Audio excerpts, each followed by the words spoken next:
G'day everybody, and welcome back for more Kerbal Space Program. And I think, based on the science we got last time, that today is going to be the day that I attempt to do a mission that It's kind of like my white whale of Kerbal, because every time I've been about to go and do a mission to Duna and back, I've gone and done something else that has ended up with the Kraken eating a massive amount of work, and then I've lost interest and I've not gotten the mission actually done. I have landed Kerbals onto Duna before, but I've never gotten them back. And my hope is that today I can do that. I can get some Kerbals down to the surface of Duna and back. That's kind of the only mission that I really care about. I'll have a look in here and see if there are any others I can make some money from. I've got a few active from last time, I think. Yep. Science data from around Ike. Bring some Duna stone back and explore Ike, which is just orbited.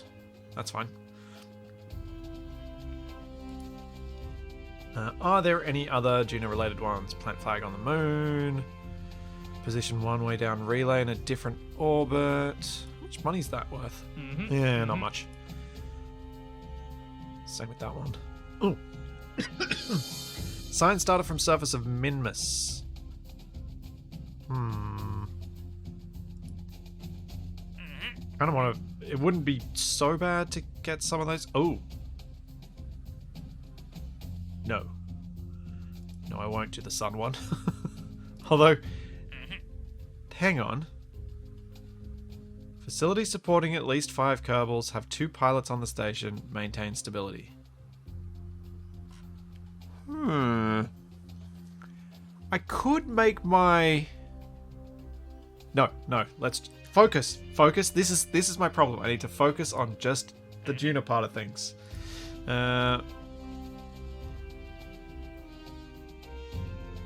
That's fine. Yes, that seems to be it. Okay.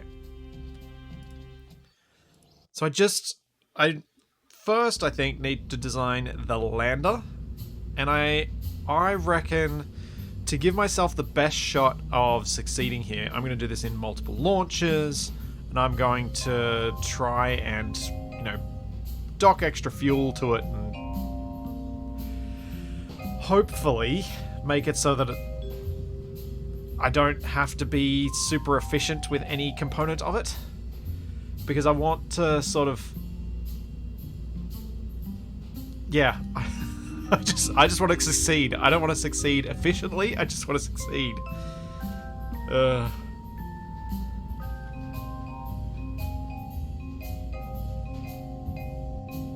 So, let's try and design the lander. I think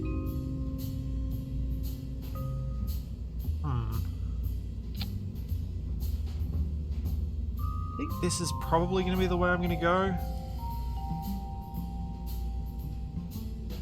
I'm going to laugh so hard after I cry for a bit.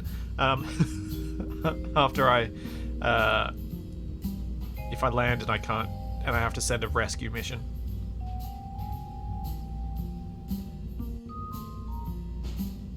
Alright. So what I need for the lander is all the science modules, space for all the Kerbals on board,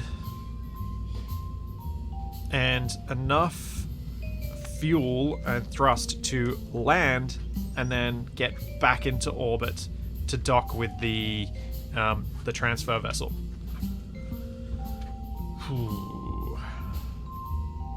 Alright, we'll start with all the science stuff, I guess.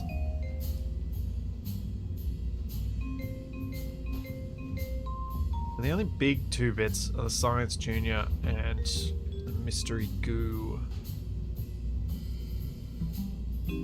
Oh.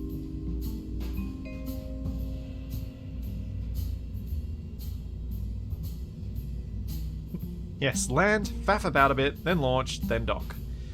Yep. So I think if we go payload bay...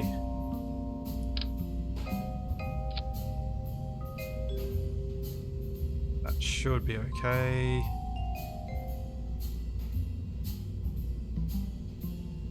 Since I've got a scientist on board, I only need one of each thing. So I can have just a single Science Junior and then have the mystery gurus and stuff attached to it on the inside of this, I think. Thanks, Rafa. Thank you for 29 months. Take some deployables as well. Yeah, not a bad idea.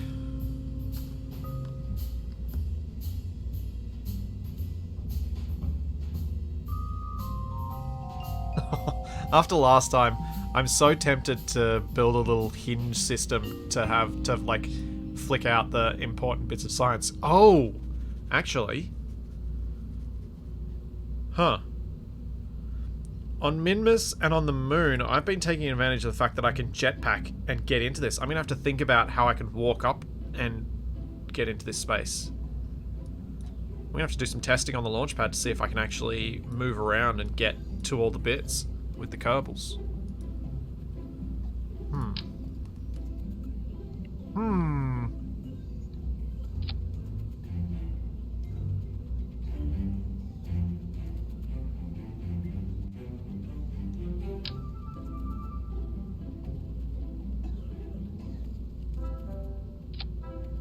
That's not right.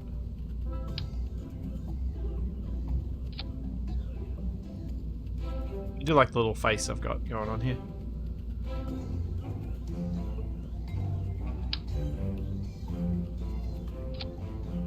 There's temperature, atmospherics, seismic, the barometer. That's all I got, yeah. Surface scanning module. Small module that includes soil, atmospheric, and oceanic sampling tools.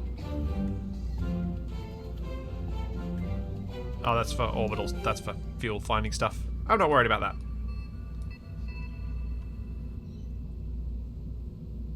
A bunch of small landers? No. I'm attempting to get one lander there. Given I ran out of fuel last time and then ran out of power, I'm keeping this to a single thing, a single lander, but my transfer stage, I'll get into low Kerbin orbit and then refuel it, or maybe even into Minmus orbit and then refuel it. We'll see. See how much I feel like I need to add. Alright. So this thing's also going to need to have a decent amount of fuel for landing. And then even more fuel for taking off again. Just trying to think how on earth I best to do this, because I don't like making it too tall. Oh, that's not the right tank.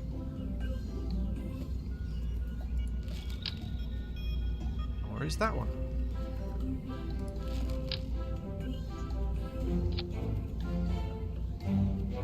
That's probably about as tall as I'm comfortable having it. Let's change this to Duna. So we can make sure we've got that right for the engines.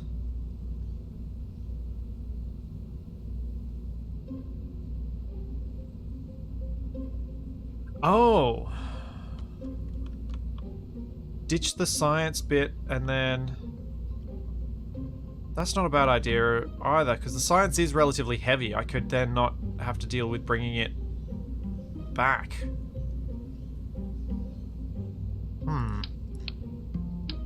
Maybe I should do that. So I probably should have had a... Nope. That on there.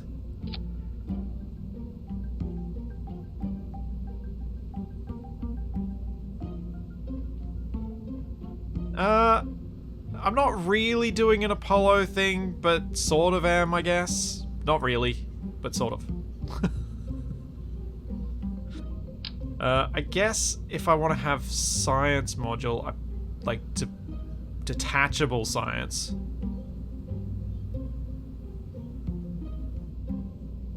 It's going to have to be off the side. Unless we pop this underneath, and that's what we land on. Ooh. That could work.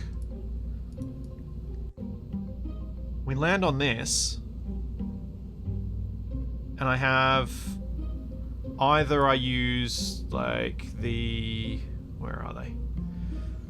Like the thuds attached off the side, or I add some extra fuel tanks on the sides and add more. Thank you, Tinners. Thank you for a year.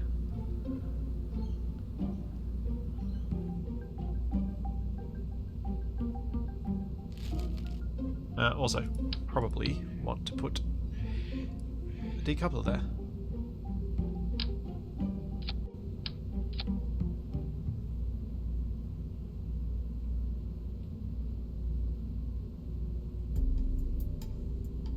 Alright, so if I have a look at the engines, what are we... With the thuds,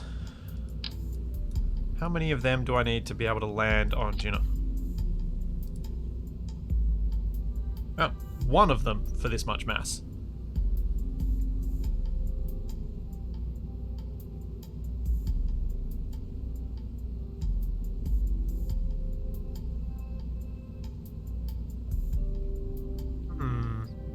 And yes, Duna, you can use parachutes to help landing, but there's not, like, I think you need a lot of parachutes to be able to successfully parachute down to Duna. They're not terrible ISP. It's 275 at sea level, 305 in vacuum, but that'd be 275 at sea level on Kerbin, unless it doesn't model atmospheric density and it just does it off height. But I thought it would do it off atmospheric density, but because Duna's less dense, it should still be closer to the mid-range of that. If we compare that to, say, how much thrust does this give off? 108.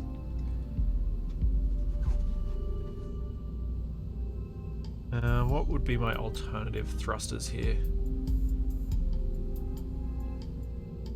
Probably end up using something like the Terrier or the Pug. The Pug's so much worse at sea level. Yeah, these are so much worse at sea level. They're definitely vacuum engines. Maybe I'd be going for like the TV45, which is worse. The Thud's still better. The Thud's good.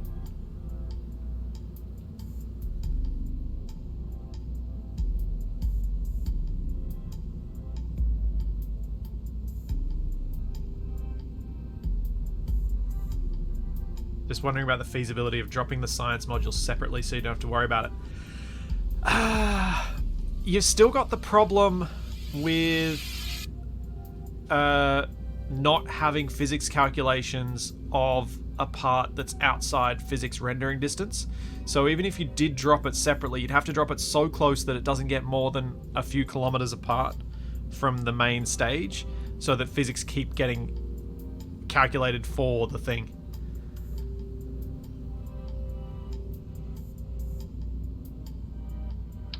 Yeah, the thuds do seem like they would be overkill for this.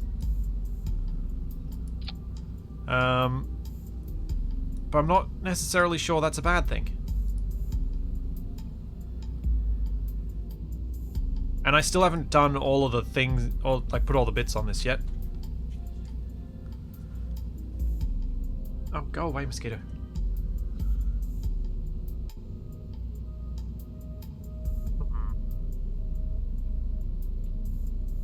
Because yeah, realistically, I'm looking at like at sea level things of smaller engines, because these are all the giant ones. The Thud is one of the best ones I've got available, because the Bobcat's too big, Cheetah's too big. The Swivel's worse. TV30 is worse. Valiant's worse. The Terror and Pugs are worse. Like, unless I try and use a jet engine to land, I think the Thuds are actually my best option. Yes, my location is set to Duna for the Delta V and ISP stuff and the thrust to weight ratio stuff. I meant. Okay. So what else do I need for this lander?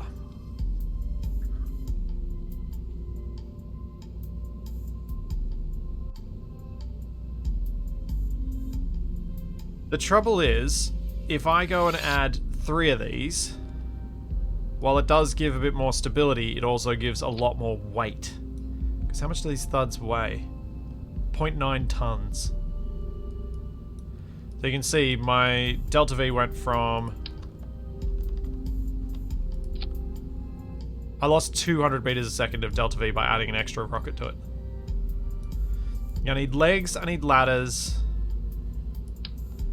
And I possibly... One thing I was thinking of doing was adding some deployable fuel tanks that are for the descent stage. So I've got this full thing for the ascent stage. I also need to have some RCS for return docking to the transfer stage in orbit.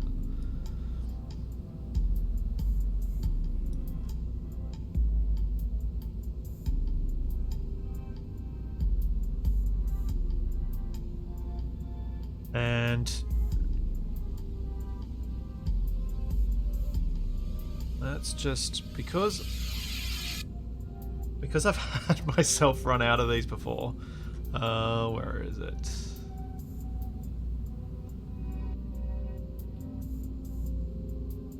RCS one. There it are. Nope. Nope. That one. Yeah, 120 monopropellant, just in case. Then we need a docking thing.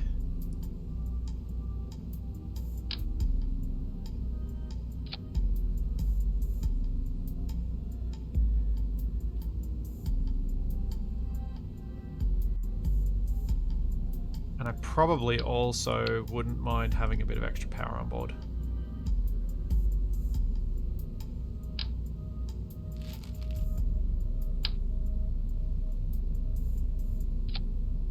Lot though.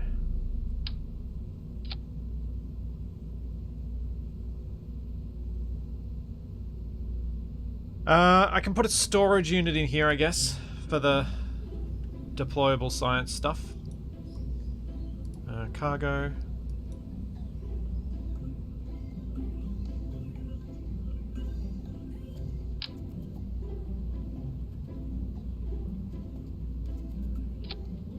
Oh man, adding all that extra... Oh. Because that'd mean putting, like, the storage unit there, and then I can... Whoa, okay, that's a lot. I probably don't need one that big. Let's see if I can fit any of the little ones in there. Yeah. Yeah, those will be fine. That should be enough. Although, how many ox stats do I need for operating on Duna? Maybe I do need more than this.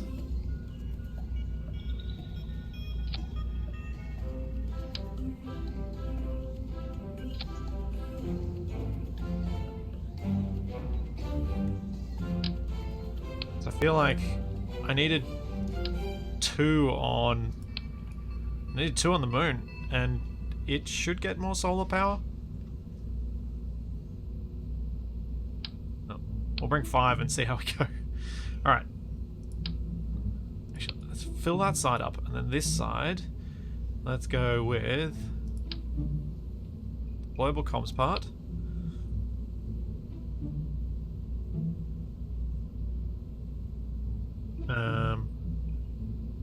EVA experiments kit.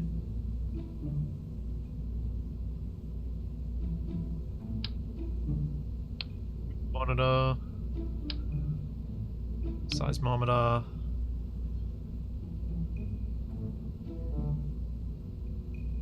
Weather analyzer. Experiment control station.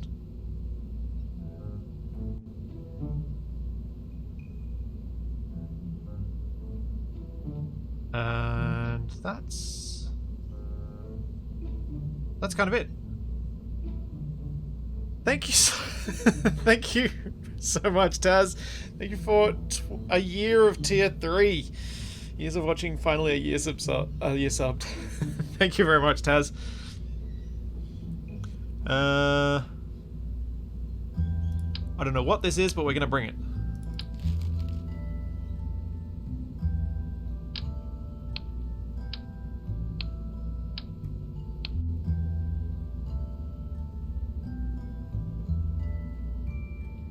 Take some lights to see at nighttime. Thank you. I never remember lights.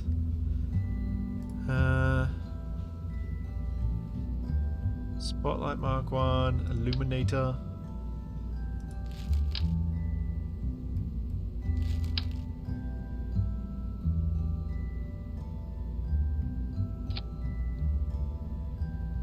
What the? How did that end up there? What? Odd. And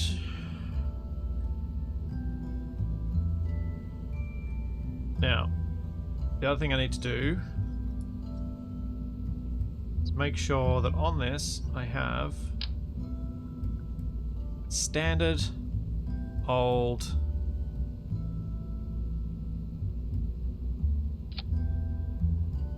solar panels. Yeah, there are lights that can go on the ground as well. I thought, though, that I'd be better off making sure I bring enough of the Ocstat panels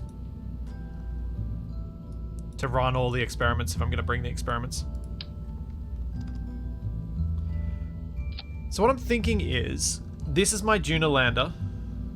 In fact, since this is my Duna lander, and I might have a separate Kerbin return vehicle, maybe I actually have a focused separate Kerbin return vehicle, so that when we actually get back, maybe I send something up to meet them in orbit that then I can transfer all the crew and bring them, and the experiments, and bring them down.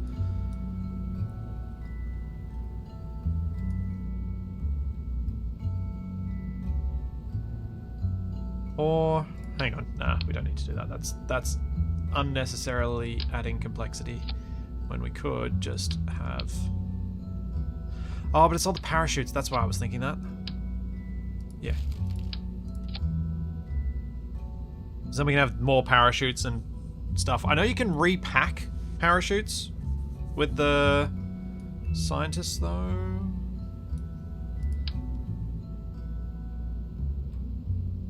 I'm torn.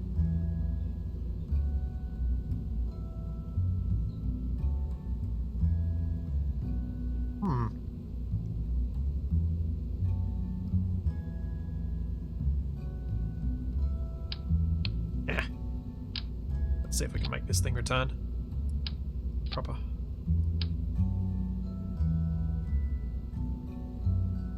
Because then if the transfer stage is any good, then I've got that up in space already.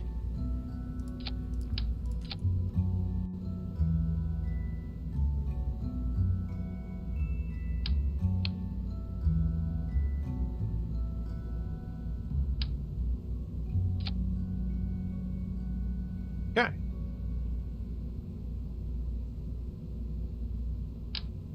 Now we need ladder.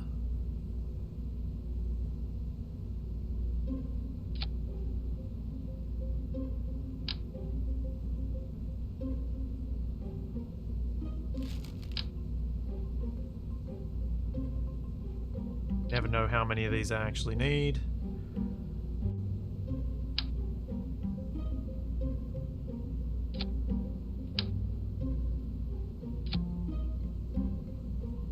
test this.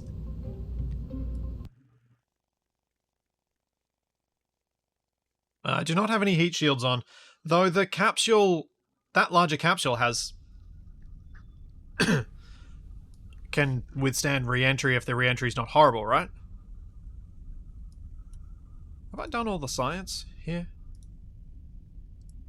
I haven't done that one.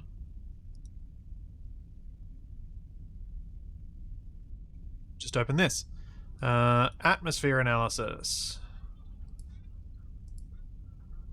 Materials study.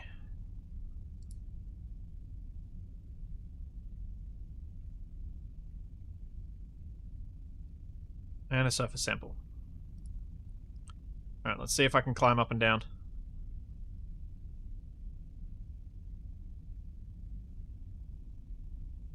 Hooray! I can climb down.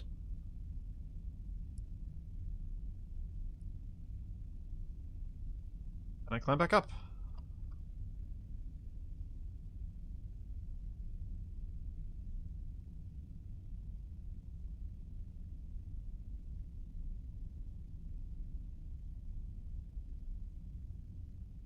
Cool. Alright, step one. We have functional ladders.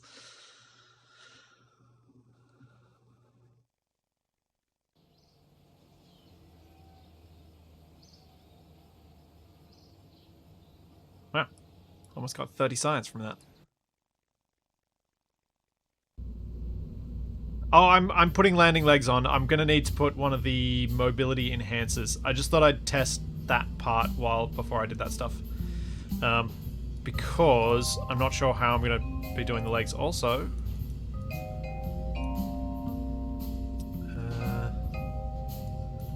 Don't think I need to have ladders on the other side.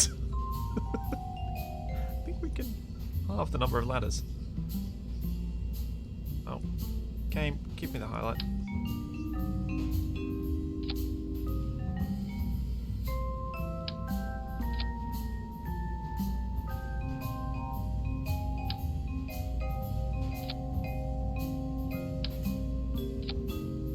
And then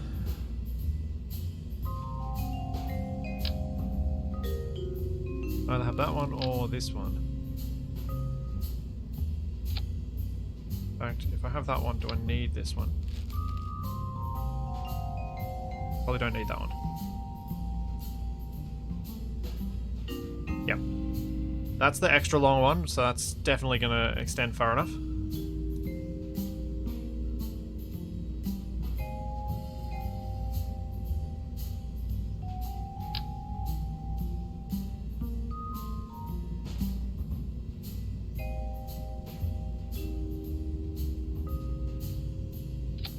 And it probably have those like that.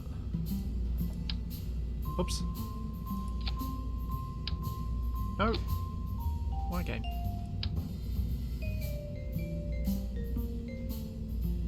It's down as low as I can get them. Fact. They can be on that deployable part. Don't think they interact with the doors. I don't think they collide. We'll have to test that on the landing pad.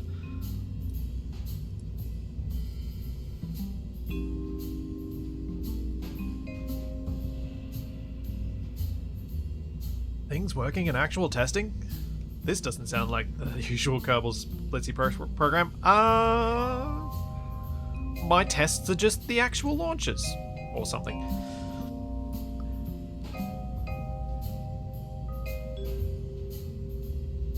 Thanks for the Prime sub, Inherited Drake.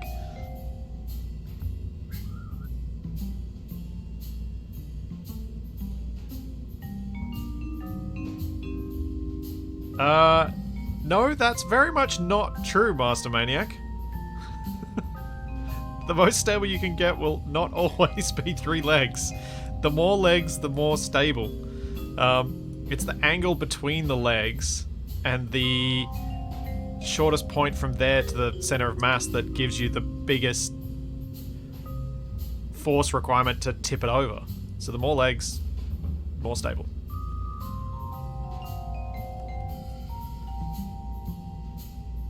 Yeah, we test in production. Exactly. Hey, Black Shadow. Prime number of legs. Sure.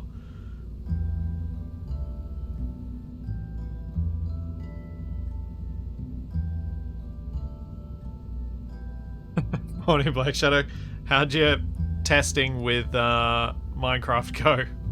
Are we looking better for next week? Alright, I need to add some more solar panels. For those who joined a bit later and are wondering why the science is below the fuel, it's because then I can detach the science before going back up into orbit of Duna. And honestly, destroying the science, but still managing to land on Duna and being able to get away from it is more important to me.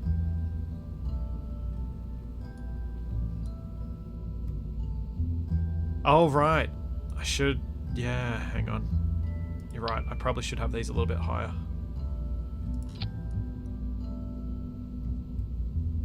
Now, I was thinking of putting a heat shield on here, because that will provide a little bit of impact tolerance, right? Surely?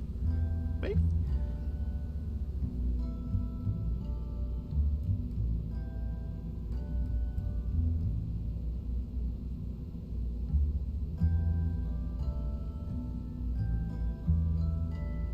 Does it say anywhere on these things whether they have impact tolerance? Tolerance 50 Gs. Impact tolerance 9 meters per second. What about the payload bay?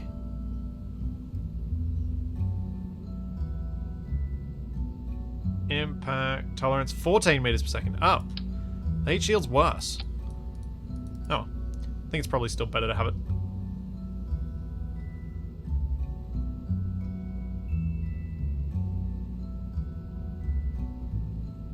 Am I likely to actually hit that much heating on Duna anyway?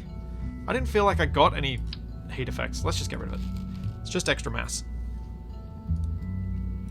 Alright, we need parachutes and solar panels.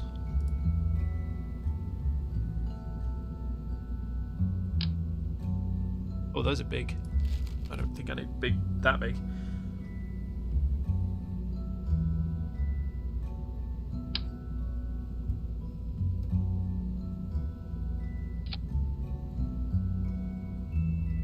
Put them up there.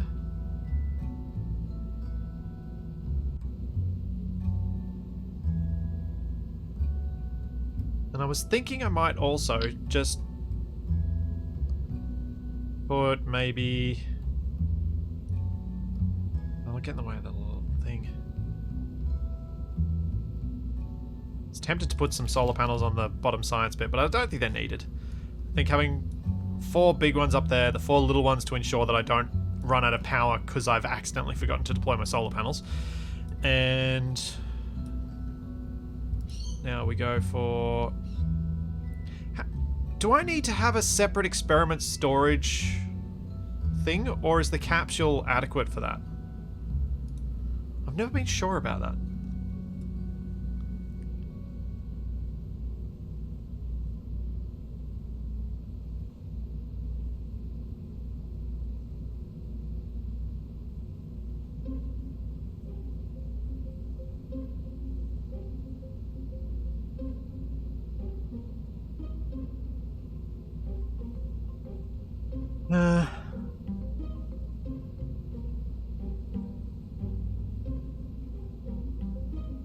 Alright, that was the other thing I was going to do quickly. That I wanted to add. I wanted to add some deployable fuel tanks. As well as the... So we'll do the parachutes and then we'll do the deployable fuel tanks. Oh, that is not the right key. That's what I meant.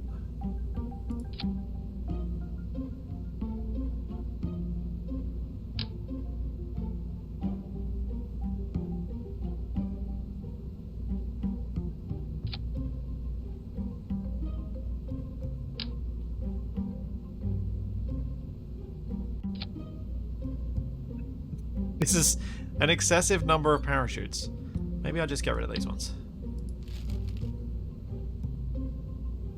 Yeah, the engineers should be able to repack these chutes, so I can use them to land on Duna, and then I can repack them once we're back in orbit of Duna, and then use them again for re-entry to Kerbin.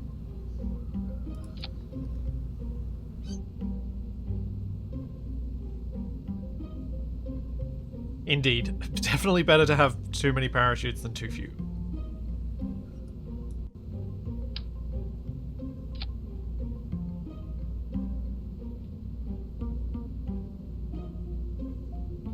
I close these. Where can I fit some extra fuel?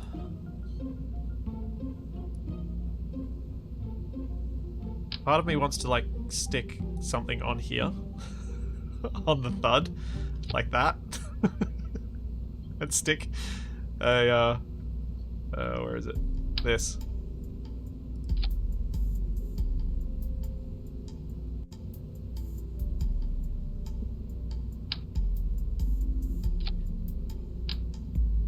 Part of me wants to do that. As my landing fuel tanks. It does look kind of neat.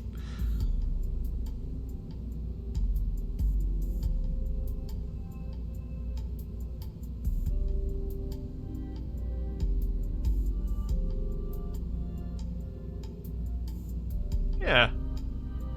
You know what? I'm doing it. It's stupid, but it's not that stupid, I think.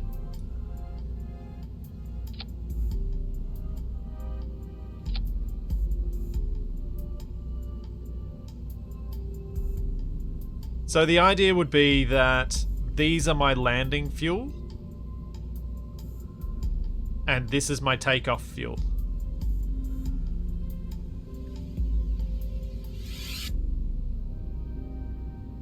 Do I really need it? Yeah, probably, because I'm not good at suicide burns.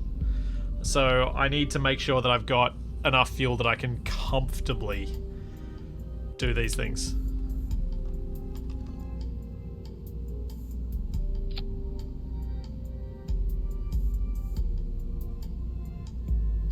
The center of mass should be fine. Center of mass is going to be high, but once these pop off, it'll drop a bit.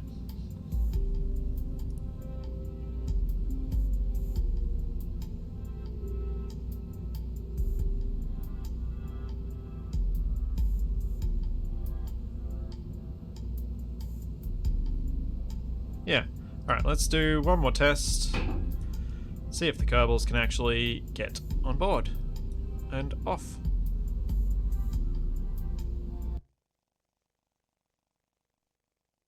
Some dude, I don't have any specific plans around farming sim.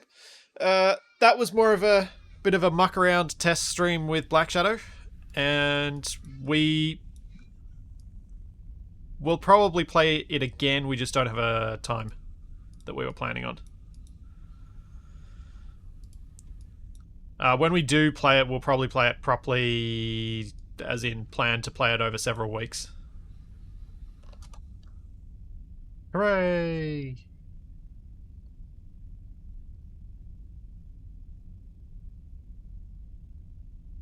I figure the latter part of this very much needed to be tested.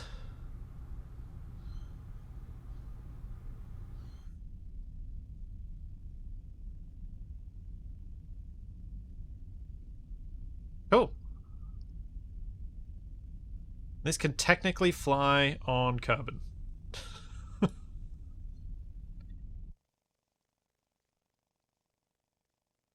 I tried launching it for the laughs. I don't want to mess up and end up with my Kerbals dying for that.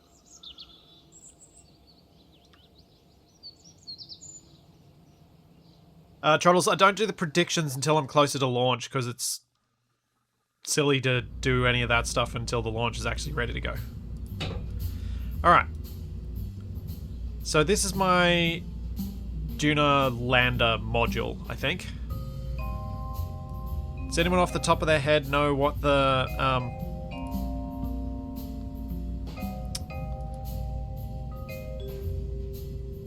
what the Delta V requirement is for a landing and return to orbit on Duna? Is?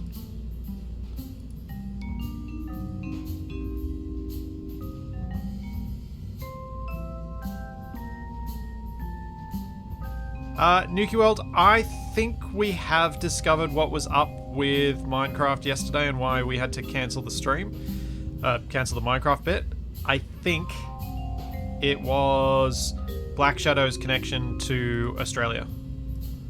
And the fact that Minecraft has a very aggressive timeout on the data being sent. Which is why it worked for her to connect to a server in Europe, and it worked for me to connect to a server locally, but wouldn't work for her to connect to a server in Australia. From Kerbin orbit, not too worried about the Delta V. 600, anywhere from 0 to 500 to land. You mean 500 to 2,000 to land?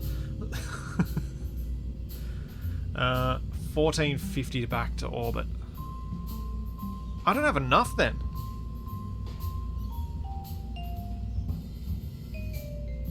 Because that's meaning, like, if I'm an exceptionally good pilot and my lander is small, I need 2,000 to land and return to orbit on Duna. And I've only got 2,700. 2,600.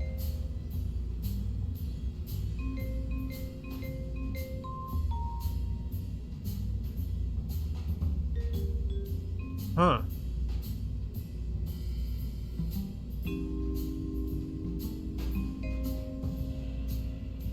True. I do have much less mass when I'm launching. So what's my Delta V minus this stuff? So that's more like 2,800. Okay. Maybe.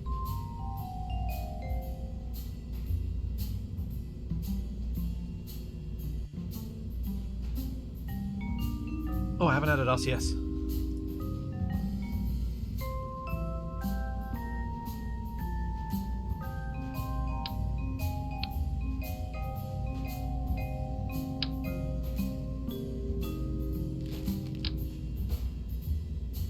Between those two. Angled variant.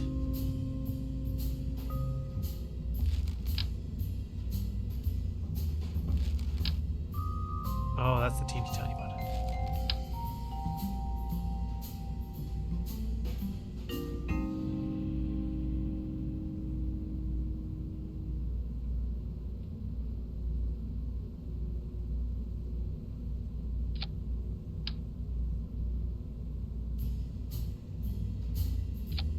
That'll do.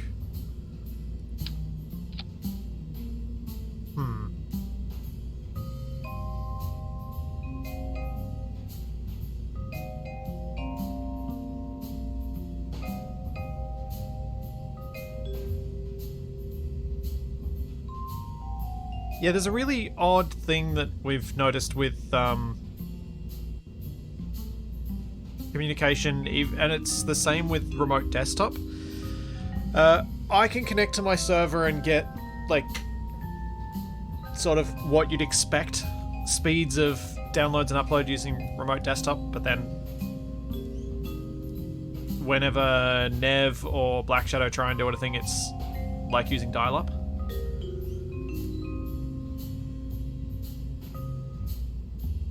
So that made me suspicious that the same problem was present in Minecraft.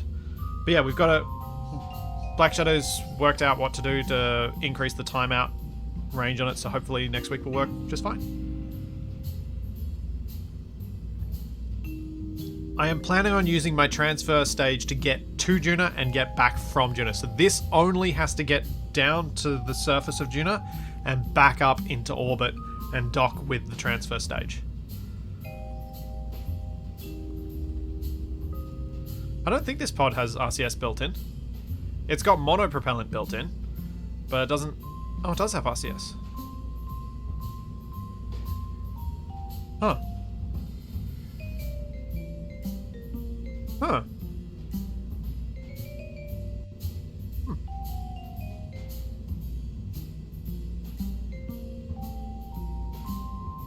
Yeah, the side tanks have oxidizer.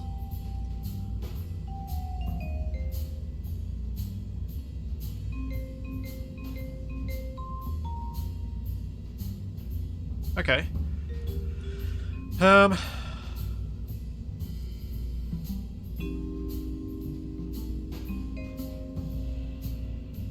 The only other thing I can think of doing is this. Where we go and I put another fuel tank in here. Not that one. Not that one. That's right, it's the one down the bottom. Putting something like this one in here.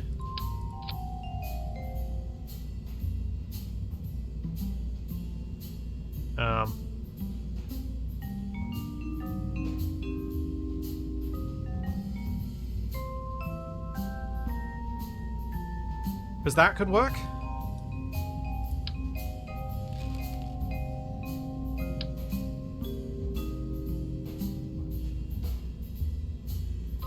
Does make my lander very tall, though.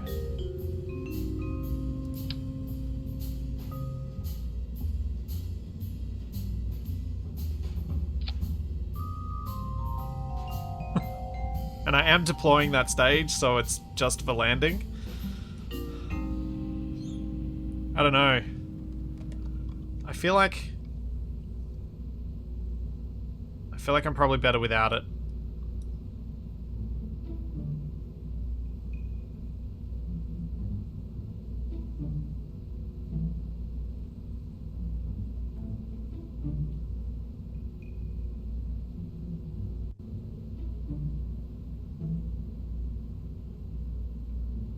Oh yeah, for anyone who doesn't already own Kerbal Space Program, it is free on Epic, but that does mean if you want the DLCs, you've got to buy them from Epic, so make your own choice.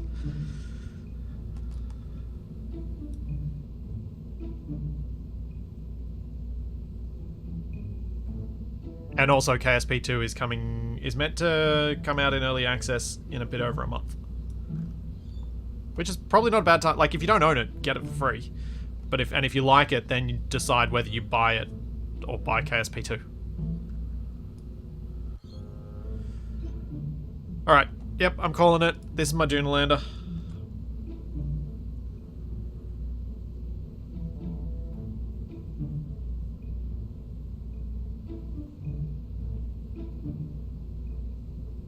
And just because I expect to make another one, maybe.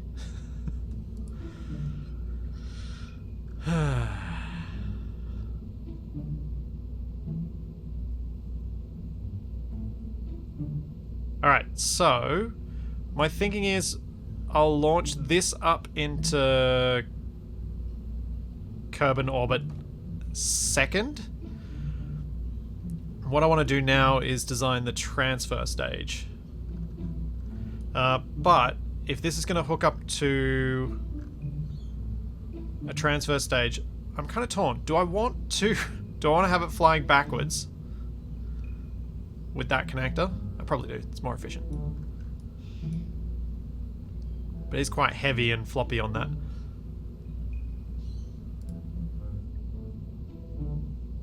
Yeah, it'll be fine. It'll be fine. So, new. Now we need the interplanetary transfer module. For that, I'm kind of tempted to start with a lander can, so that I've got space for Kerbals and I can call this a space station. I do something like this, and then stick the Clampertron on the top.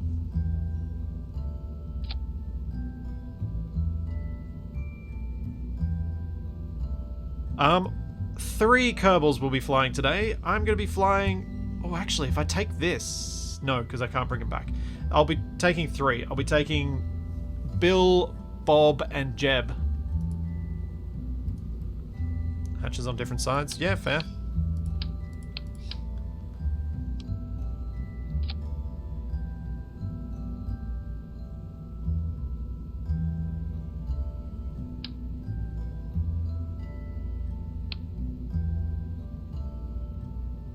Yeah, that'll be fine. I'm just tempted to do that solar mission.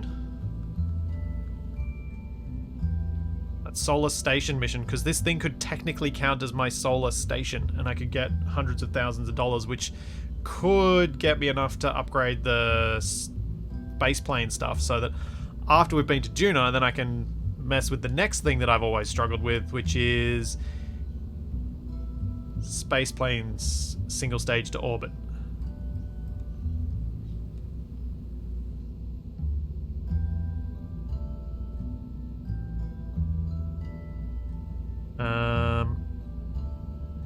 In fact, let's just check what that is.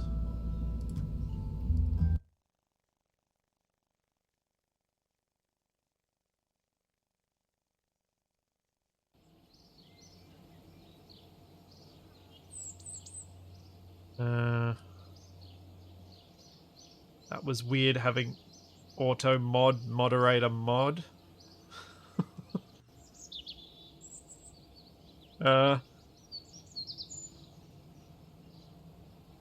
What was I doing? I was checking if the solar mission required something that was going to be annoying. Orbital station on a solar orbit. 2 pilots, stability for 10 seconds. 5 Kerbals. Yeah. We can do that. That'll be some good money. Oh. Are you not a mod on here yet?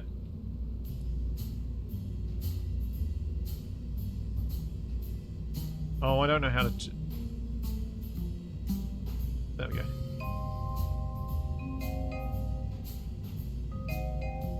Right, so 5 Kerbals. Does it...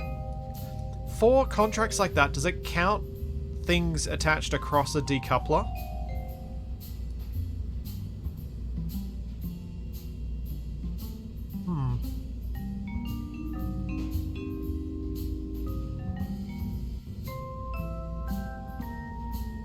Or do I need to have another bit of...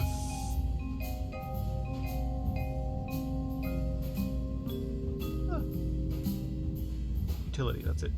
Hitchhiker. There we go, to be that.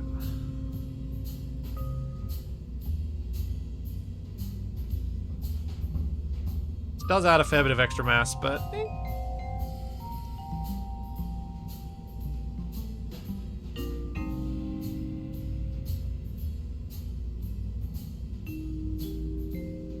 No, Kane, I did not.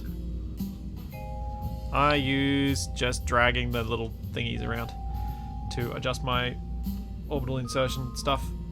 Alright. Can someone tell me if they know for sure? Oh, how big are those? Oh, those tiny.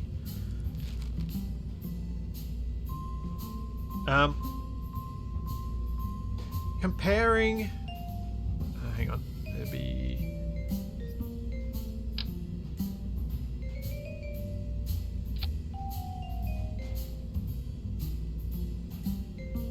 Attach nodes. So, comparing, say, this with... Where are they? Where do I? Yeah.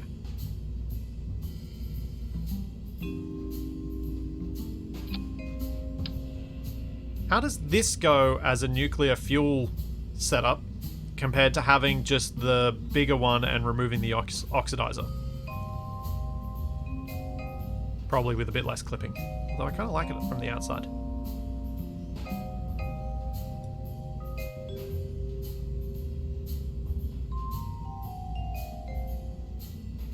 I don't know what it is. I've never used the velocity adjustment tab, honestly, Kane. Never.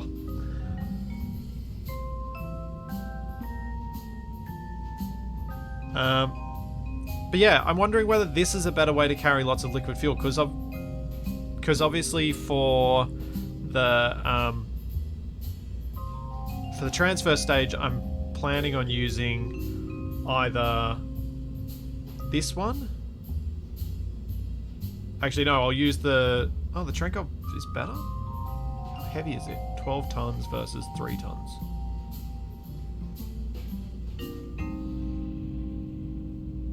But yeah, I was planning on using, like, the nerve engines,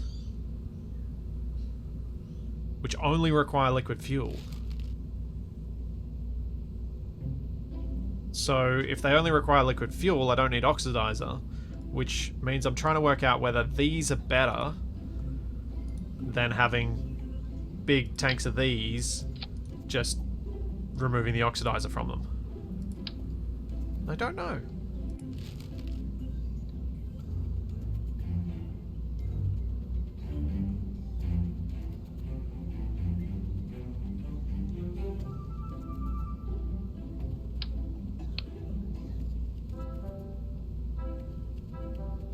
This is a whole lot of extra parts, though, and a lot of wobbliness. So I might just stick with the regular ones just for sake of simplicity.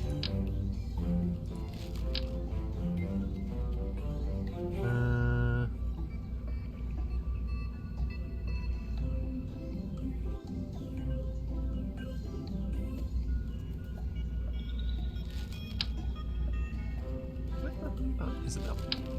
Yeah, that's what I wanted.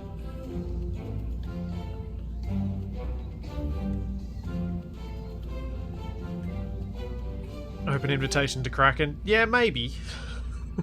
it's probably gonna be mostly okay. I don't have the truly giant tank, do I? That's the biggest tank I got.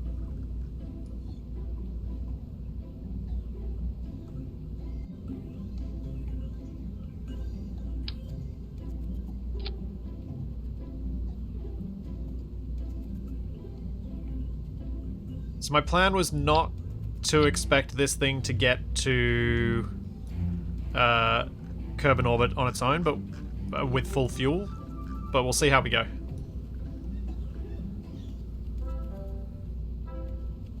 So to be this minus the oxidizer, minus the oxidizer, minus the oxidizer. How much fuel is in those? 3240, which compares to the one I'm more familiar with, which is this one. 2880. Do one more.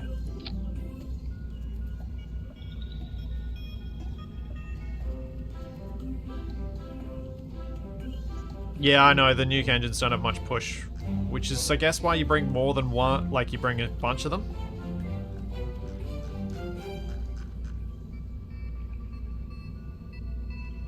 So if I put coupling and we go a big engine plate.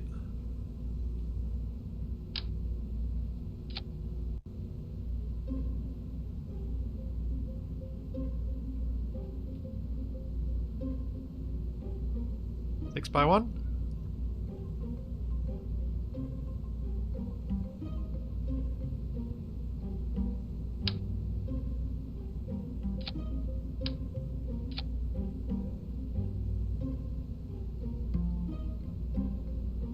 Delta V for space. That would be the sun.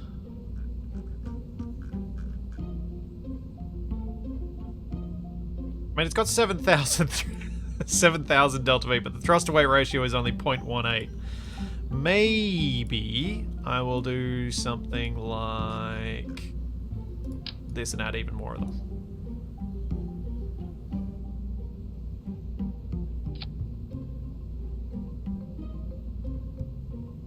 I'm doing something silly here. I'm not expecting this to actually work. Oh no, those are too big.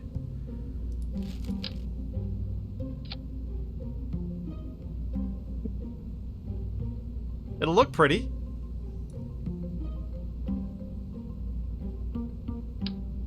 Huh, that actually reduced my delta V. Fascinating.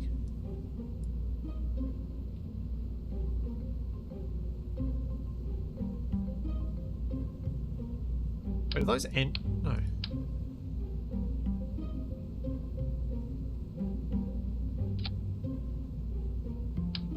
$7,300. 6,400. Huh. Yeah, I think they do have an integrated Sepratron.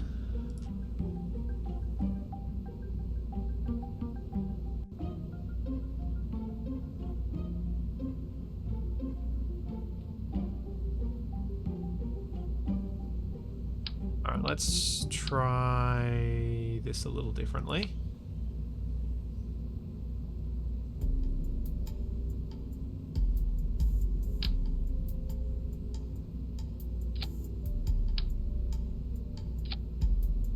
How about that?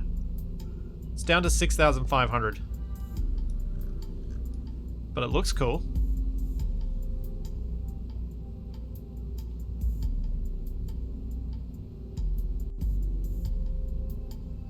The biggest one has a higher ISP slightly. It's 820 compared to the 800 of the Nerve. But it weighs 4 times as much to produce 5 times as much thrust. So it should be more efficient.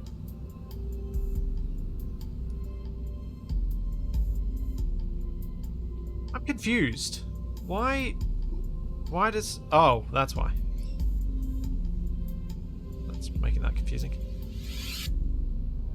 Why does having this engine... Oh, it's purely mass, isn't it, of course? Because I'm exchanging 1 for 1 rather than... Duh. But what's my thrust-to-weight ratio? 0.14.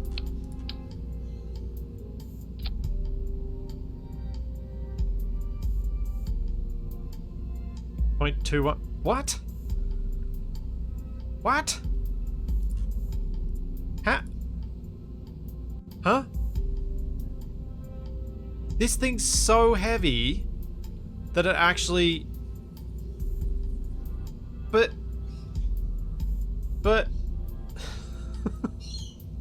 I'm so confused. Alright, so the reason I'm confused. So, these smaller the smaller nuclear thrusters, they have a mass of 3 tons and a thrust of 60 kilonewtons. So that's 20 kilonewtons per ton. The bigger ones have a mass of 12 tons and a thrust of 300 kilonewtons.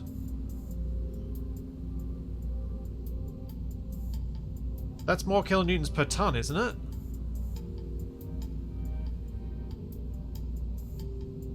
Thanks, Tyrone. Thank you for 16 months. And morning. I need a calculator. My brain not working.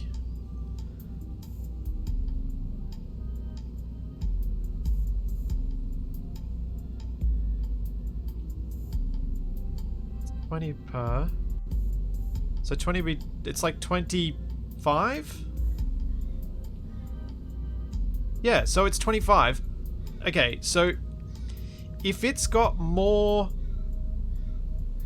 thrust per ton, why is it when I take that single engine out and I put this big engine in... Wait, did I forget to move those down when I do it for?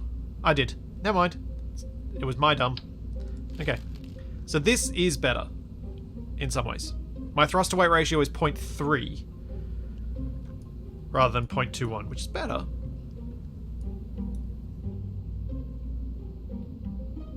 Vesti, this effectively is the nuclear freighter. That's what I'm building.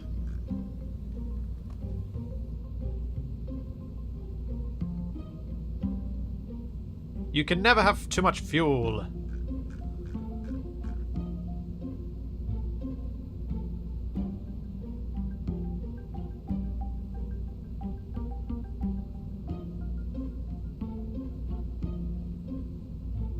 Like, I genuinely don't think you can ever have too much fuel. What I should do, though, is put in a payload bay. I need to put in some...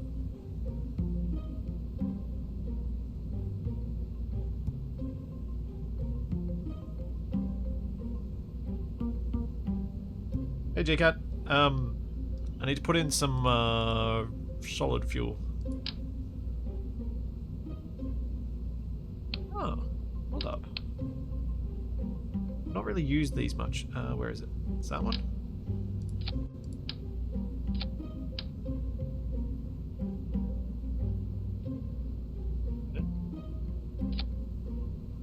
That's how those are. Okay. Do I have anything else that I actually want to put in one of these?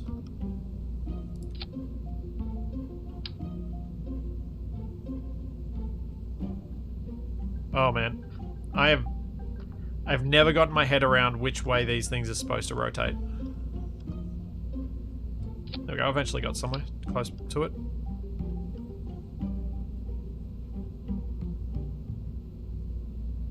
Hello?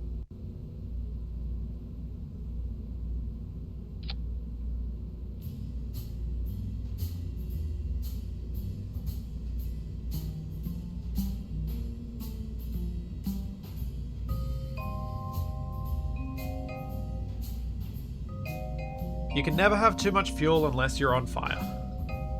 What is it? Planetary service bay. Oh, that's... Oh, right. These can be used for, like, storing... Yep. Stuff. But I wanted to... Actually... Is there just a regular old RCS tank that I could use instead?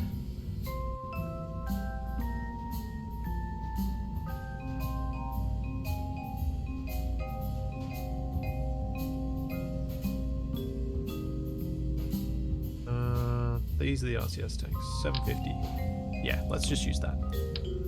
Let's keep this a bit simpler. It's good for me to know how that works, but that's better.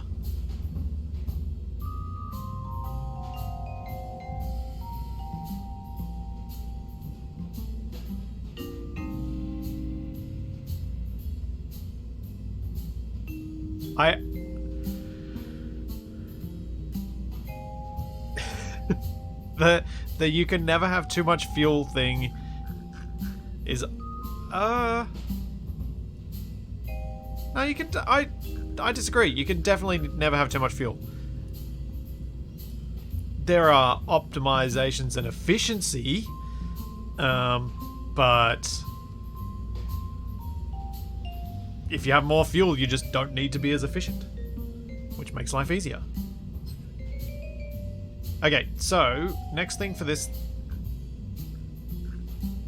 transfer module, I am torn on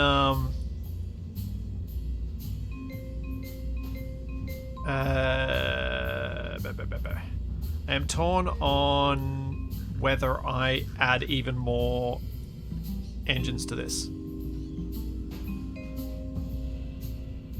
Like whether I have surrounding modules to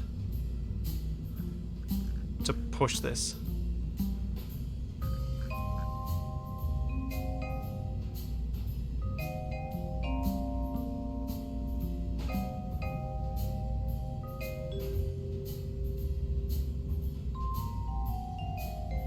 Yeah, more power equals more gooder.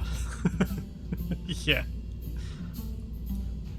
There's a part of me that wants to test this and see how janky it looks. Very, very janky.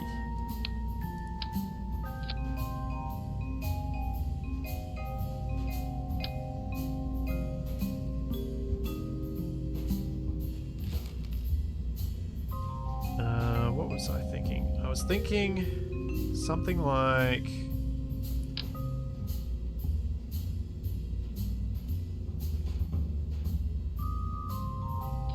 try and put... Okay, that doesn't look as good anymore. Now it just looks silly. Oh, because those are too big. Huh. That's why.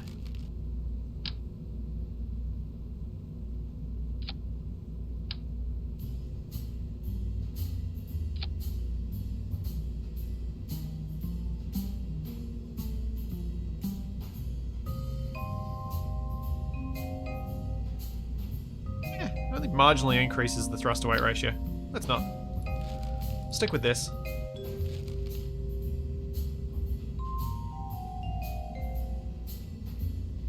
Oh yeah.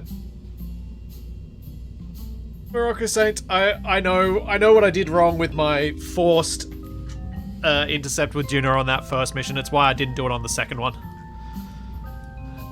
I definitely used the quicker but higher delta V approach. Doesn't the bigger one have different attachment sizes?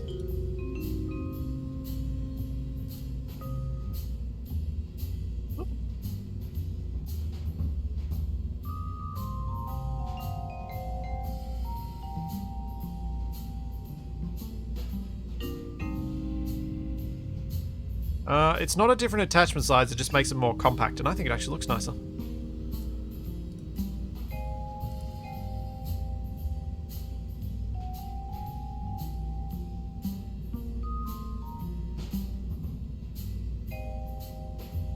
Curious about though. Ha!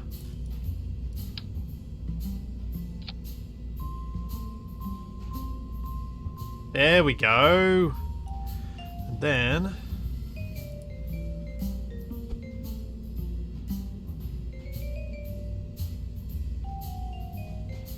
yeah. Okay, now this looks cool.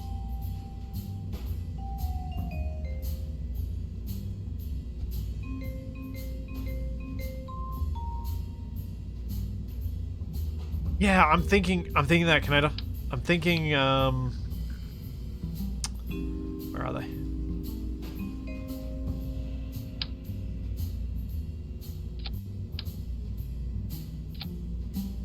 Something like this.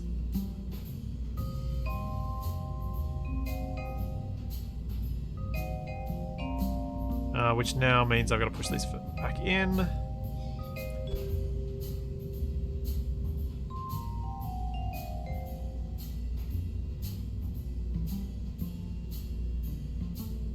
Oh, do I need any heat dissipation for these?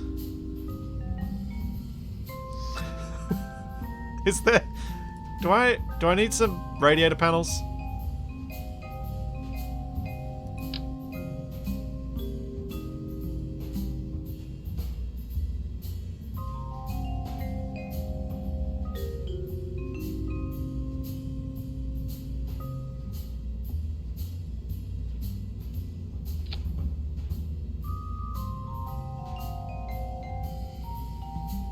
Even if I don't, it'll look cool.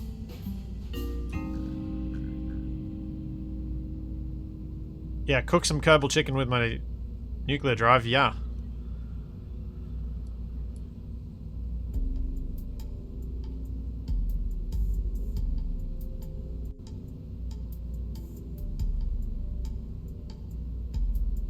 Yeah, it'll be fine. Hopefully that's enough radiator.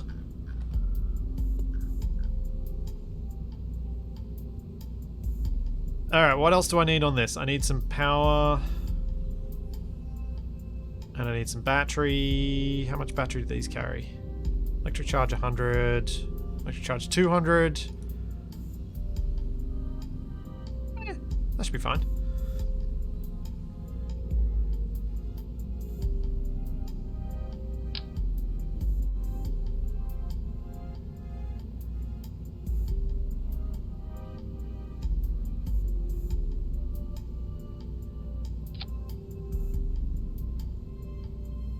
Oh, that's that style. Okay, that's cool.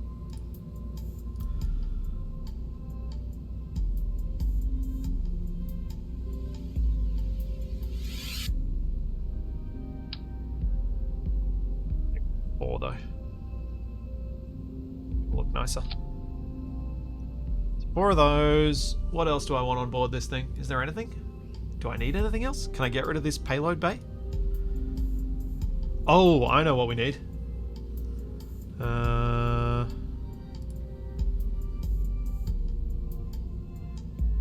Thinking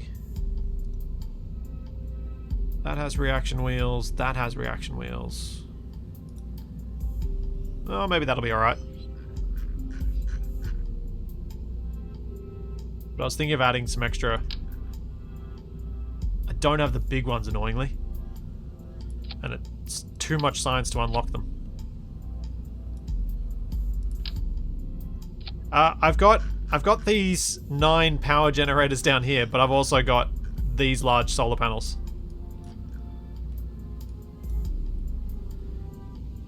So these are solar panels.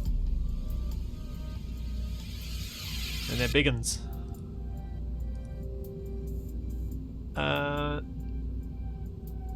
Small radial gyroscope. Huh. Cool. I've got like 300 battery power from these, but I guess maybe some extra battery wouldn't be a bad idea given turning this thing is going to be difficult. There we go, battery. Close that. So transfer stage needs fuel, thrust, power, and enough stuff to meet the requirements of my solar station thing. Which it does.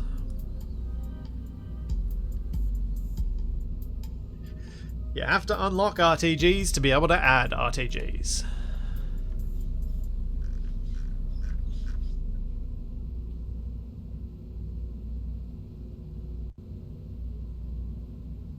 Oh, comms. Good point. Comms would be a good idea. Huh.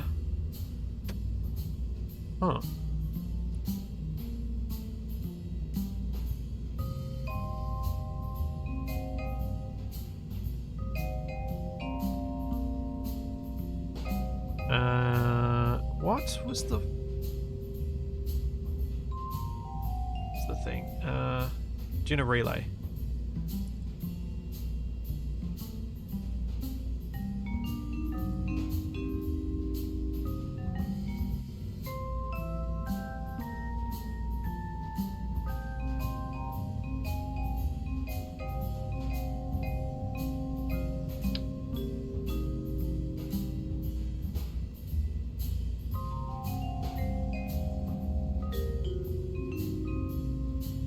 Deployable antenna. Safe.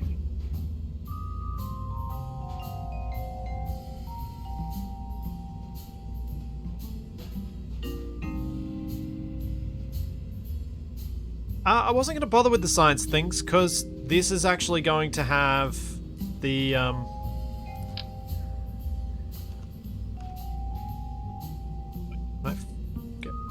Oh no, wait.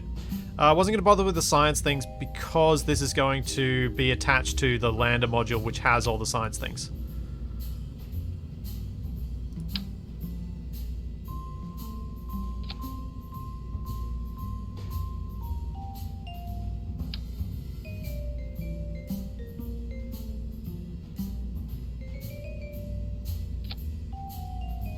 Okay, now we just need to put the KOS module thingy on.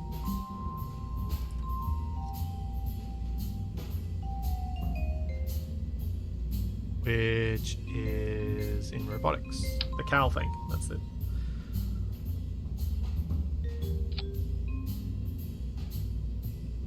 Alright, and I have to set this up again.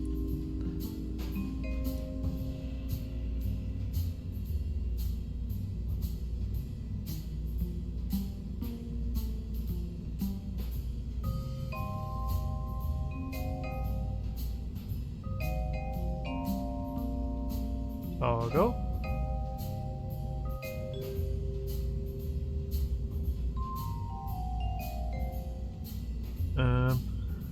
Can I just toggle the hinge? Or do I have to do what I did last time, which was the target angle? I think I did target angle last time.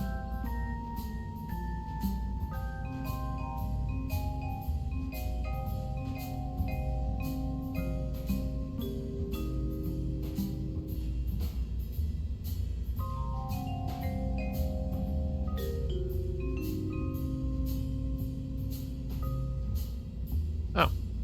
That is not duplicated on the other side.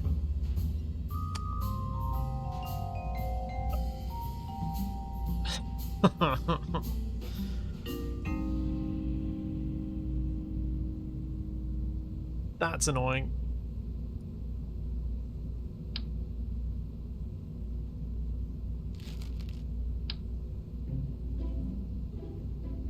I was wanting this to give me 4 antennas. So this is a big relay. It has all the power. Because I don't think I put an antenna on my lander module. I don't strictly need one, but I didn't put one on. I don't know whether the... Hang on a second. Yeah, let's do this differently. Let's get rid of those.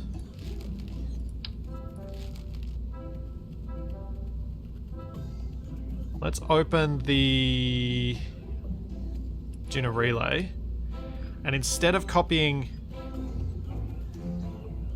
just this bit, what I might do is take that off, and I'll copy this whole thing as a sub-assembly.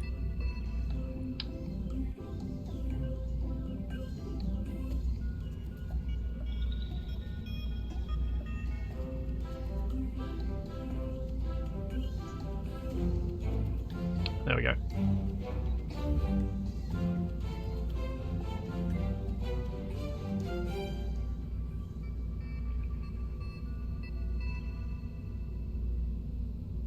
I've got a fairly substantial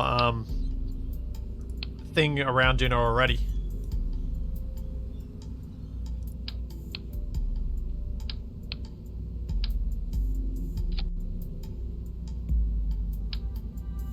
But I could just do that. How big are... What do these do? 15G. So it'll be a 30G relay. That's probably enough. Yeah, that's fine. There we go. We can get rid of those. That was a bit quicker.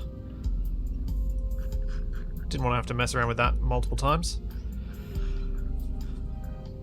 Okay, so that's my interplanetary transfer. Not interplanetary transfer.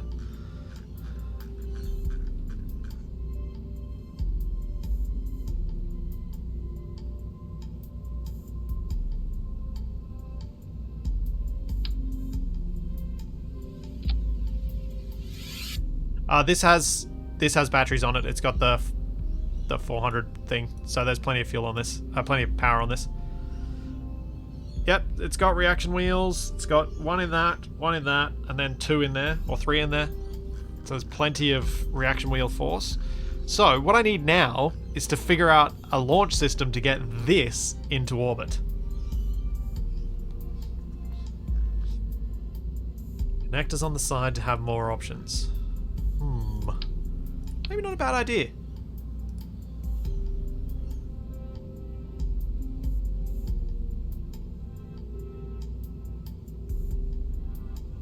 What do I have that would provide me with that as an option? What the?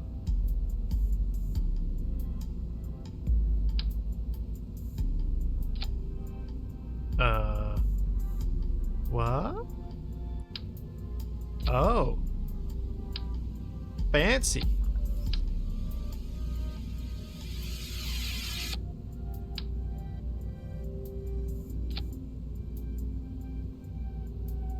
Huh.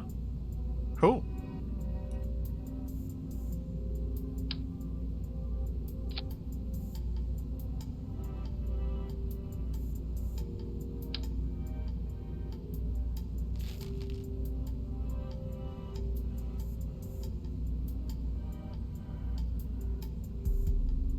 Yeah, that probably makes sense. Then I've got the ability to... I could dock the lander on, and then if I still need more fuel, I've still got position to dock a fuel tanker to it. I mean, alternatively, I could have just done this. And maybe should just do this. And slap it on here.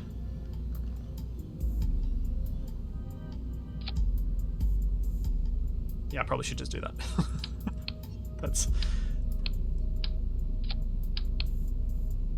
That's a bit awkward for takeoff. Yeah.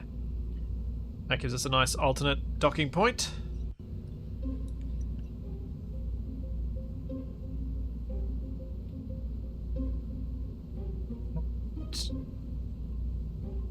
Yeah, now I gotta get this up to orbit now.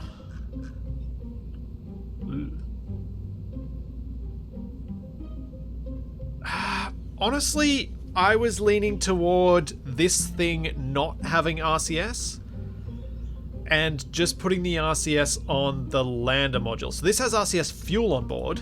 Like, it's got 750 of it, so I can transfer it to the lander module and things like that. But I wasn't thinking this would do any of the docking maneuvering.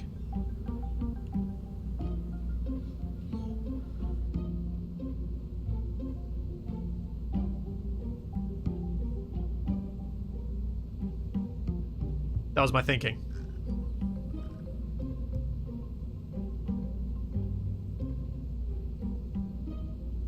But I guess... Nah, it'll be fine. Alright, so... now for the stupid part of this expedition.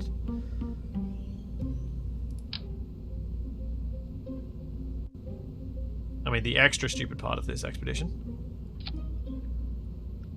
What engines do I have that are the most powerful?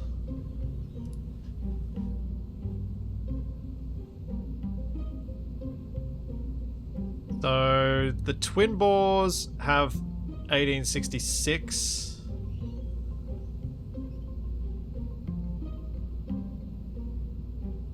The mainsail has 1379.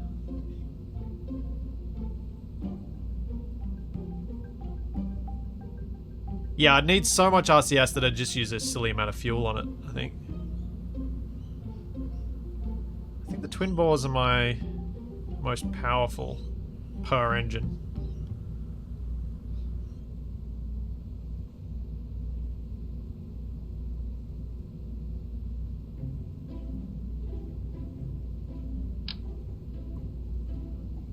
So how many of these would I need to lift this off from Kerbin?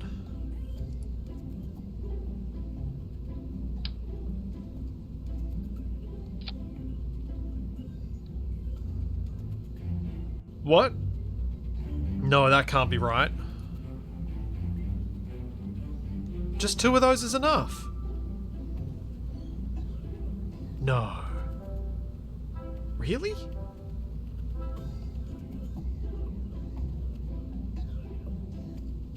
Is that updated? Ah. It had not updated. Still calculating it. Space. No?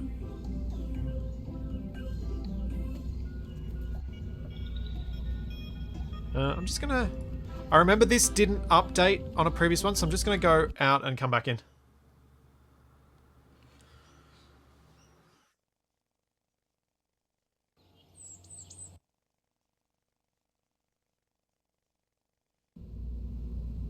Huh? 1.57. The Kerbin at sea level. Interesting. Twin bores to orbit it is.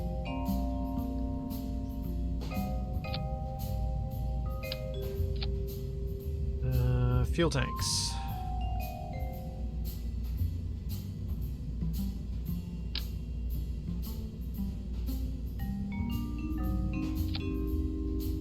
That's not centered.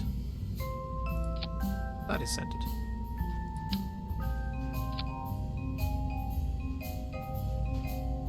Oh, now we're at 0.81. Oh, because there's only one of them.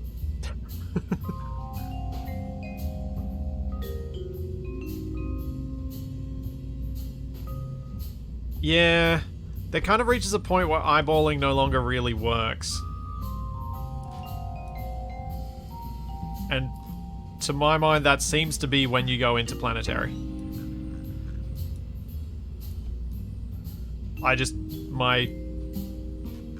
My experience with it is too minimal for me to be able to pull that off.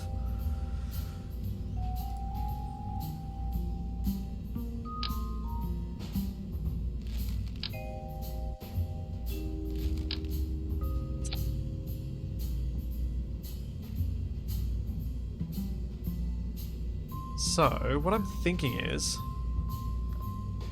grab that, and then...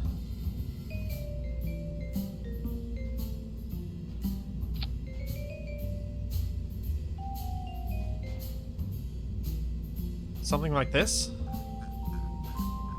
And then I asparagus stage it, or even see if I can get 8 of them on there. Are they too close? They're a bit tight.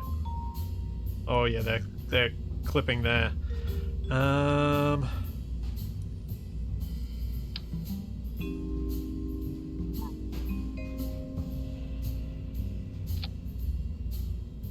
Yes, Sepratrons. Yes, yes, yes.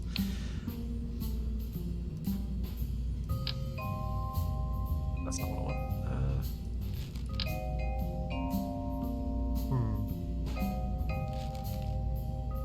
What can I put there to push this out a little bit, but not have it sticking out on this side? I want it on the thruster side.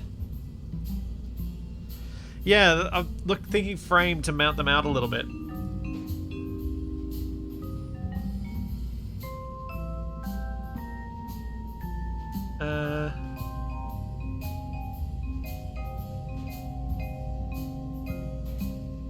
I feel like I've got to mount this on the frame. Wait, hang on a sec.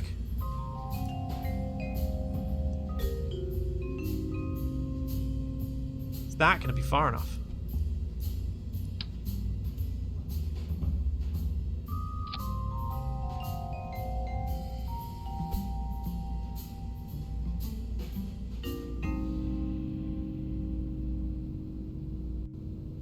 What are you doing, game? Turn off snapping so it doesn't do that to me. Oh, won't let me push it out any further.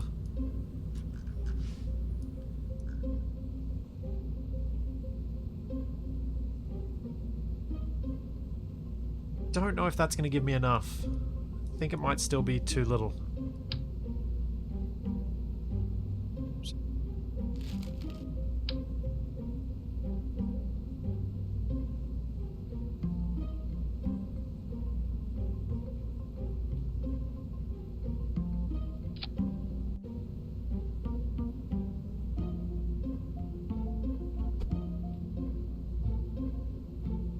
Yeah, that's still not quite enough. It's okay.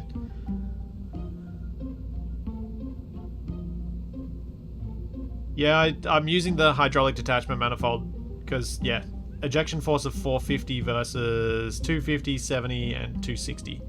So it gives a lot more. But I was possibly going to put some Sepratrons down the bottom so that it still tilts outward, but so that there's a bit more push away from the very expensive nuclear engines. Especially since if I blow them up, it's all done for.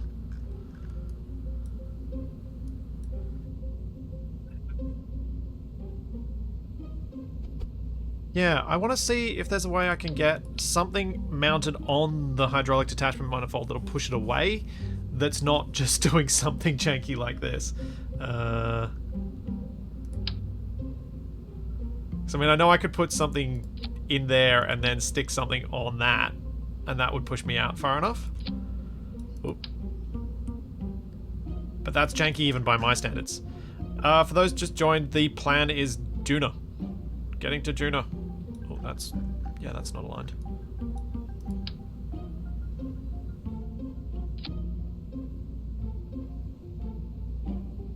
I think I'd have to go for bigger tanks anyway. That's still not big enough. I could rotate the engine, but I think then I start clipping into the central bit, the rocket, which I don't want to do either, obviously.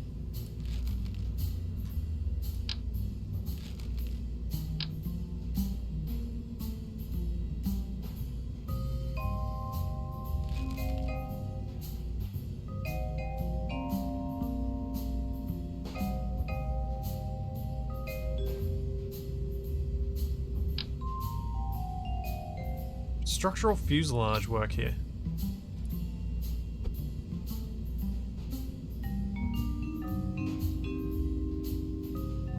Oh, that is not placing nicely. It's also not placing on the hydraulic detachment manifold. Okay, it looks like I have to use a fuel tank. Or at least something like it. Something that's typically detached. So that's not placing on it either. I need to use a bigger one.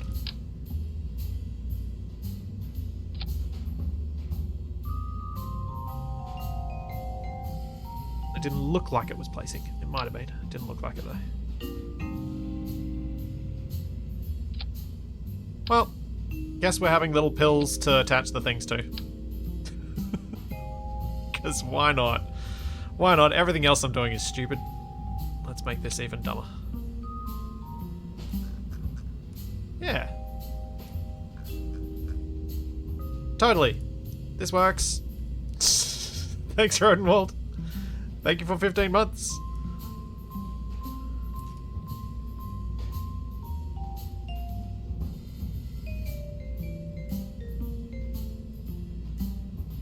Oh yeah, I'm definitely asparagus staging this. That's why I wanted to get 8 of them on there so that the asparagus was more effective. Now these will have fuel transfer directly, so that's fine. Now I've just got to do all the asparagusing. Oh, and I've also got to do the struts. Let's do the struts first.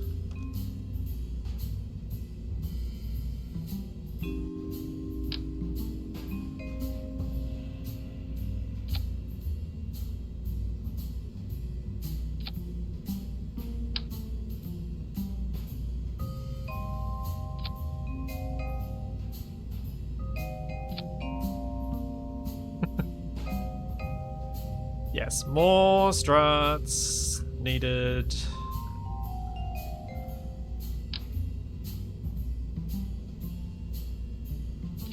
Part of me that kind of wants to strut up here as well. That might be overkill.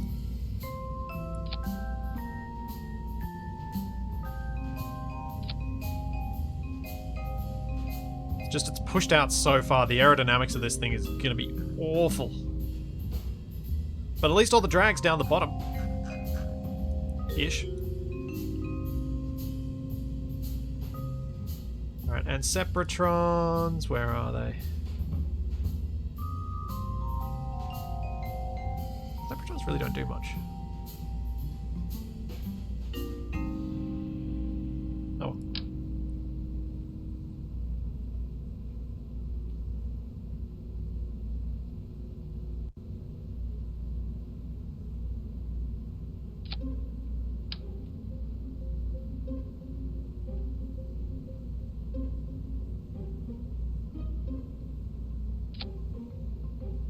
Hydraulic detachment manifold plus 2 Separatrons. Hopefully that'll kick these comfortably clear.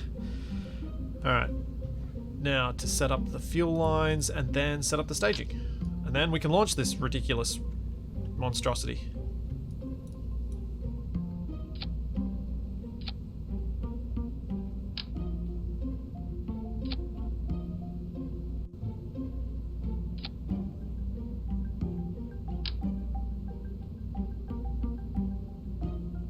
To there, then that goes to there.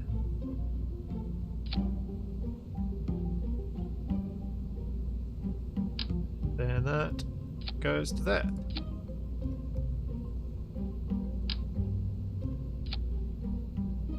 So I'm thinking with the predictions, what I might do for this compared to what I was doing for the previous ones where I was like, complete the whole mission. I think today I might do staged predictions.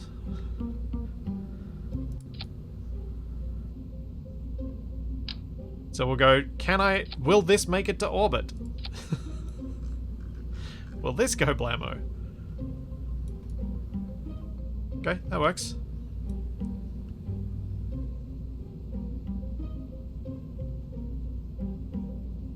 Yeah, Misko, the KSP is an awesome game. Alright, so the thrusters that we need to start with are these 8.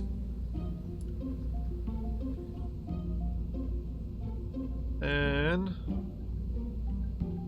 staging. Stage 1 will be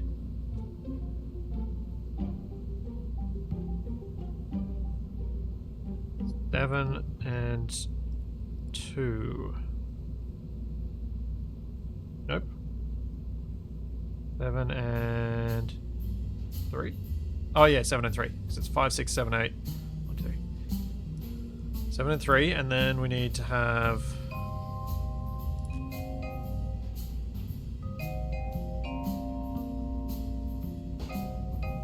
Not that one, not that one.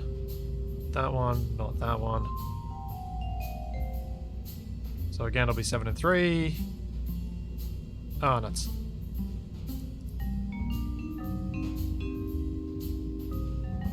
Is there a quicker way of doing what I'm doing?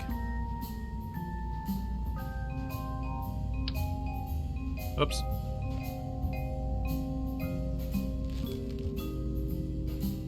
Oh no, what have I done? I just reset what I did. There's a quicker way of doing it, which is don't undo the things you did. Jeez.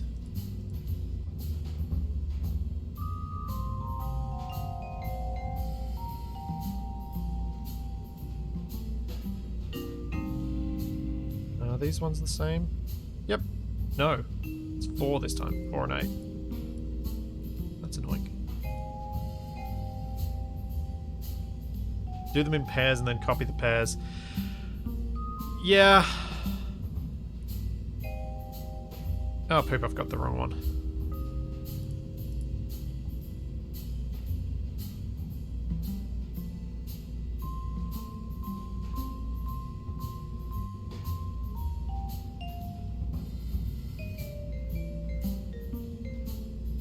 Is it? That's that side. What is the third one now? Oh, this is so annoying with the Separatrons. It adds so much extra time to set up beyond the normal stuff. Alright, so that stage, that's the first drop-off. The next drop-off is these ones. And that'll be number 2, 5. Find the right one on this.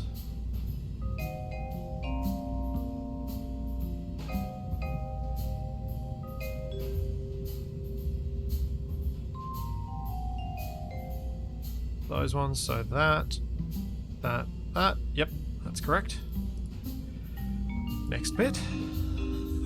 This is the most annoying thing about asparagus staging, is setting it up.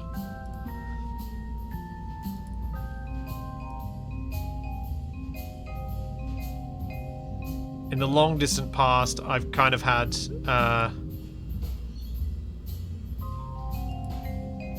that's those two, yep. I had several asparagus boosters that I'd prepped, and I just kept reusing the same ones. Okay, we should be good now, though.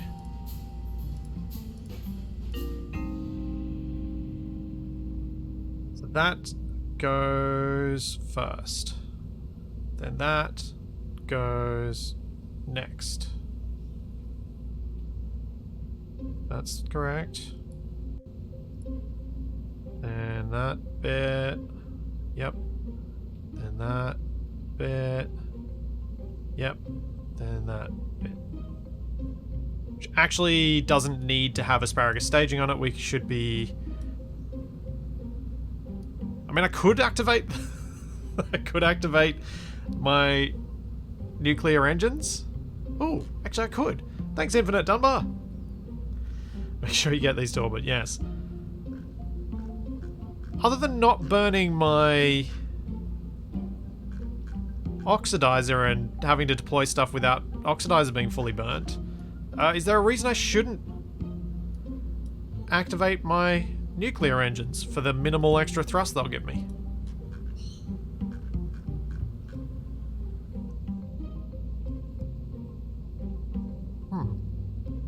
Probably isn't, is there?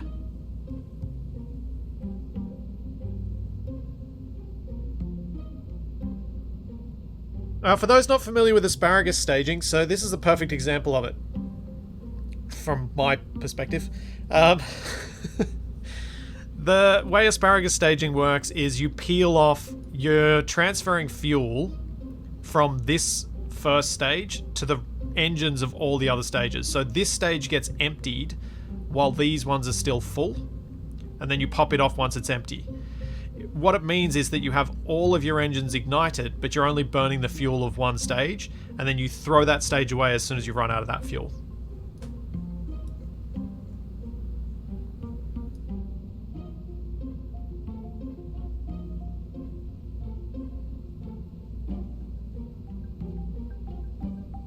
I'm just going to leave it as is. Alright. Is this enough to get this to orbit? How much delta V do I need to get to orbit around Kerbin? So that's 1,800, 3,200-ish.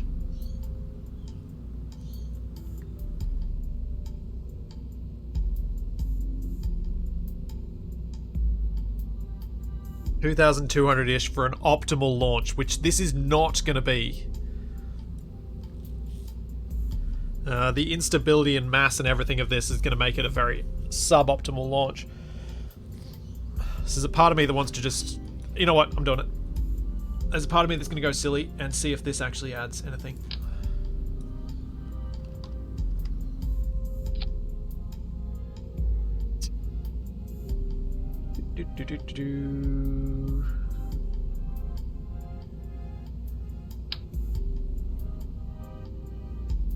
Because why not? Huh, that actually has enough thrust to weight ratio to do it on its own. Interesting.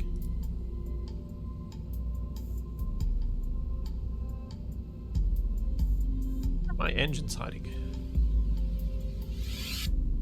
Oh wait, what?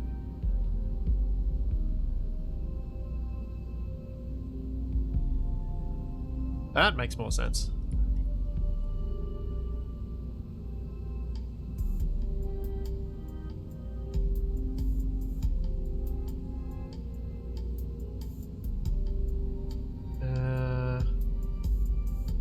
Put these on a stage on their own. 0.9. Ooh, okay. That's not too bad.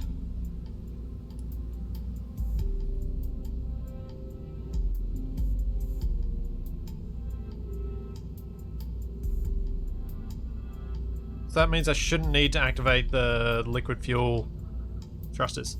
Alright, too much. Here we go, perfect.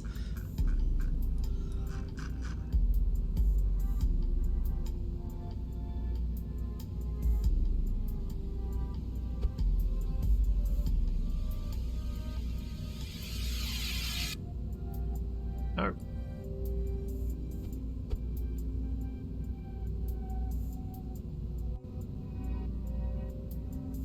Okay, that might be a bit lower than I wanted that to be.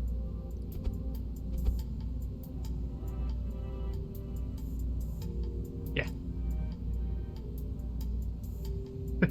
For about a minute, the hottest thing in your universe will be about 20 feet behind your rocket. Accurate.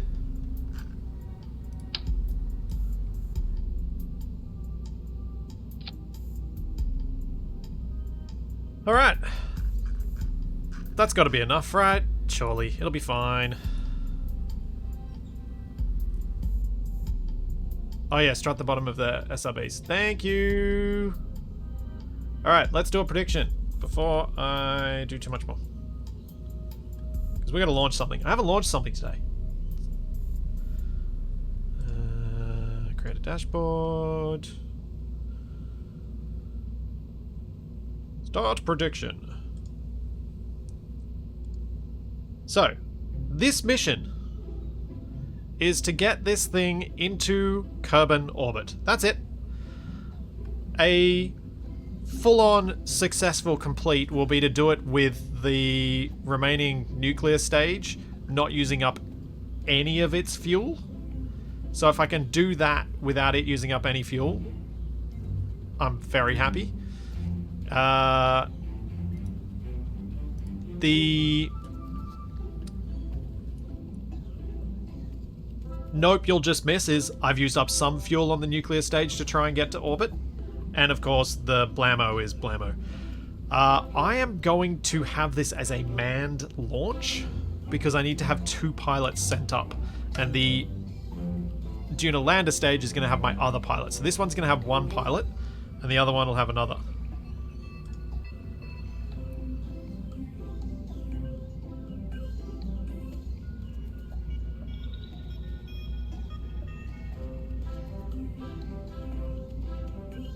Yes, getting orbital is the worst part for this thing.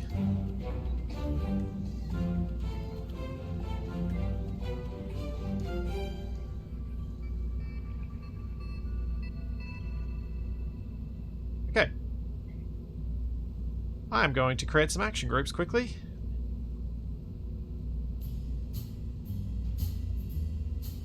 For the 2 things that might actually get an advantage out of action groups.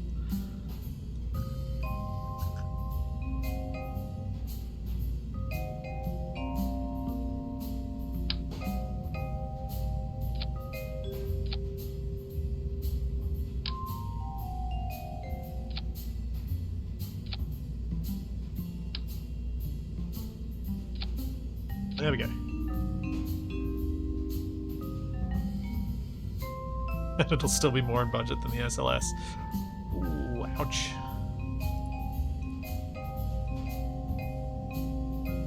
Yeah, Valentina, you're taking this one up.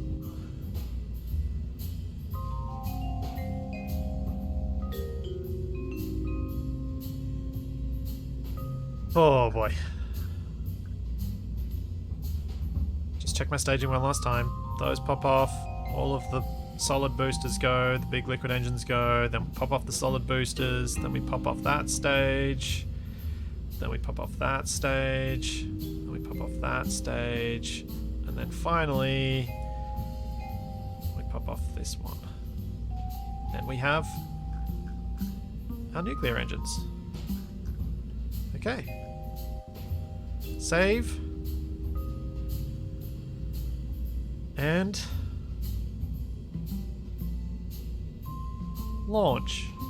Oh, an escape system. Ooh. Ooh.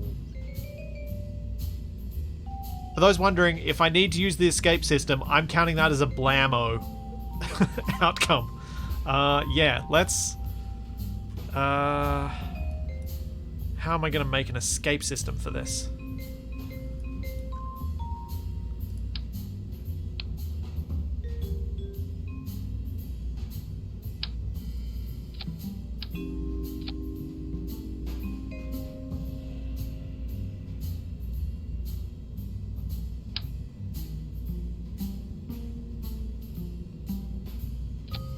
Let's just see. Let's just hope that this is enough. Yeah. Where is it? That's what I want on the last stage.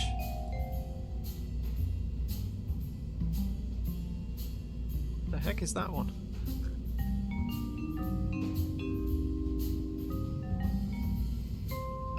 Alright, that I don't want to pop off at all. Okay. Cool, we have an escape system. So hopefully Valentina won't die if things go terribly, terribly wrong.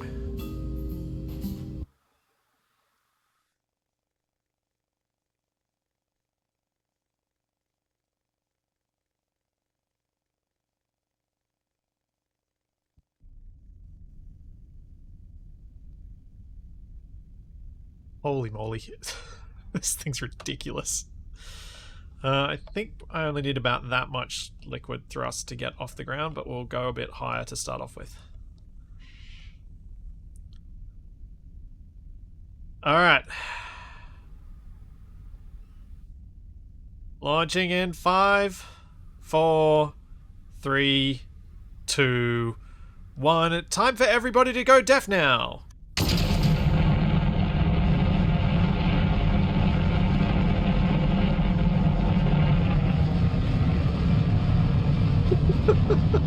That is incredible.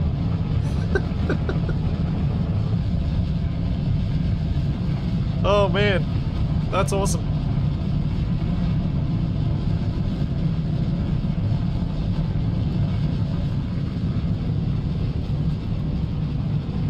Oh, look at the fireball.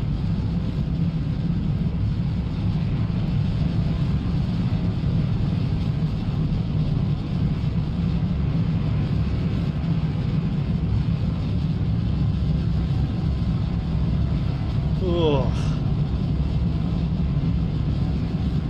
Valentina, so excited, much wow, hope no blammo. Yep.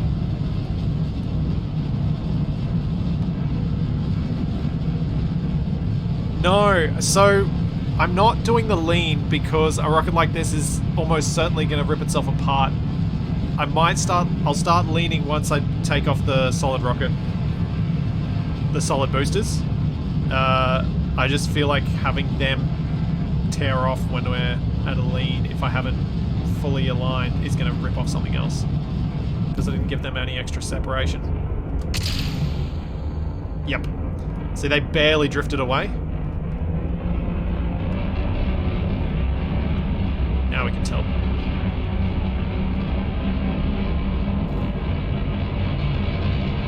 So, now that I've tilted, now to get a bit back to my prograde marker before I separate that stage.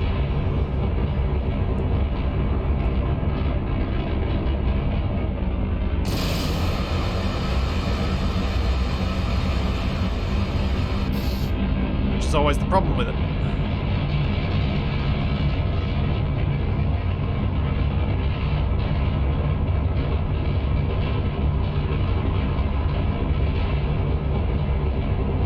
The second pilot's going to come up with the lander stage, which is going to rendezvous with this in orbit.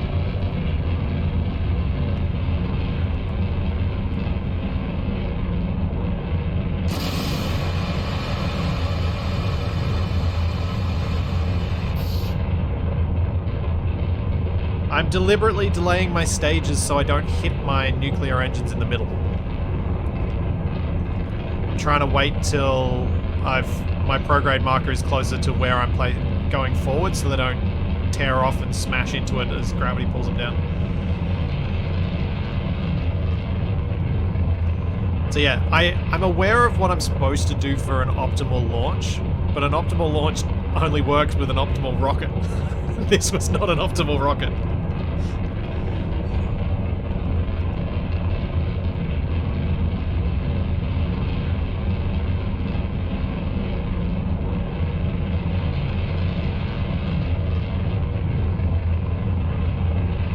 Yeah, I was going to push this to either 100 or 200 kilometers up.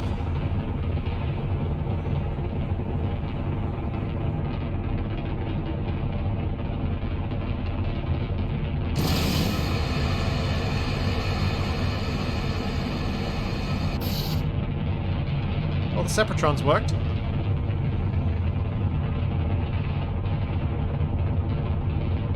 Let's have a look.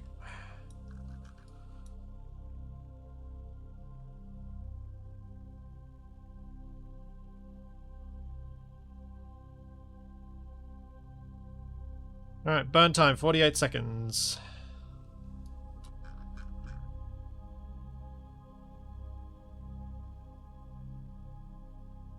Deploy those panels. Deploy those antenna. Uh-oh. Why did my antenna trigger not work? Oh. Oh, I think I know what I did.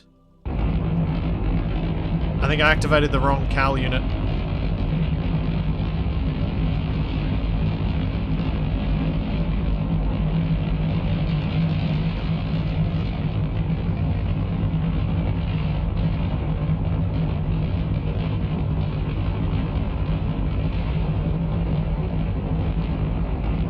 think I got the one that isn't actually set up to open all the things and deploy the antenna and everything.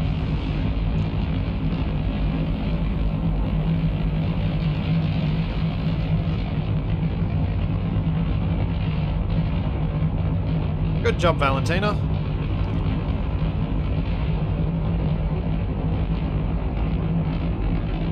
You have made it to orbit.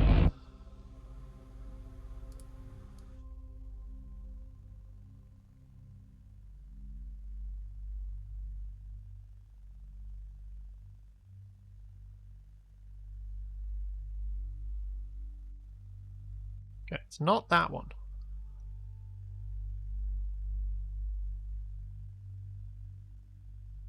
Oops. I did that last time.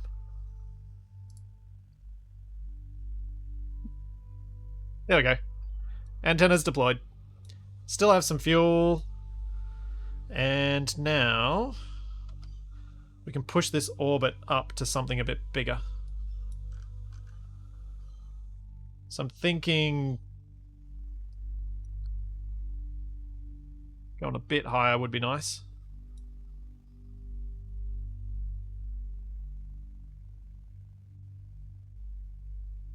No, Zuriel, my periapsis, so the low point of my orbit, is at 81 kilometers, and my apoapsis, the high point of my orbit, is at 85. So I'm outside atmosphere, so I don't get any atmospheric braking. So this is perfectly this is a stable and ever so slightly eccentric orbit.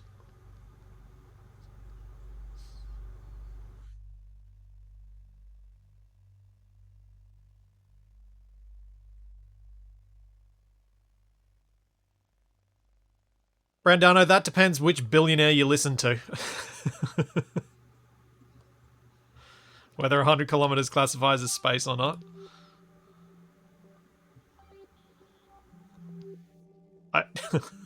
I'm not. I'm being facetious with that, of course.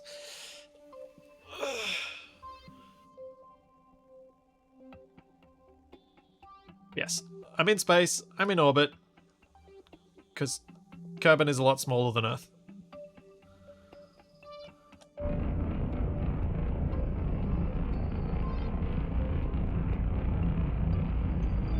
Trying to use the thrust to spin me around a bit quicker.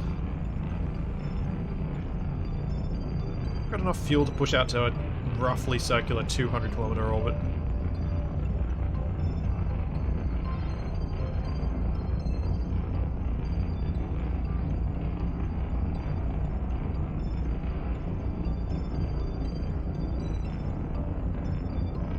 And there we go.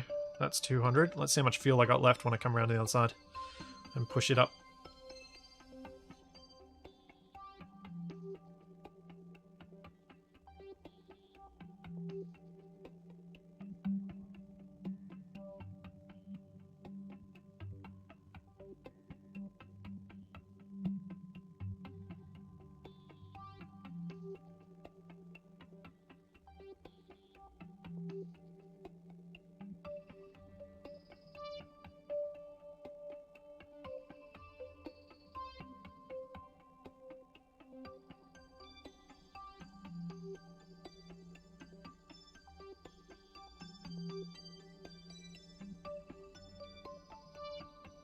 Come on. Alright, that'll do. Oh wow. Yeah, I could go heaps higher than 200 if I wanted to. But I might...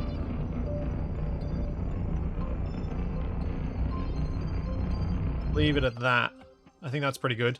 203 and 199 for my apoapsis and periapsis. And with the extra fuel on board from these, if I need to use some of the fuel from my lander stage when I come to attach, I can transfer the fuel from here into it to do that.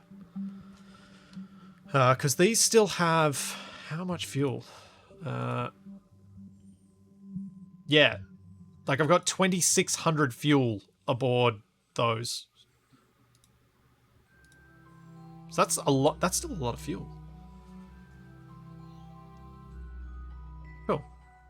Alright, Space Center. That is a successful launch.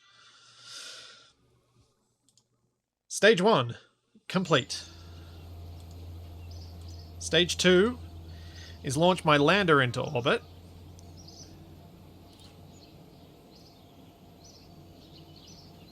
And dock.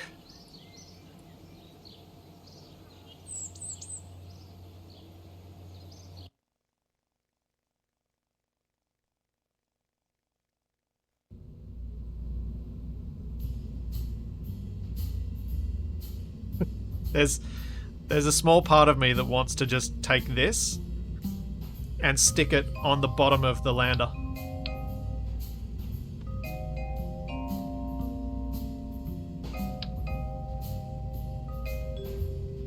Giant asparagus.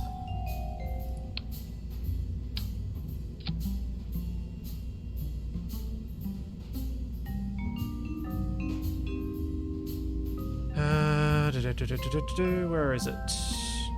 Duna lander module.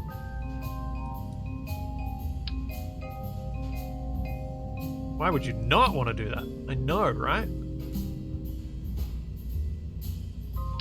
Well, the reason I would not want to do that is because this has the wrong engine in the middle.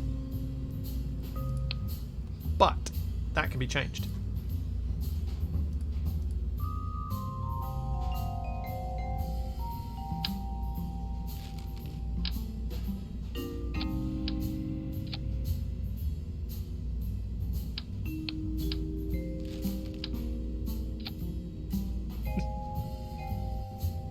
Just take that plate off.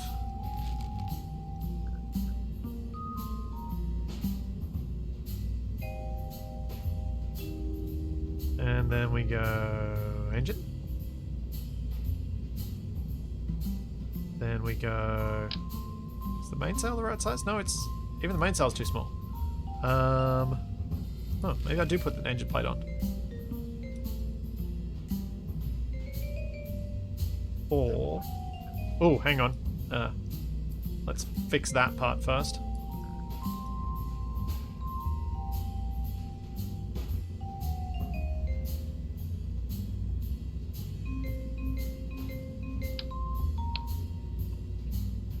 It's a terrible idea, but it could work.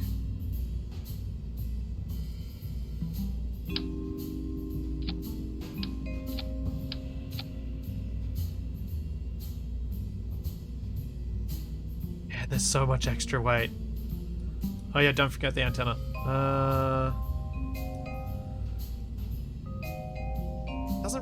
It doesn't strictly need an antenna because it will have Kerbals on board, but I'll shove a couple on there anyway. There we go. Oh, I've gone quadrilateral there, then everything else looks weird having it that way.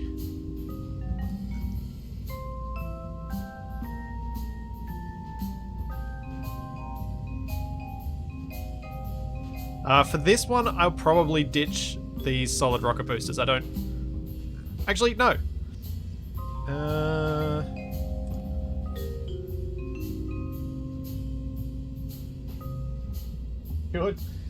Should I use the whole asparagus? As in, this whole thing? Or asparagus? Oh, that's what I should have called it.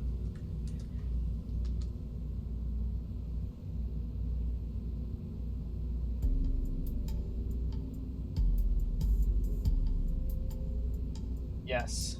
More boosters. No. Don't. No. Why would you waste? Oh, whatever. That'll do. Just while I'm figuring this out and putting the bits in. Start poll. So, yes, I am able to transfer fuel from this to the other part, but also, if I want to, I could push the other part with this. Because what I'm doing at the moment was setting myself up to have lots of little RCS bits on this big rocket so that I can dock with the whole thing. I have no idea where the center of mass is going to be.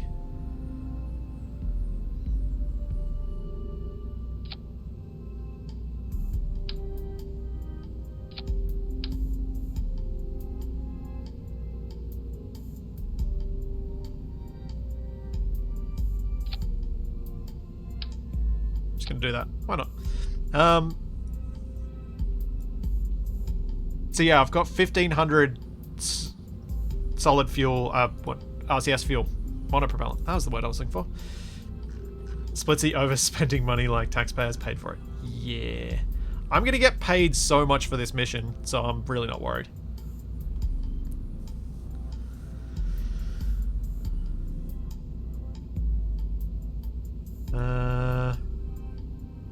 Yeah.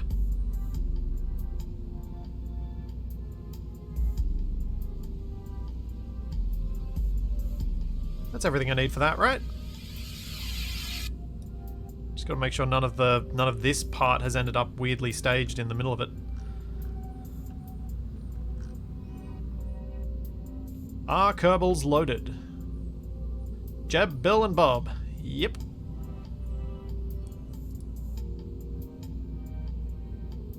So those go, then those pop off, then yep, that all looks. This is wrong. That's very wrong. You go up there. You go up there.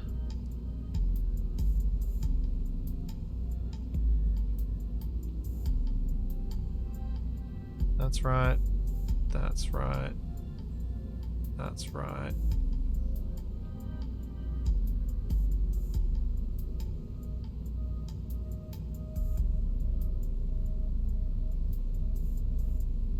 There.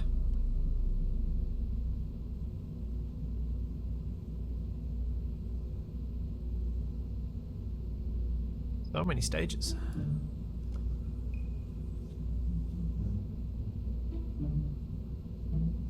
Okay, check it again. Solid rocket, thingos. Yes, a 5-to-1 on more boosters. All right, I'm doing. I was probably going to do it anyway, but I'm definitely doing it now. Yep, that's right. Then those pop off.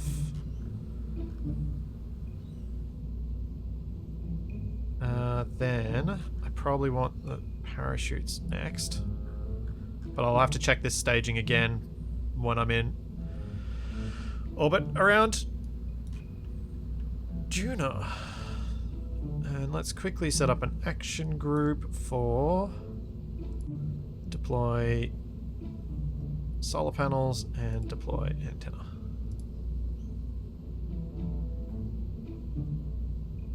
Cool.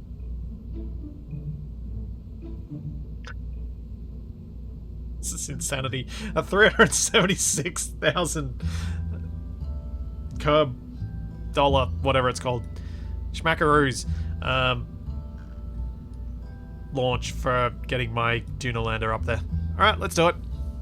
I need a prediction first, don't I?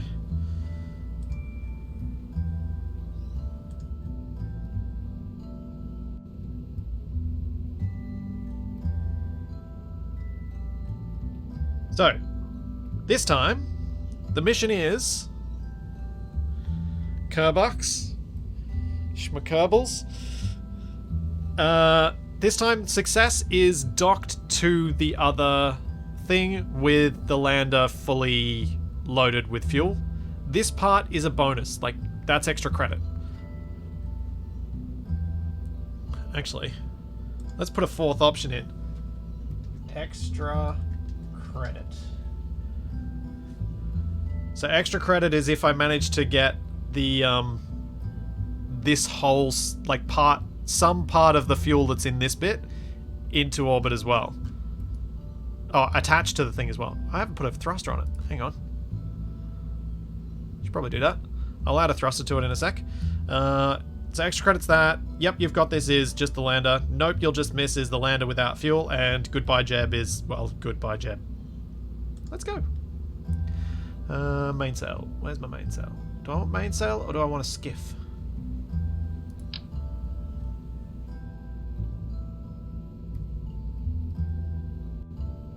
Let's go mainsail. There we go.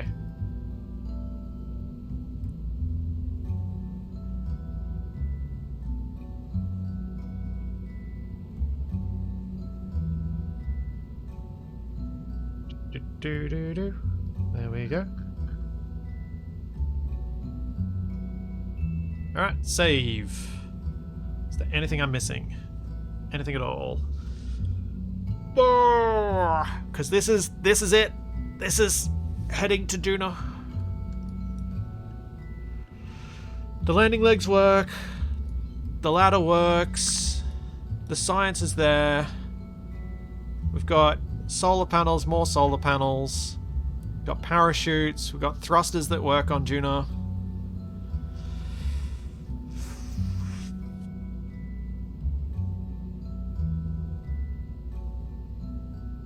That's everything. I think that's it. Antenna. This one doesn't need to have big antenna because it's just for the lander. It just has to communicate with the satellites up in orbit and the station up in orbit.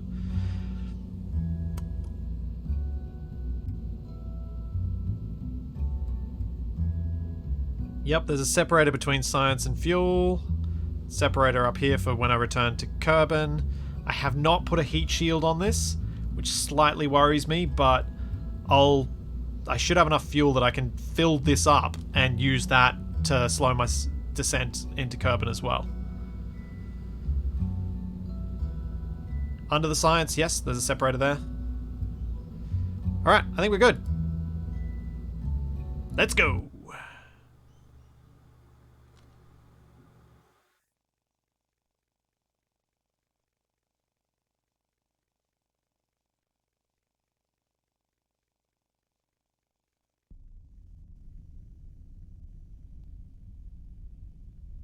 Alright, let's see these predictions.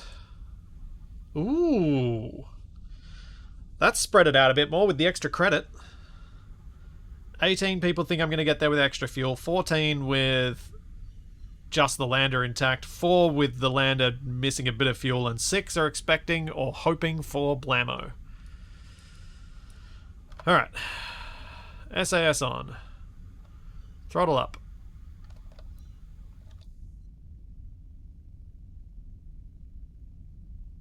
3, 2, 1. Make rocket go now.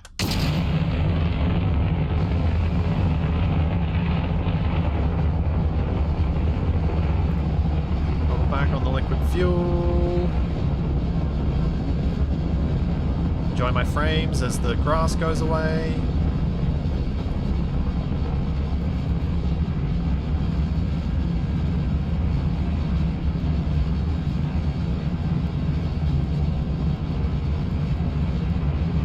Little bit of tilt. Oh, I've still got plenty of solid boost. Just a teensy bit. Not too much. I'm always afraid of doing this because I've had so many rockets flip and destroy themselves.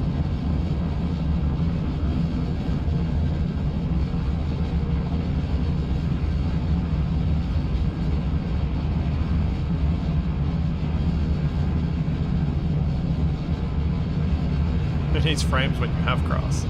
Yeah. I wish I knew how to change that so that it wasn't that bad.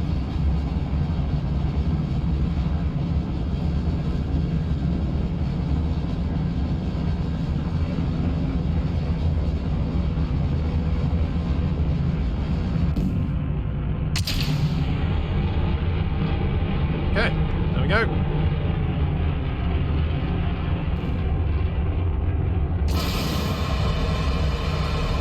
Stage separations without anything going explodey. Yes. Horrible dance. I do have the Parallax 2 mod.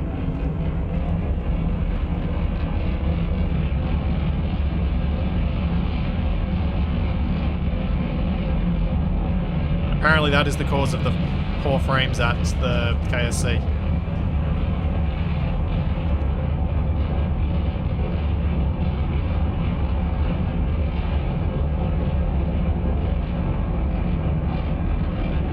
All right.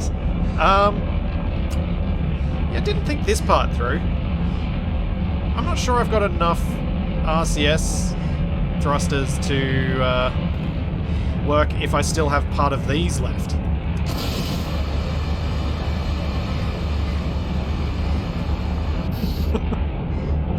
I was only counting on having this bit.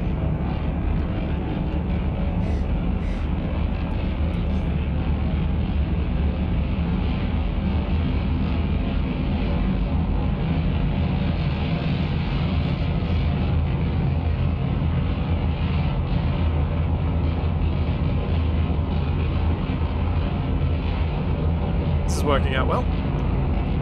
Perhaps this is 68.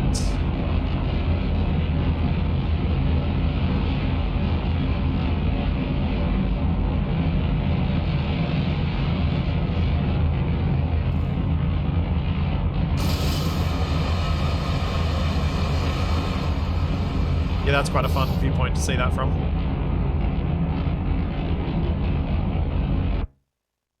Alright, let's set up my orbital circularization burn thingamajiggy.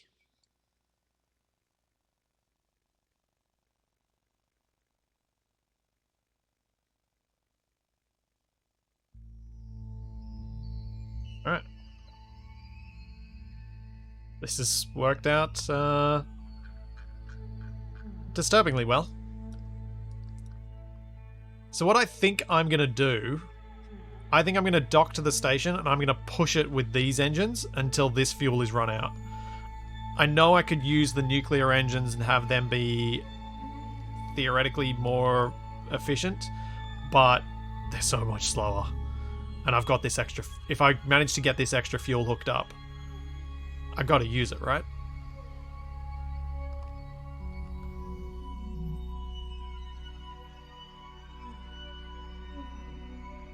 And having all this extra thrust to speed things up, I think would be nice.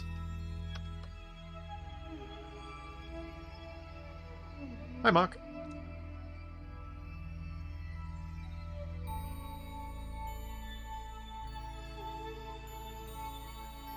$35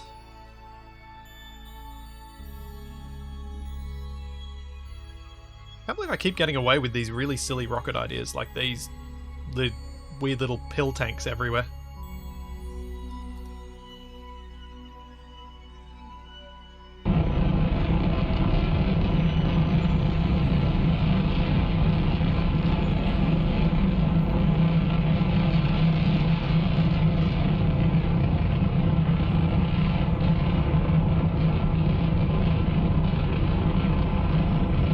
But it will be cool if I can get even some of this fuel, just for that first push out of the sphere of influence of Kerbin. And maybe even for the deceleration burn into Duna.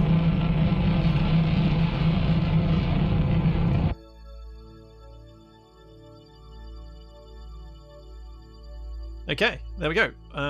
Orbit, I'm ahead of the transfer nuke. So let's set as a target.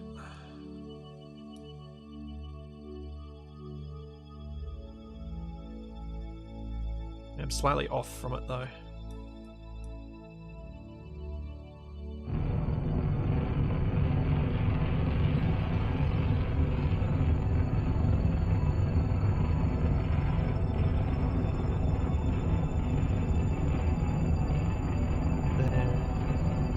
If I go just a bit higher, we should be okay.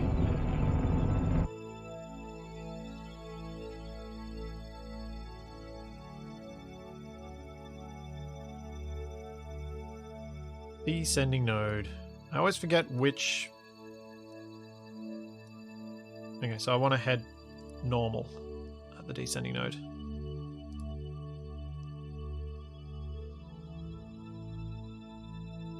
Yeah. So I will let Jeb figure that out for me. Put landing legs on the pill tanks. I don't think that would have been useful.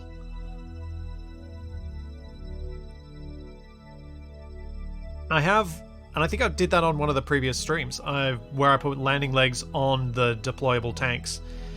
It's useful sometimes because it means you ditch the weight of the legs on return to orbit, but yeah.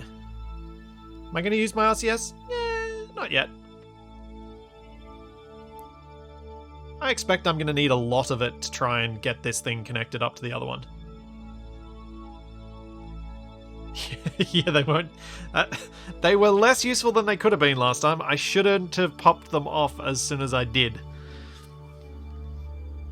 It was a mistake.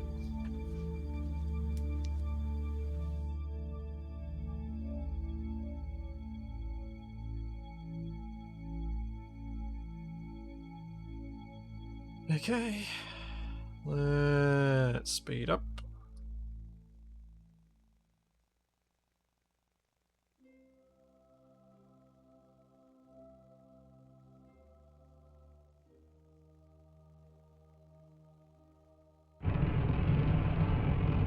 Seven, 6, 5, 4, 3, 2, 0.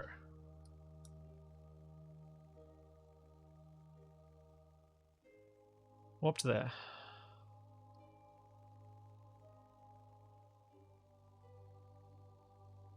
Okay.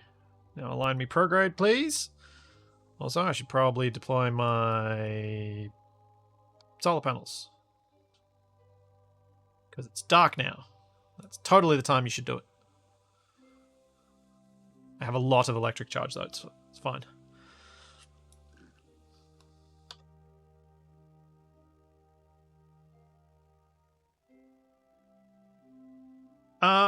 I don't think these huge side boosters are still going to be in Kerbin orbit when I ditch them. I have a hope that they will be in Kerbal orbit.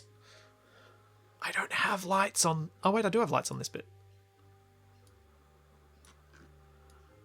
Okay, those dome lights are terrible. They do not light up the ship at all. Well... Huh. I tried. I didn't try very hard, but I tried. Oh.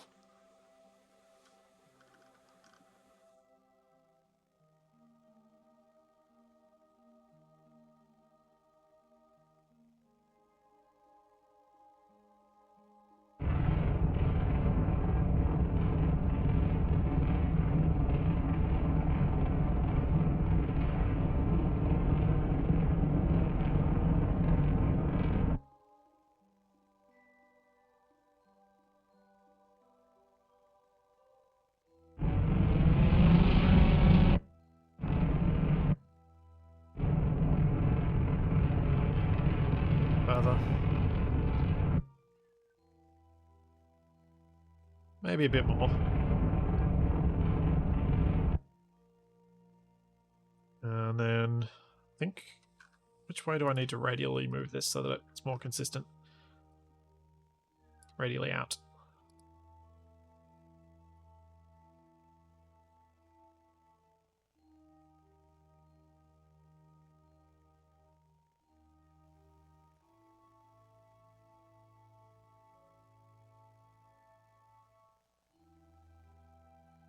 Oh boy. At least I didn't have to do, whatchamacallit. At least I didn't have to do orbital refuel missions. I was a bit worried that was going to be part of my plan for today. That I was going to be doing, you know, just shuttle runs, taking up fuel tanks to fill it in orbit. Which would have been more efficient than my giant overdone rockets, but eh.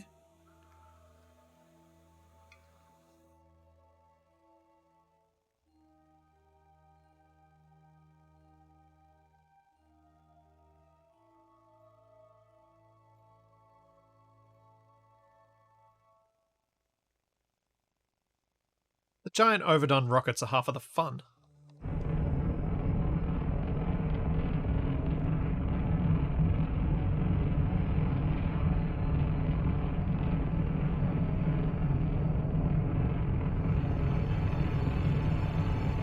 Okay, something like that'll work. Should be able to make this work as an intercept. Okay, we are at 414 kilometers right now. Let's speed things up.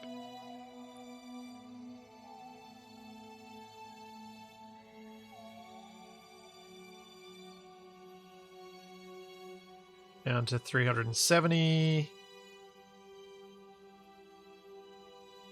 300. I might burn retrograde at my periapsis on this pass, actually. So I think I'm going to be at a fair distance when I finally do get the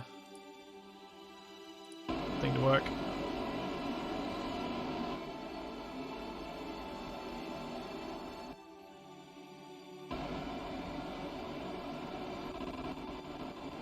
Solar panels are deployed. I remembered to put them on an action group. I'm learning.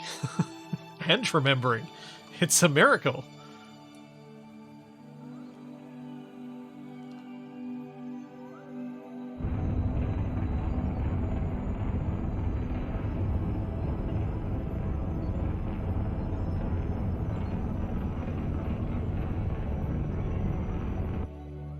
That'll do.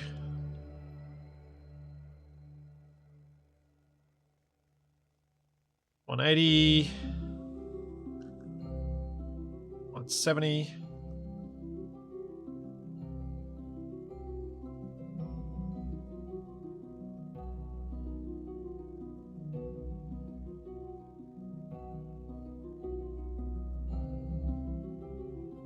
I really hope this lines up when I'm just coming into sunlight, not while I'm still in the pitch dark. And it looks like I'm good.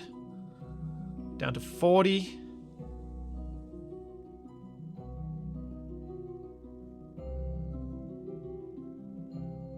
$25.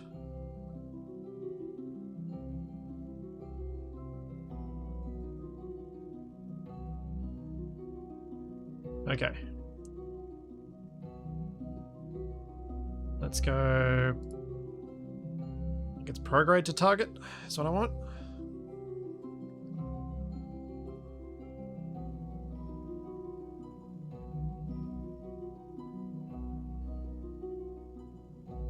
Oh, there it is. It's very hard to see against this thing. Let's turn on my RCS. Let's just make sure we've got enough fuel and I'm not burning too much.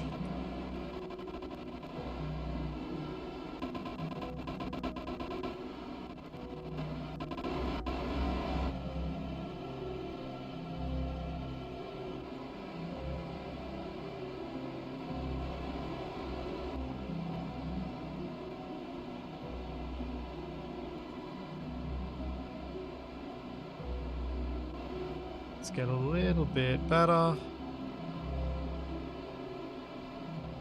Oh. Stop doing that, ship. This totally works as I think it should. It's not as optimal as it could be, but what I'm doing totally works.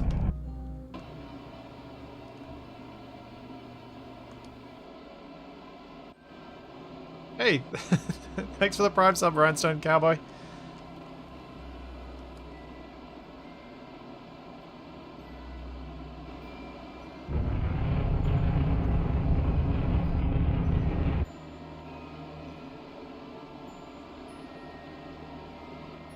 Down to 13.7 kilometers.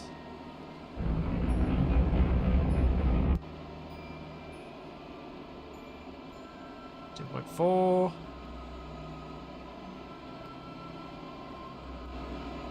I might turn off my RCS. I'm burning a bit more of that than I had hoped I would.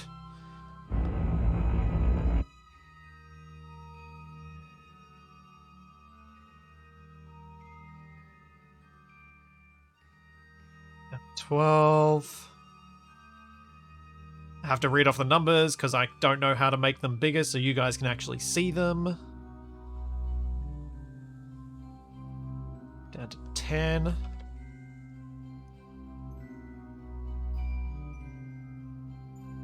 Satan's Pegasus, the only Star Trek I've ever watched were the movies that apparently people don't like. I'm Stargate and Farscape and Futurama are my sci-fi shows of preference.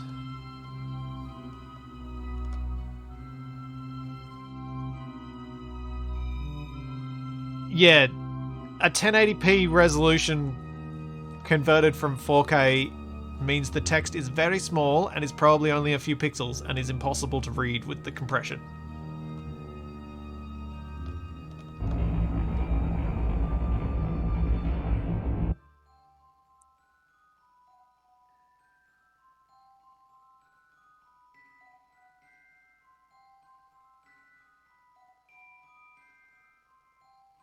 Yeah, as a big fan of both Stargate and Farscape, it was obviously quite cool when Ben Browder and Claudia Black were on Stargate.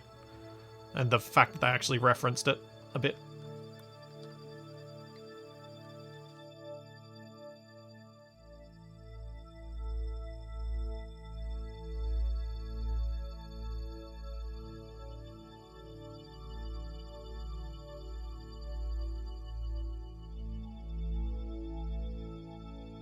.5 kilometers out.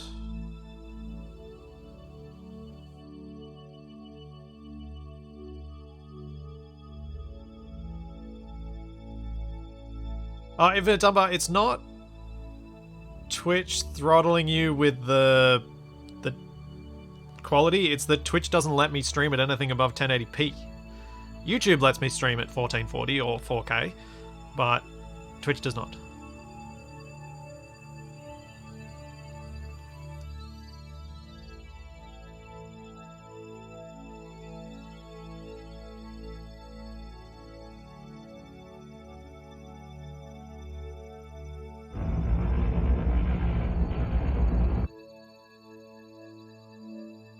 Down to 6.9 kilometers.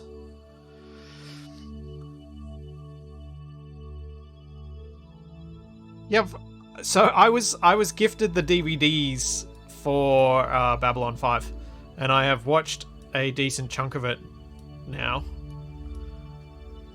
And yeah, it's pretty good. But because I never watched it when I was like Stargate for me and Farscape, they were like while I was in high school. So they'll always have a special place for me.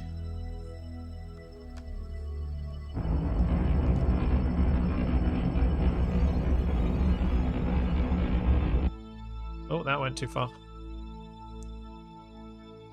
Oops.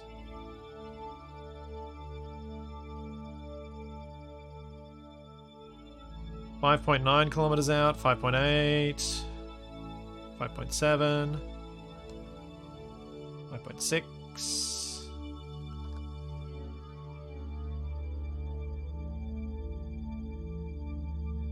This rate, I will be probably popping those booster stages off. It looks like I'm almost going to have burnt their fuel out before I dock.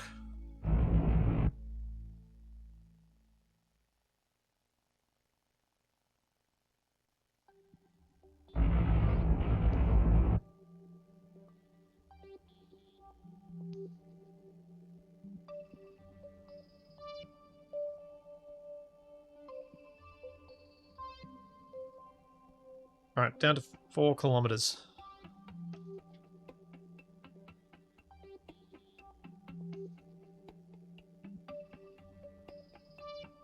Three kilometers.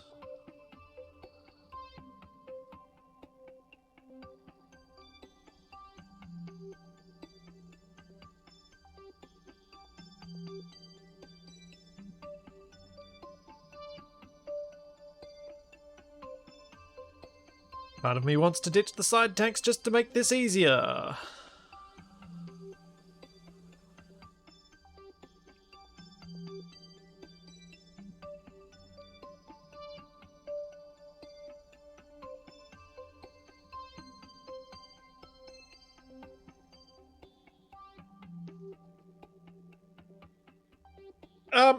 The next Space Engineers video will be on Wednesday, because we actually got to record assertive acquisitions this week.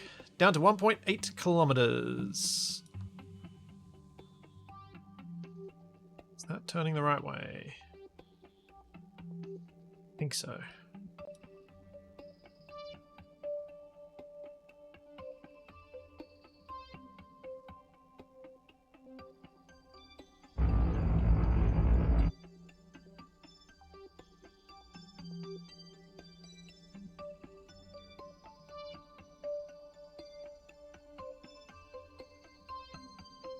need RCS on now.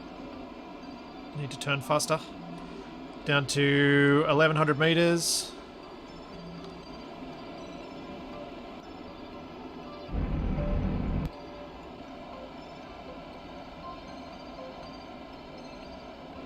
One kilometer, and we're totally doing this in the dark. Of course.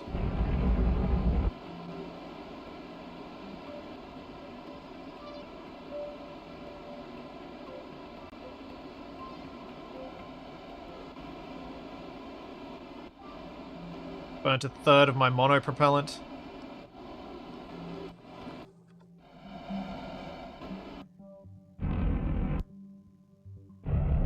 Nope, wrong button. No. Gah.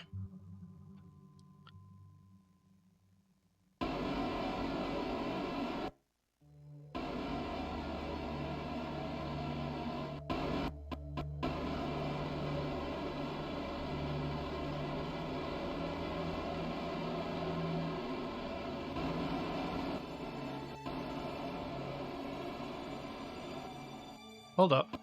Am I burning the monopropellant up here? No. Good.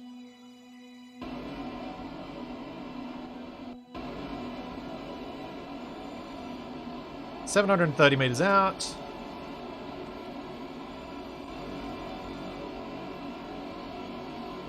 Oh man, original Thunderbirds. Yeah, I remember watching that as a kid. I think I had some of the toys of it as well.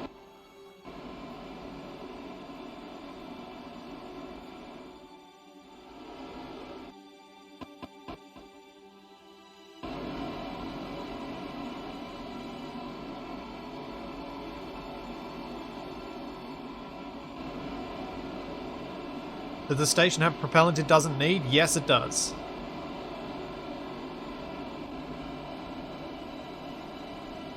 So I'm a little bit concerned that I don't have enough RCS to do this slowing down with just monopropellant. That concerns me because I think I'm going to struggle to turn enough.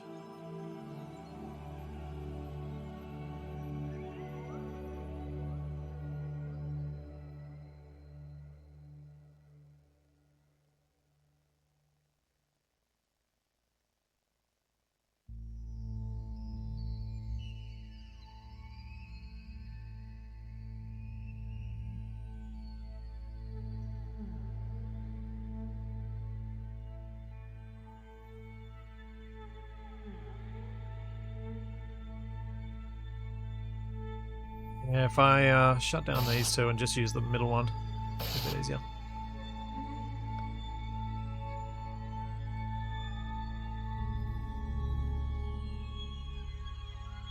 Oh, the rotation speed's so bad.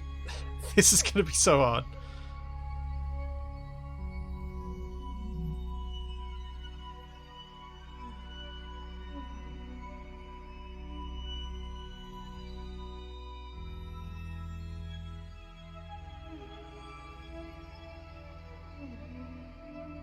Don't even know which way I'm trying to rotate to, because it's just not. It's so slow to react to anything.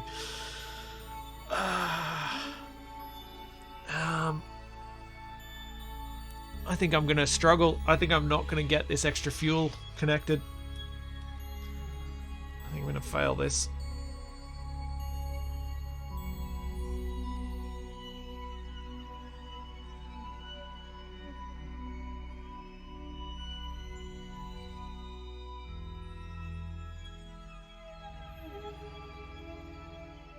So I'm now drifting away from the transfer stage.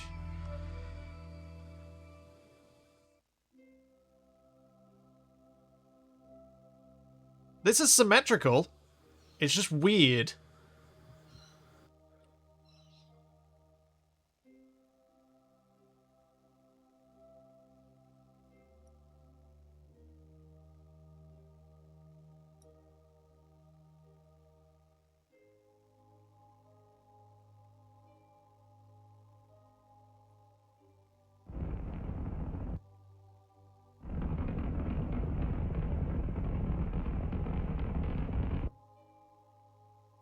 Okay, now I'm closing again. Very slowly.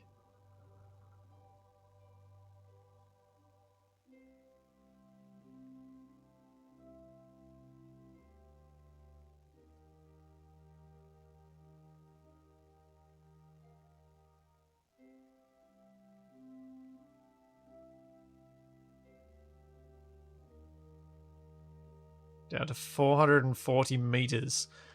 Oh boy, this is going to take forever.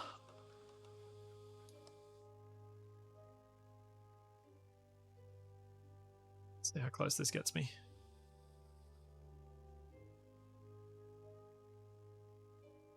$400 All right, let's try and correct this a bit now.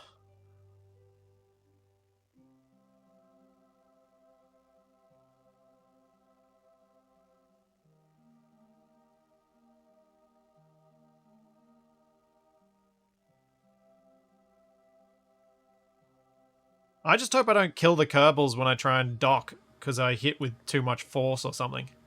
That's my my biggest worry. I'm not too worried if I have to detach and lose all this fuel and just attach to that, since it was designed to go interplanetary as it is, or even without its 2 booster stages.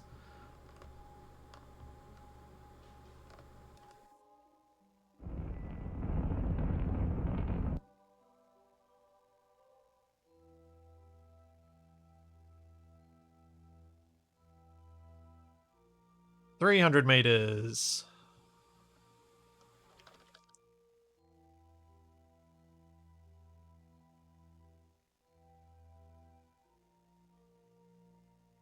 No, Brandano, I can't transfer this fuel from the outside to the middle because the middle's still full because this is an asparagus staged rocket.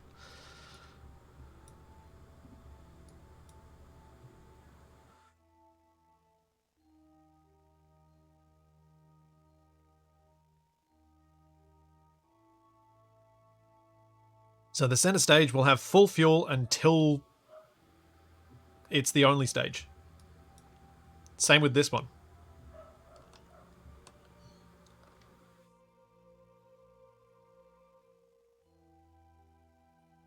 I have changed the thrust power on the center stage. It's down to 30%.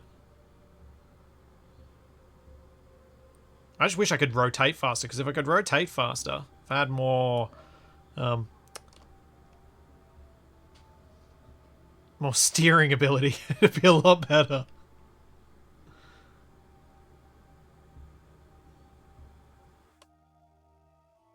No, I will not turn on RCS to rotate, because I'm running out of RCS fuel and I need to use that for docking.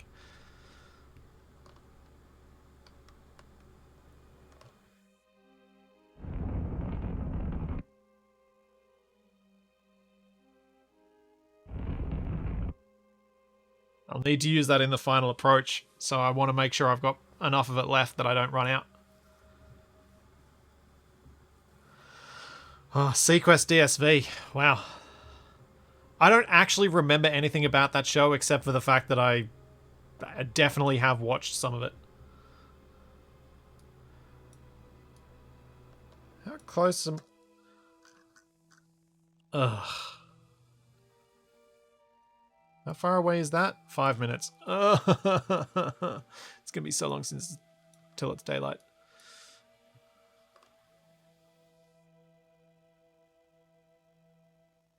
Oh yeah, Sliders I definitely remember. I liked that show.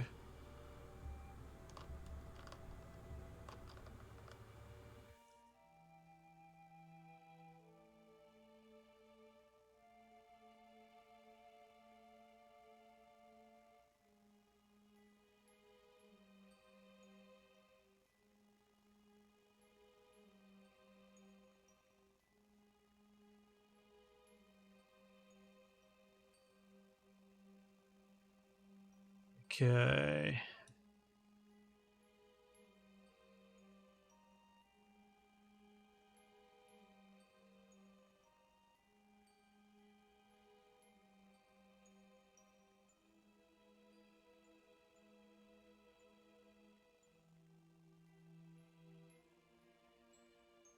What monstrosity have you arrived to here? Hopefully a monstrosity that's about to become a bigger monstrosity.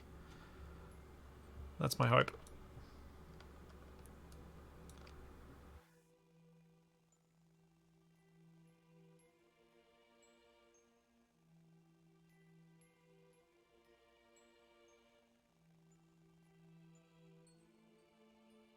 Come on.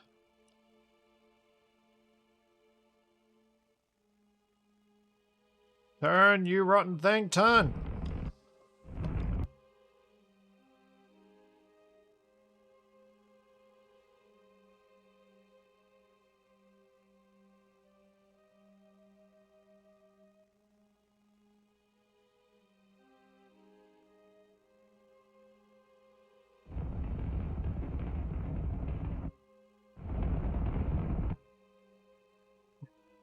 Alright, I think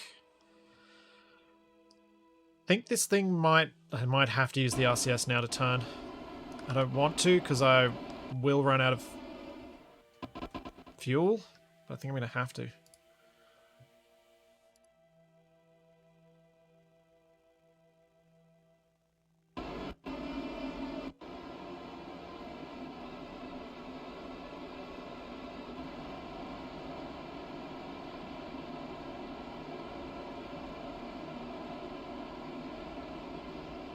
Six, 0.5, 0.4, 3.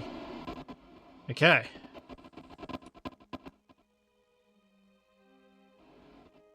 Which the heck way is which? Oh great, my controls are reversed.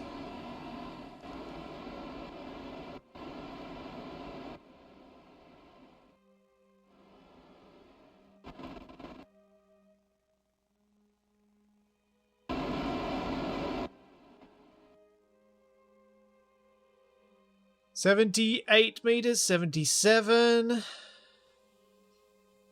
Hey, we got sunlight!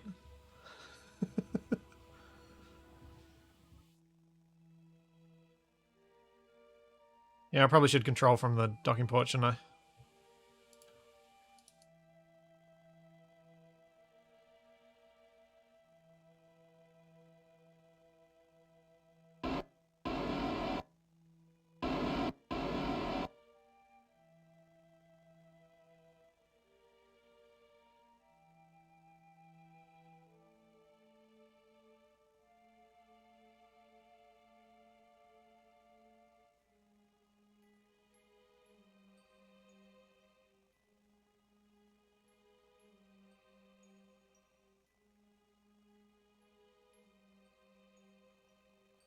Trying to turn. That way. That way.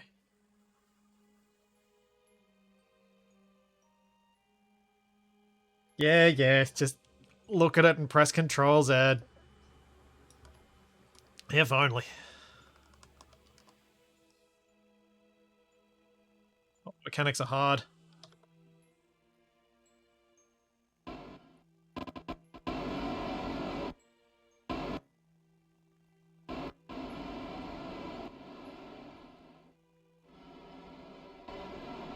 Let's hope I can just dock before it goes dark again. Retract the solar panels so they don't get destroyed. Maybe. But also, maybe not, because power.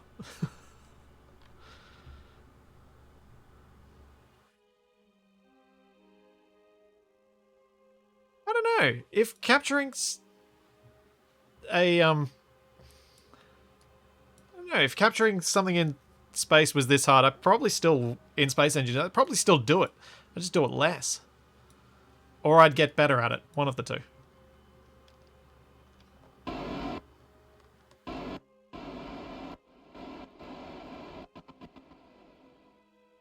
Deliberately trying not to use up too much, like go too fast towards it.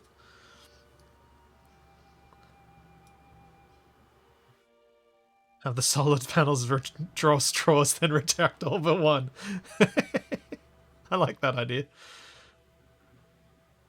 55, 52.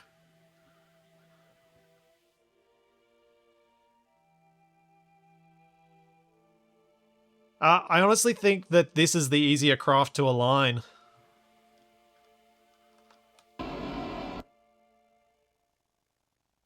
Rather than the transfer stage.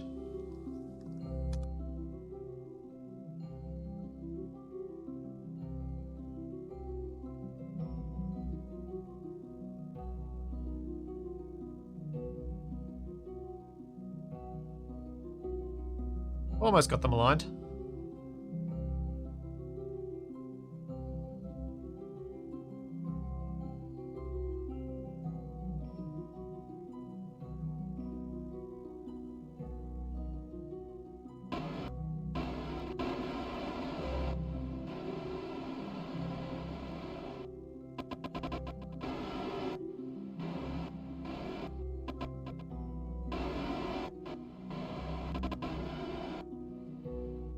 Here we go. Can I do it? I've got control from here on aim camera. Ah, that's better.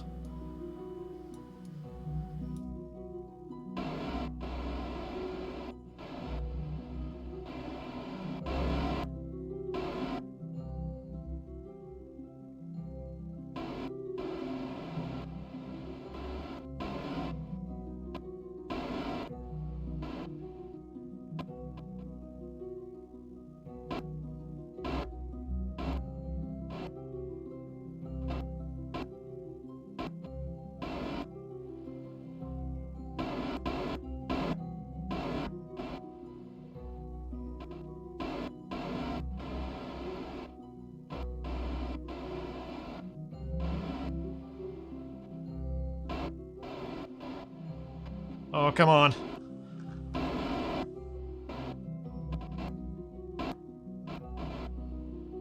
No!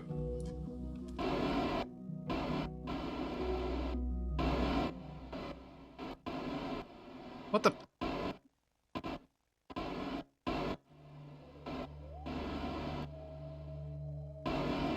Oh, I hate when the controls are all weird.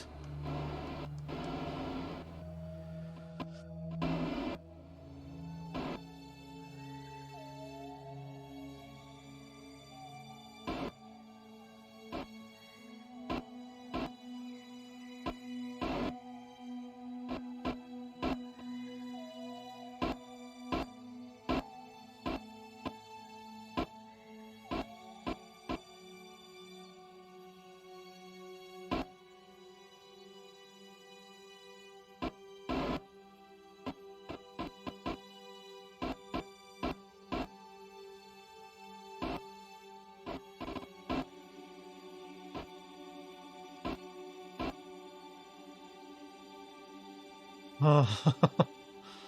Come on. Nope, wrong way.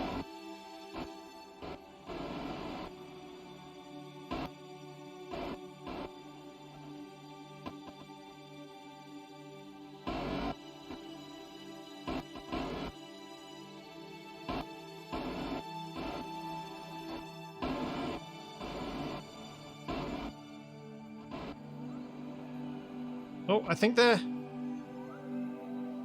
wobbling. Yes! Yes, finally. I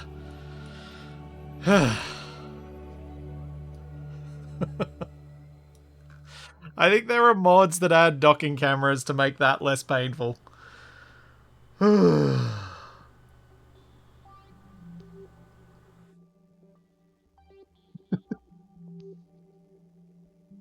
Oh, jeez.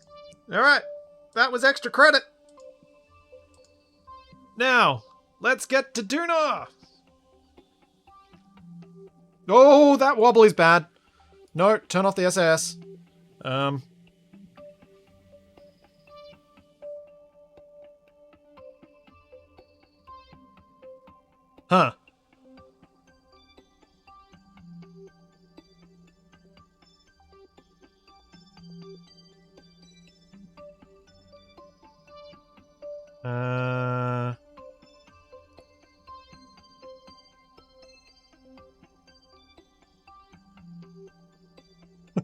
Thank you for the,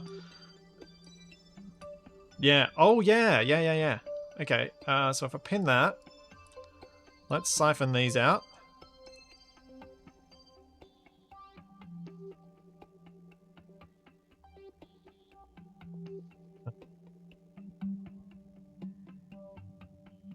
Have to enable crossfeed on this.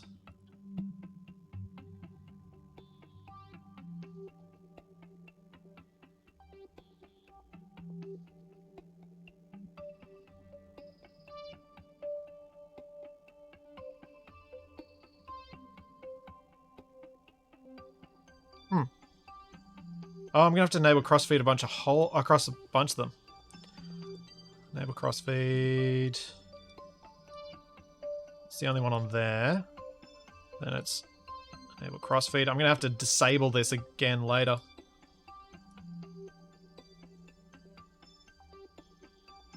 Let's try that again. Out. Nope. How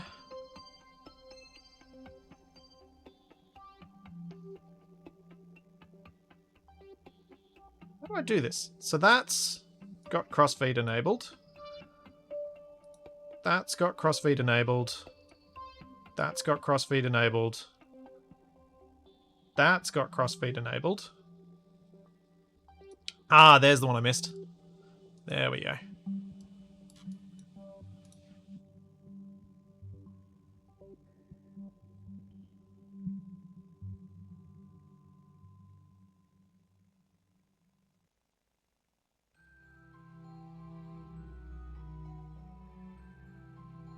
And pin.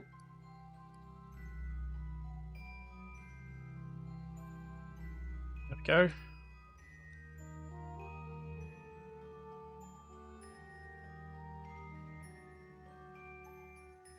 That's those emptied. Let's see about this one now.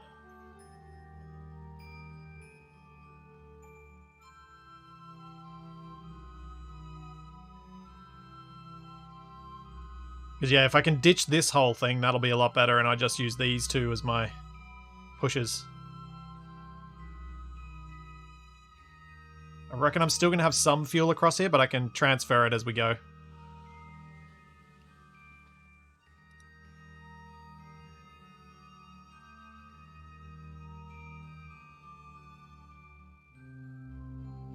Even though arguably using the main sail would be better, but I think having less mass across that connection is better.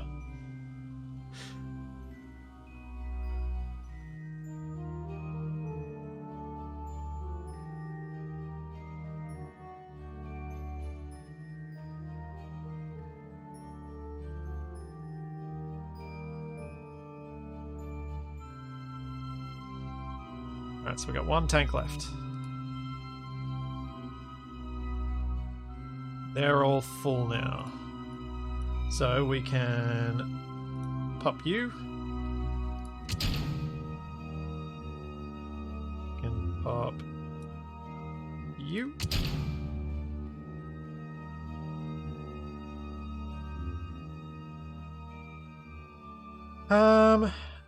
No, I can't really grab the RCS, annoyingly. There's not a lot left anyway. I think I used a bunch of... No? There's not much left. There's only like 50. So, it's not a big deal.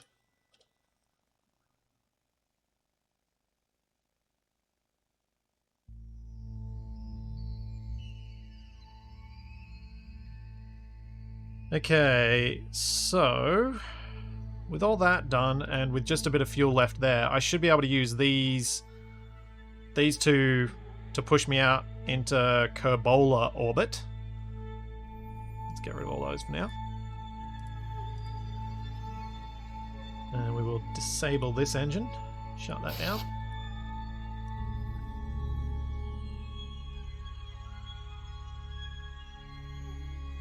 And what am I... So the two engines I want are those two. These are active.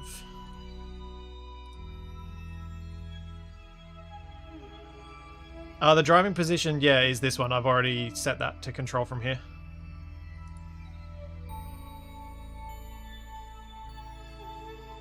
Which is Valentina. I'll be back in just a sec. I need to take a quick bio break. And then we can get this thing to Duna. Enjoy the Kerbal. Enjoy the Capax. I said Kerbals, I meant Capax.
Would Kerpax just be unripe Capax since they're green, not orange?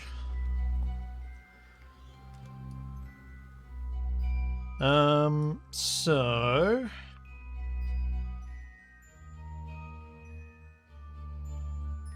Now I need to disable...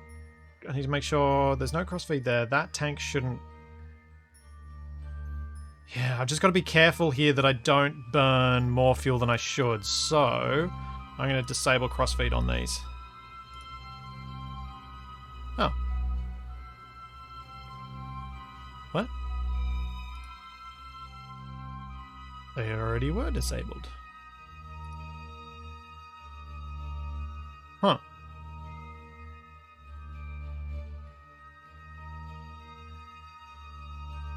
Huh.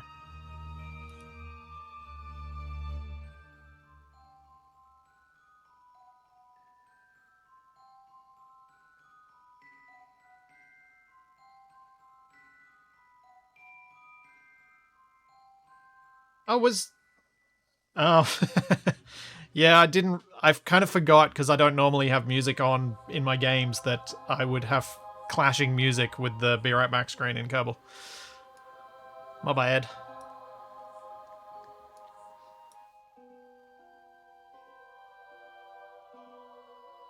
I love that still just drifting away over there. Okay.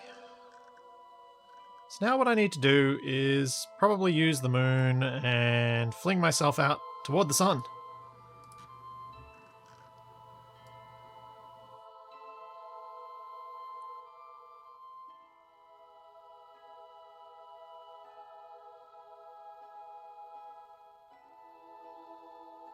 What?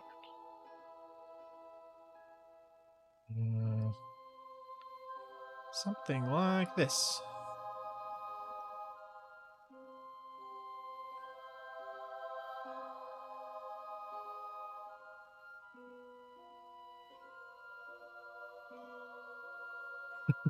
I've been to Minmus.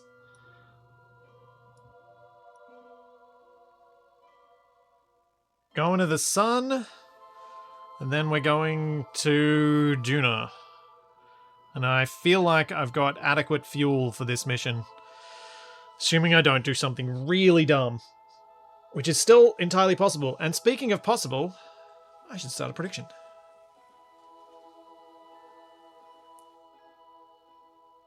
I feel like this prediction should cover the remainder of the mission. That means getting Jeb, Bill, and Bob safely back to Kerbin's surface.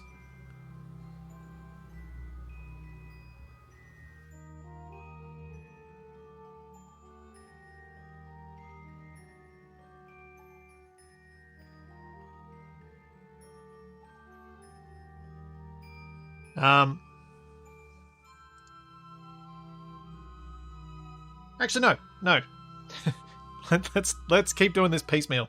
The next prediction is to Duna orbit. To Duna orbit is the next bit. I don't know what You'll Just Miss is. Oh, well, yeah, that'll be a flyby of Duna and a failure. Alrighty. To Duna orbit.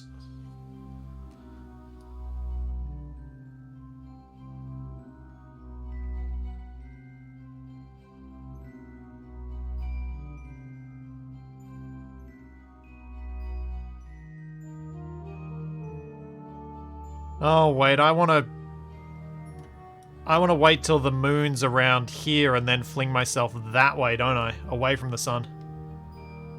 Oh, man.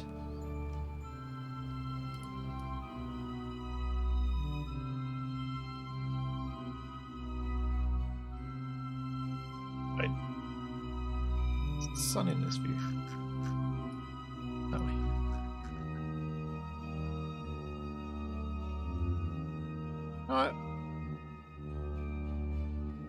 Yeah.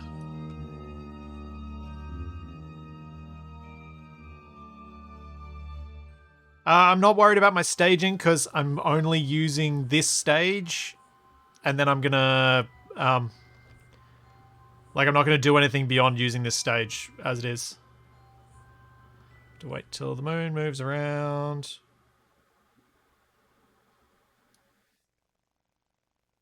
Wobble, wobble, wobble, wobble, wobble, wobble, wobble. That should be about right. That'll do.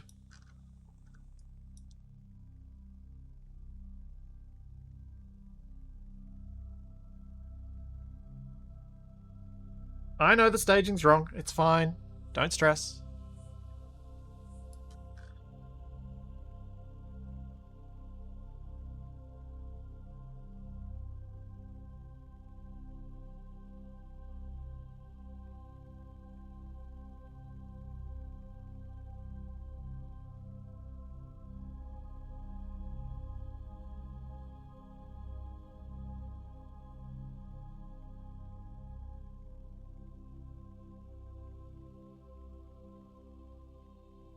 How did that get up there, though? So they're both active, which means they'll go as soon as I start doing stuff. And the rest of this is shut down. That's shut down. There are no other engines that were ever active.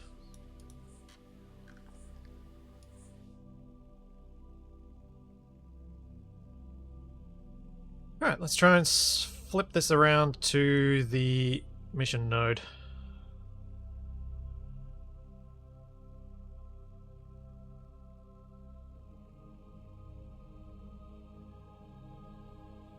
Oh, this will be fine without struts. Just accelerate really slowly. It'll be fine. And it's only got to hold on to this for burning through 3,000 fuel. So once my liquid fuel reads at about 30,000, I'll drain that off and I'll detach that and then I'll continue the burn.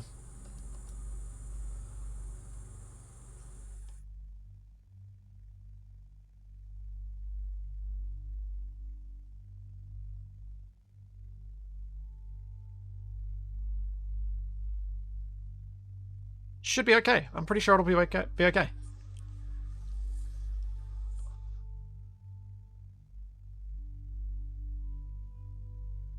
I worry when your orbital maneuvers include the term fling.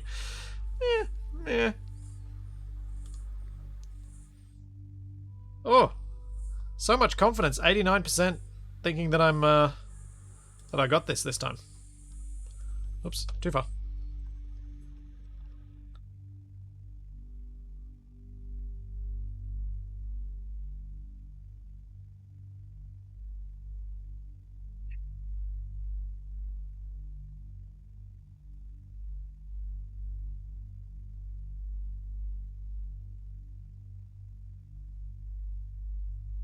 Okay, so I think if I pin that up, that one, and pin that one, and then I open that one, should be able to, and set them to out. I should, in theory, empty this quickly enough to stage it. Maybe. The challenge with that though is this is in front of me, so ditching it is going to be an interesting challenge with getting it out of the way as well.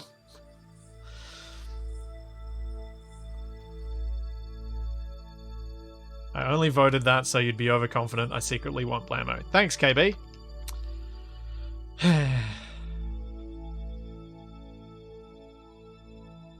I know who's getting a sticky bomb next time we play GTA.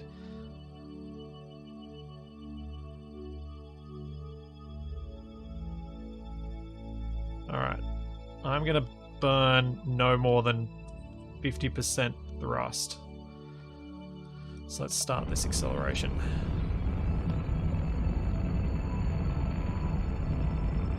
In fact, I maybe don't want SAS on.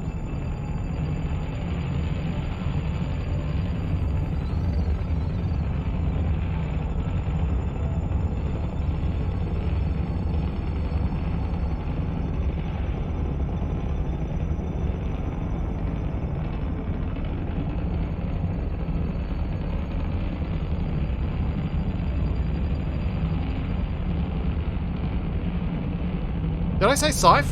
I said next... Didn't I say next time? I didn't say Scythe, did I?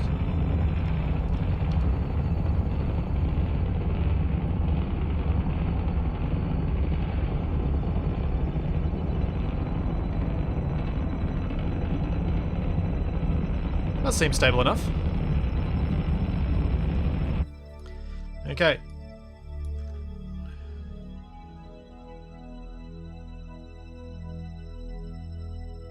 Should be able to decouple that. Wait, can I?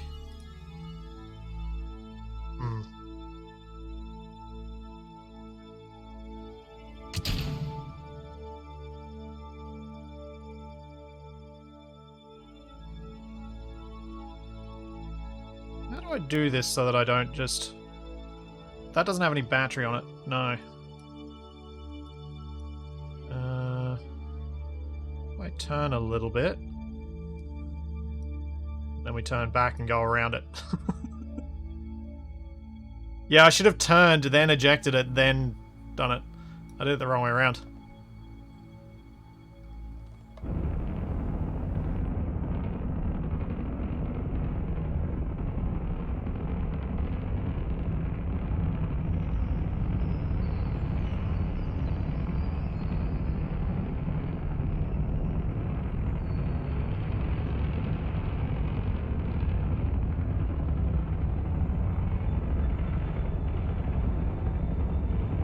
No, the RC, because it doesn't have any battery, I couldn't use the RCS on it.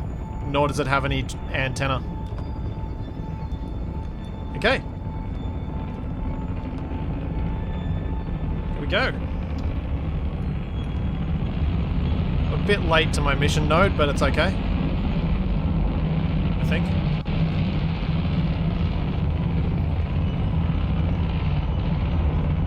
I think we'll still be okay.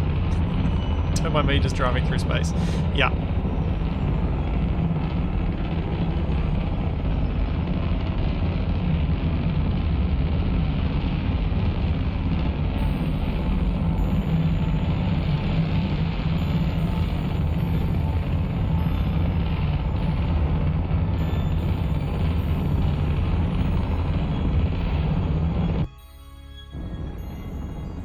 Okay, and...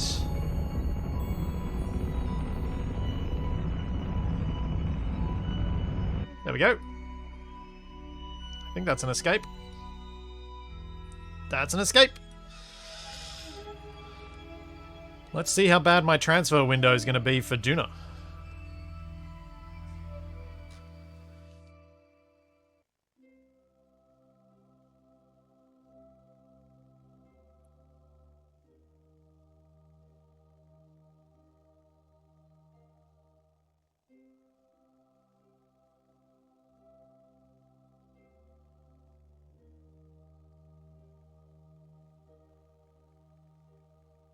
Okay, now to make sure that I haven't pulled fuel from somewhere I shouldn't have.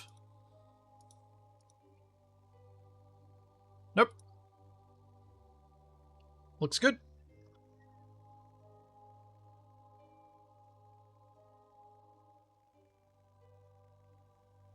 There's the moon. There it is. Goodbye, moon.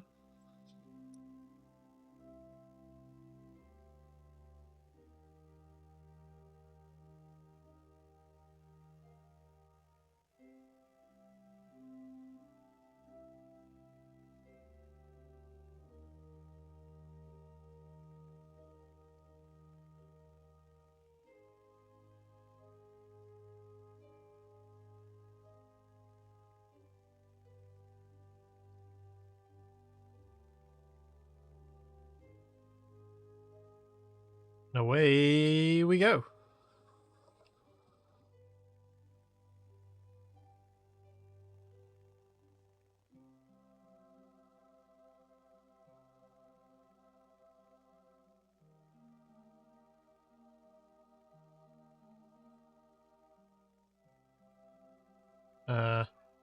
Yeah. Alright, where's Duna? Oh, man. There are a lot of different satellites going on around here now.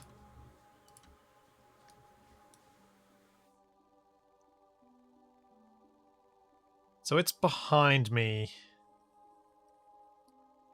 That's unfortunate.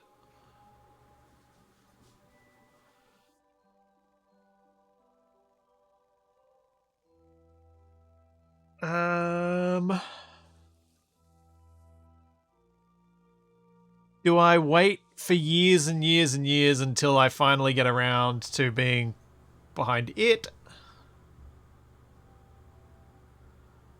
Or do I do a couple of burns?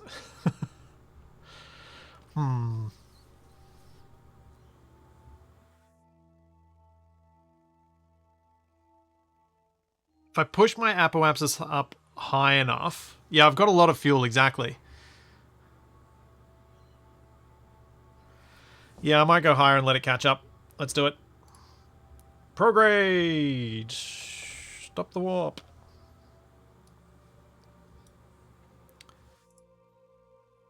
Where's all you guys? We got any science up here? Crew report while in space high above the sun. Let's do it. Let's do it on the thing that's supposed to return. EVA report while in space high over the sun. We will do when we stop spinning. How much delta V do I have? It is unknown. It's probably like 7,000.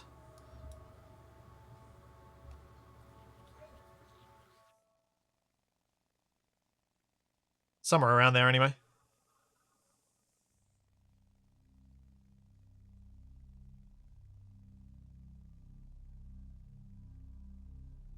Yep.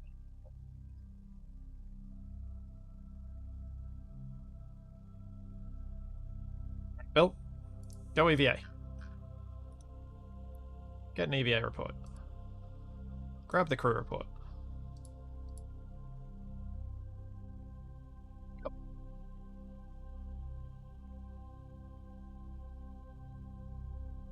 Alright,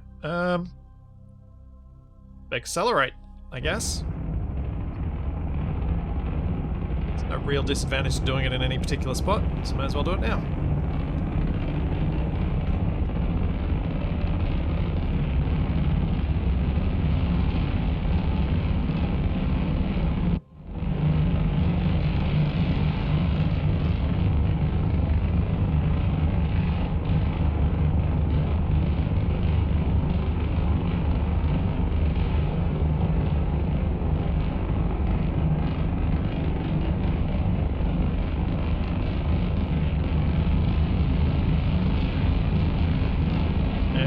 Almost burnt the boosters.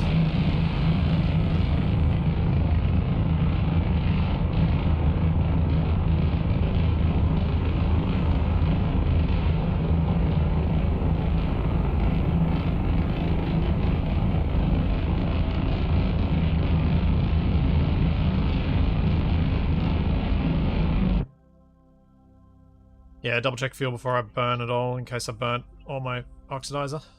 No, looks good. These are all still good.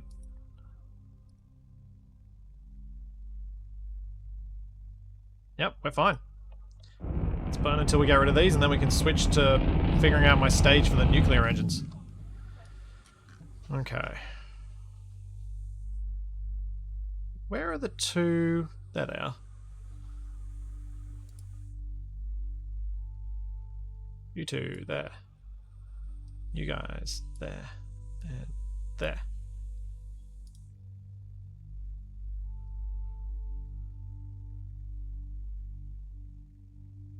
Alright, and stage separation.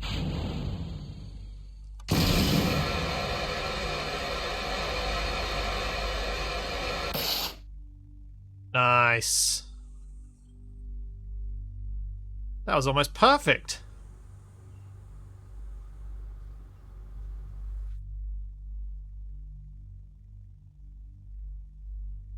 I didn't put these on a thing, did I?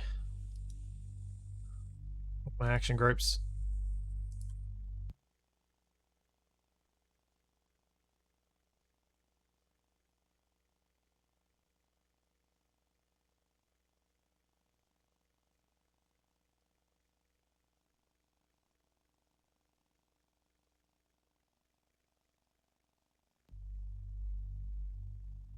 There we go.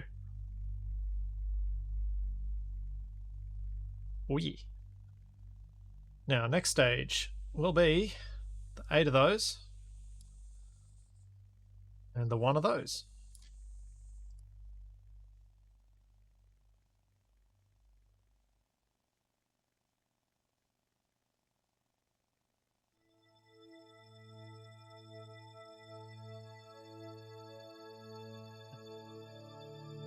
Stage.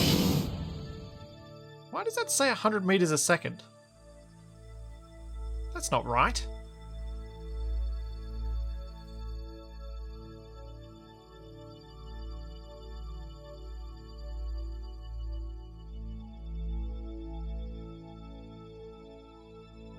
Well, hopefully it'll update at some point.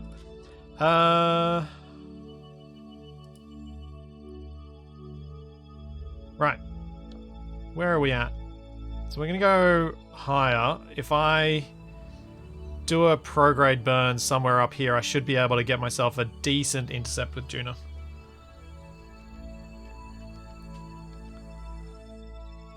Eventually.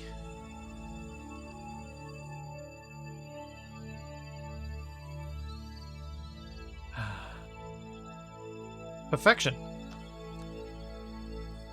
I can't believe I've managed to make this work. There are 2 big missions in KSP that I still want to do that I haven't done. Like, that I can think of that I haven't done. One is getting an SSTO to actually work. And the other just escaped my brain. I just had a total brain fart and it's gone. What was the other one I wanted to do? What to do now? It's gone. Oh well. Save Stephanie. I would like to save Stephanie, but I haven't gotten the mission to save Stephanie. I might have to make a Stephanie and put her in orbit just so I can go and save her.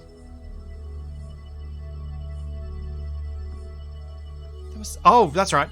So I want to... and capture an asteroid. Capture an asteroid, build an SSTO.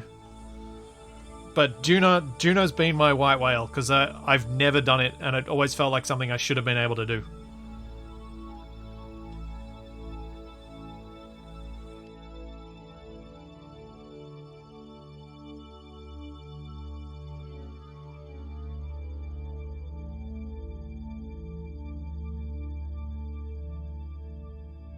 So maybe one day I'll manage to achieve those. Maybe I'll get them done before KSP2 comes along. Maybe.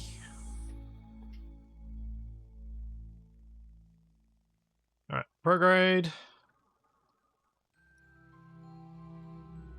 Doubt there's anything I can really do here that's gonna intercept on this orbit. Maybe.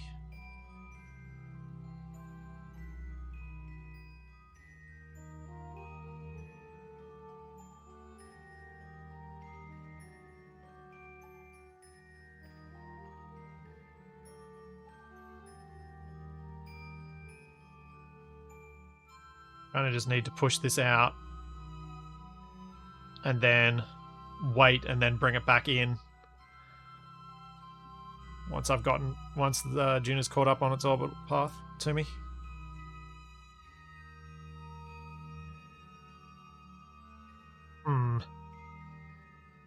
This is not right. There's no way that's right.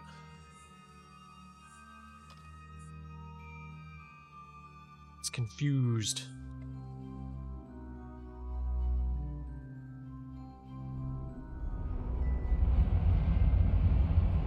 Can't be right. Oh, it's not emptying. Why is it not emptying this fuel?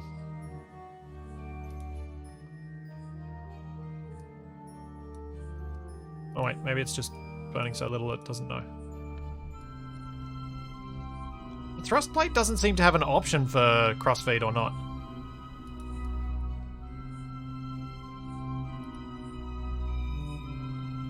No, these aren't disabled.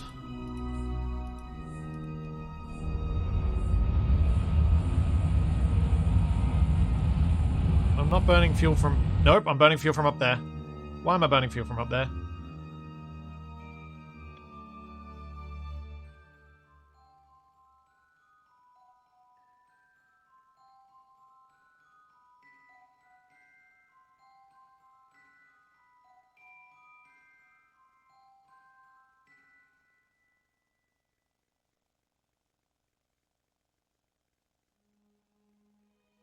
Yeah, I disabled crossfeed from... Oh. I disabled crossfeed across the docking ports, so I thought that would stop it from getting from here, but apparently not.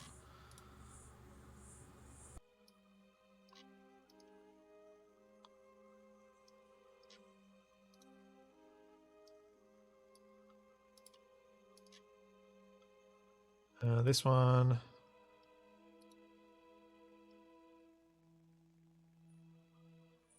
Hopefully that'll fill them all back up.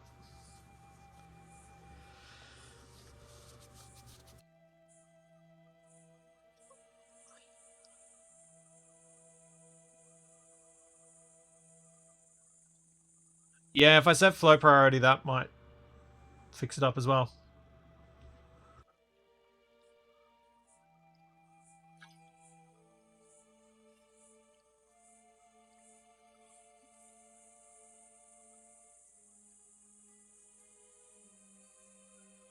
Oh man, this is slow to fill these up.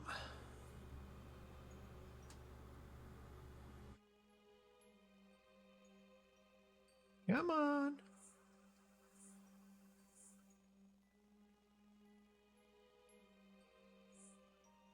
Fill them up.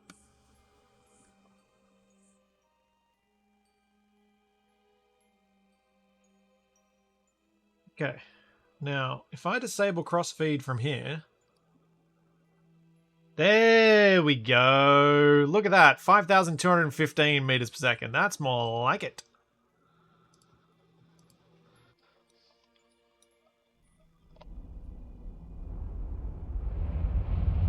Okay, we're burning from the right tanks now.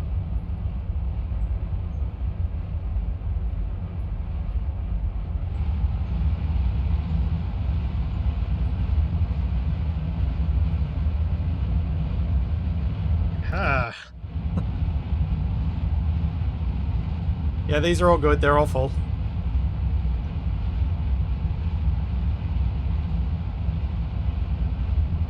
Wait, did I complete my contract?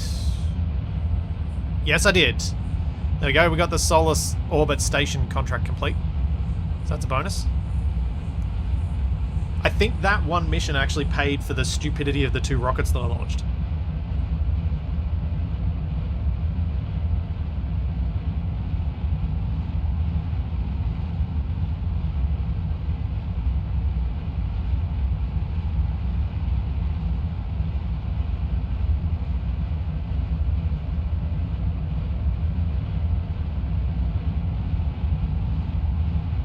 So pretty.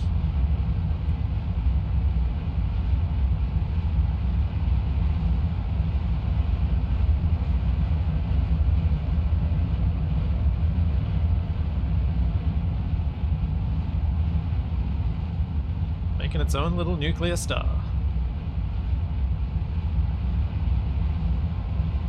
Which seems redundant to say as it came out of my mouth.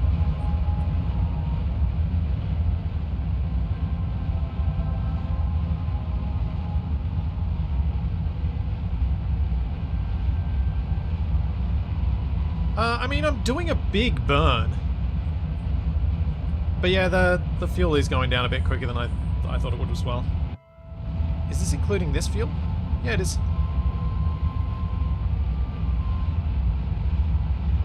This is what... this sort of burn rate and the stupid attempt at getting into Duna orbit that I'm doing tends to be why I overbuild to such a ridiculous extent.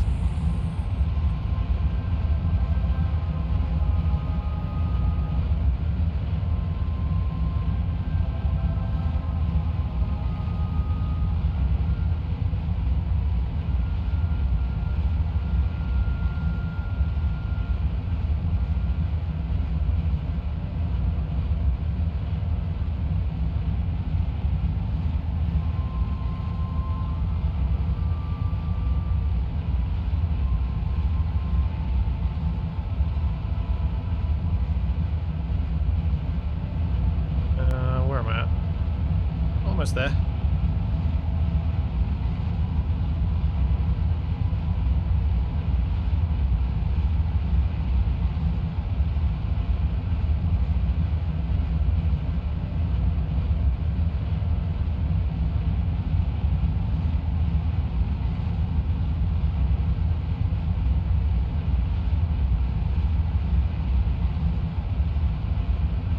Yeah, let's stop there. Okay, then swap to there.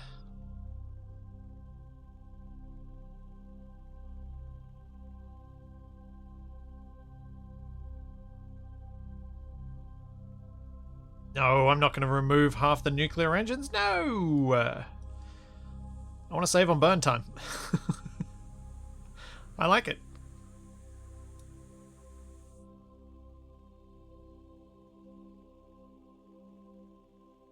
Ascending node. That means I need to go anti, I think.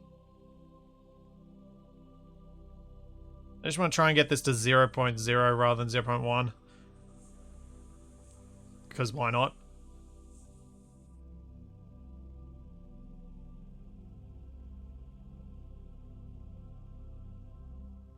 Ooh, much wobble.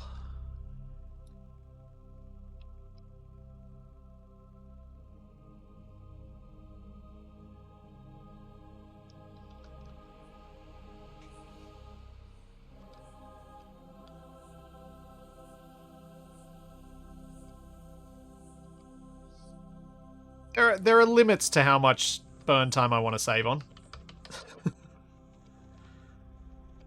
I like to try and find that middle ground, so lots of nuclear engines. Saves on burn time versus one nuclear engine.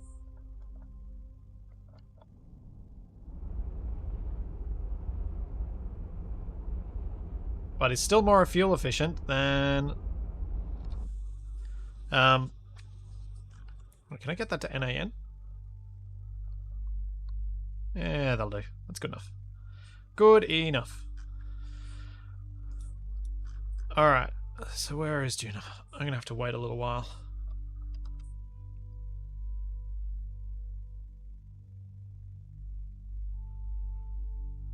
How many years am I going to have to wait?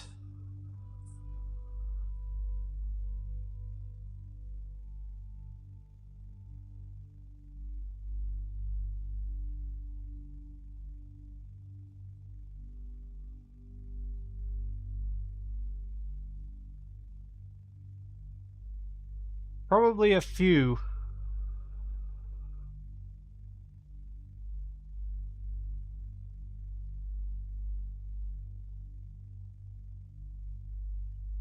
Oh man. I reckon I'm going to have to orbit once more before it catches up enough. So where are we at?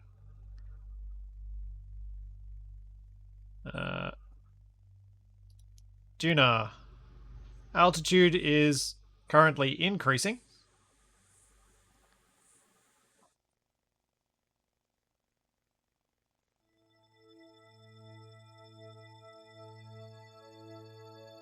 Wait.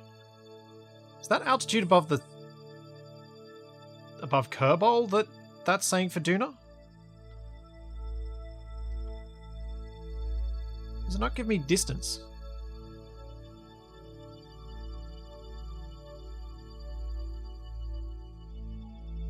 Yeah, that must be its altitude. I wish there was a faster warp. Oh.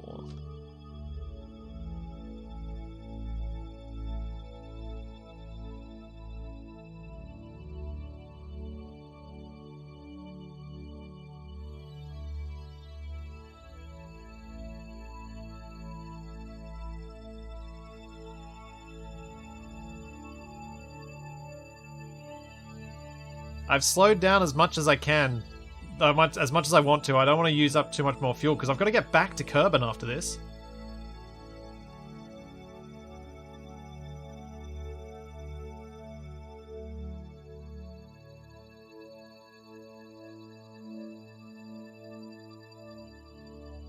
So I want to make sure that I've still got enough fuel to get back to Kerbin. Although obviously Kerbin capture is a bit easier.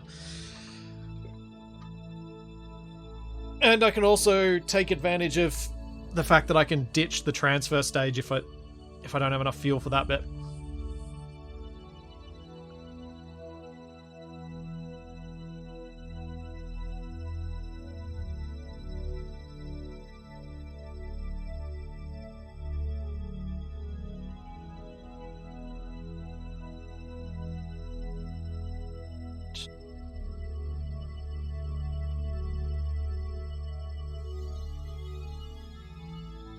Maybe we're not too far off.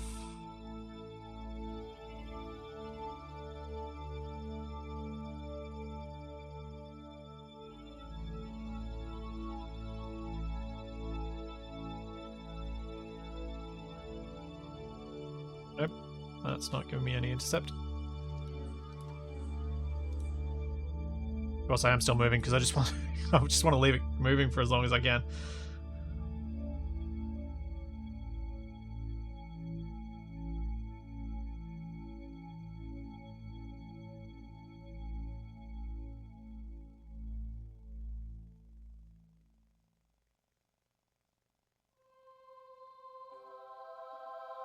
Kerbals are just miraculous beings that can survive in nearly any environment for nearly any amount of time.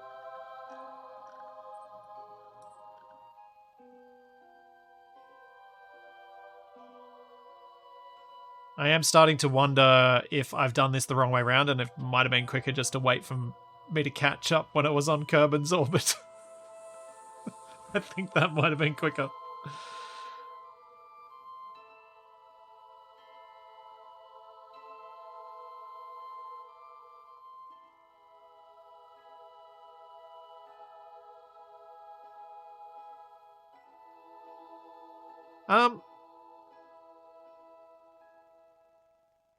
Is this the fastest warp I can do, or can I do a faster warp if I go to the tracking station?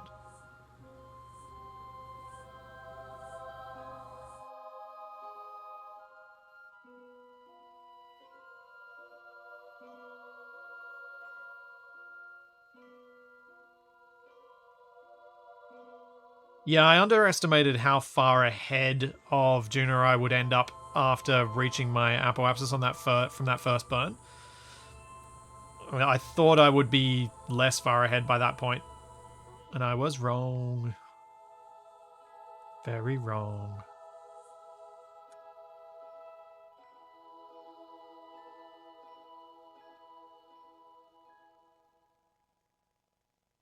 Faster at tracking station. Okay, so let's go to the tracking station.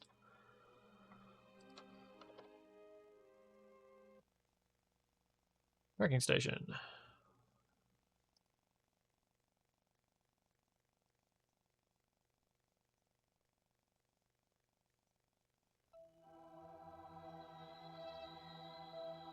Alright, so we want to watch this.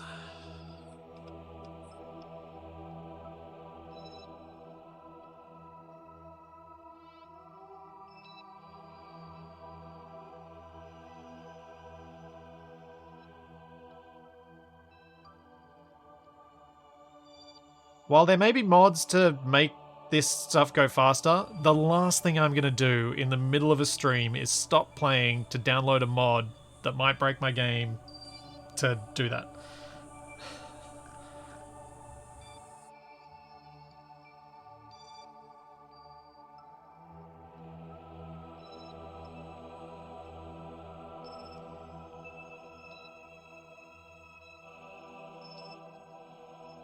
Oh yeah, I could have planned the Junior Intercept. I chose not to because I didn't...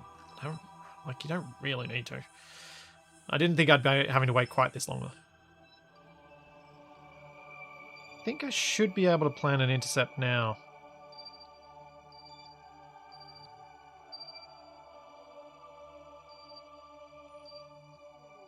We're almost there.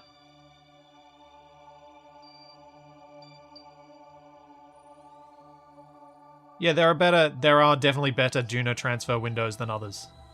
I chose a very poor one.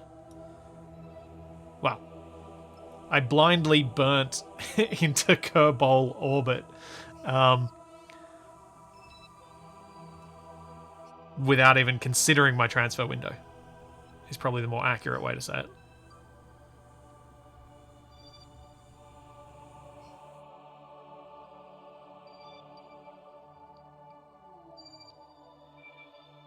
Come on.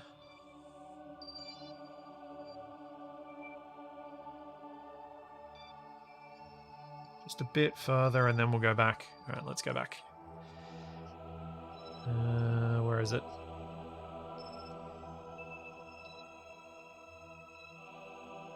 Fly. Fly!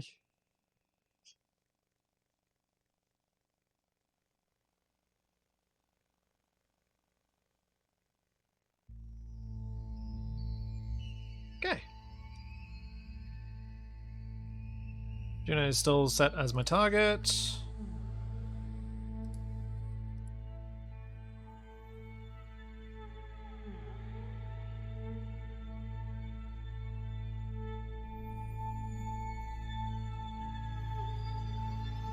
There's our closest approach.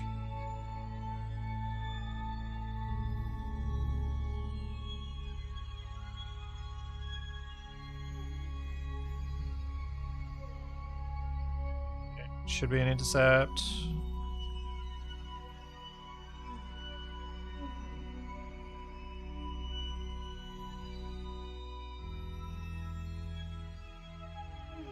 There we go. Intercept.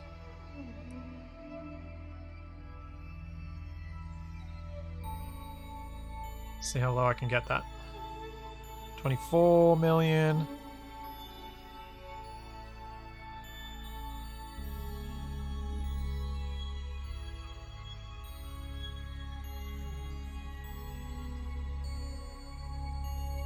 Oh, perfect. 1.8. Oh, too far. Something like that'll do.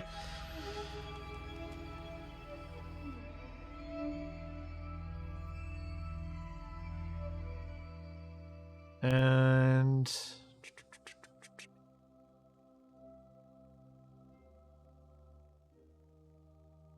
is that efficient in terms of time, or it's only a 43-second burn, so it's not a very long burn. I'm not sure how bad this one would be. It's on my way back up, so it's good, because I'll hit periapsis and then I'll be going slow when I intercept. So I think it's probably a decent one. I'm sure if I messed around and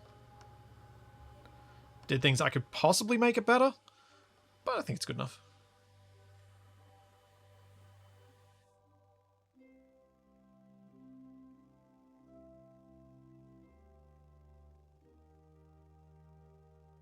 I think it works.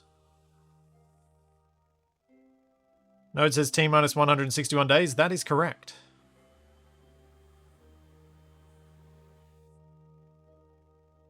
Yep, I have to wait 161 days till I get to the node.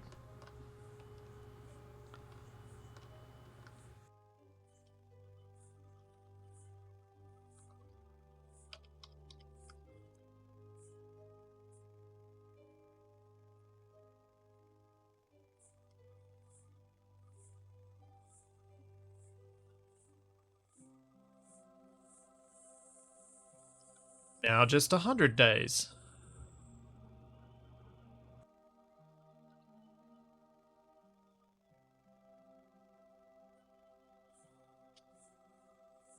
Now just 50 days.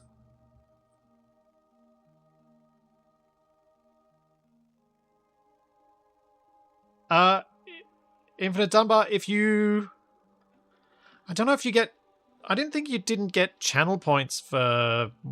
I know certain countries don't get to do the predictions stuff, but I didn't realize that some didn't get channel points.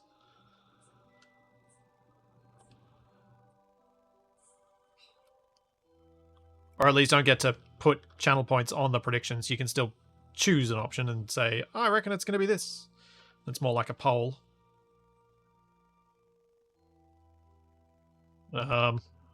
If you're in the US, I have no idea why you wouldn't. That does not make any sense to me.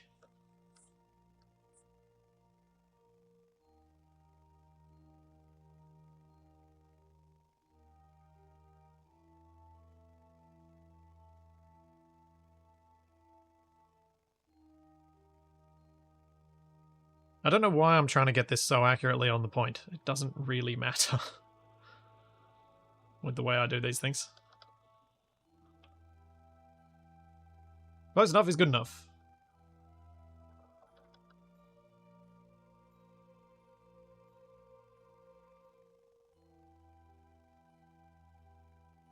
Should be.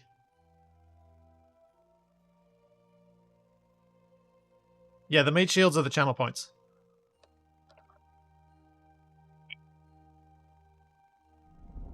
Start a burn.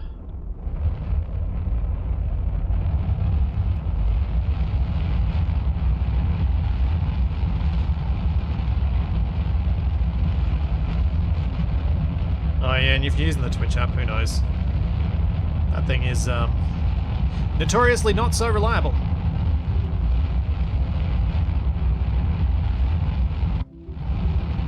Yeah, they do sound good.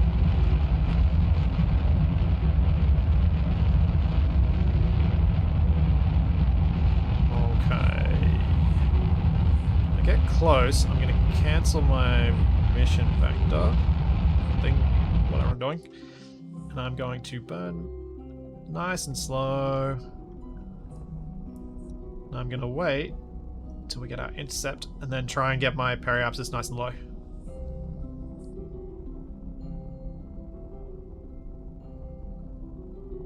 Alright.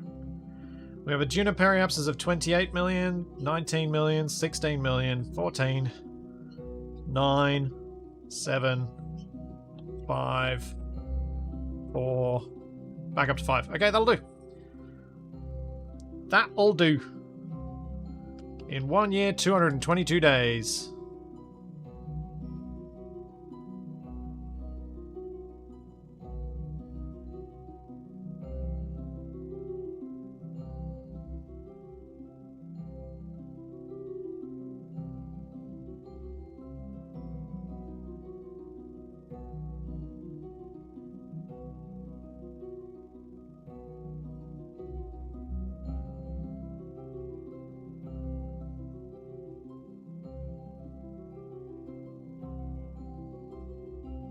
Yeah, one of the things that Capac and I have tried to avoid, we talked about it when they first brought in predictions, because there are a number of people who will allow you to, with channel points, purchase the same things that you can purchase with money, more equally matching, like creating an effective exchange rate between the two. I have always avoided I've tried to avoid having anything that would equate the channel points with real cash. Which does limit what I can do with the channel points, because there are things that, you know, I would want to do, but you know, subscriptions and whatever do it as well. But I think I've always felt better about that, because I don't like the idea of having channel points be worth real money, because I think the predictions are just a fun, silly thing, and the sillier the better.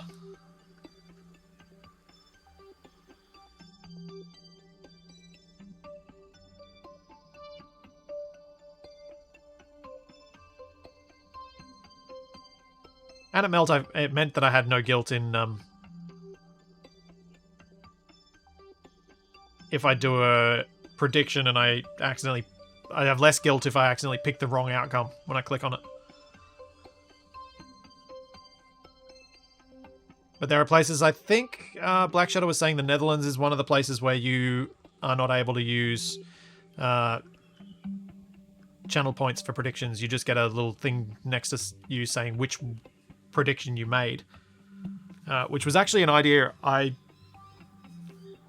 thought Twitch should have introduced initially, and I'm so glad they did. They made exactly the right call on that one. letting people be able to not use channel points, but still have the tag next to their name saying which they predicted is a really nice compromise. Okay.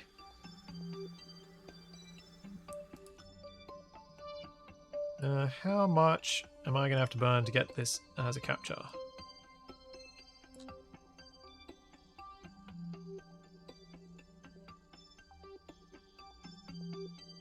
Oh, not too bad.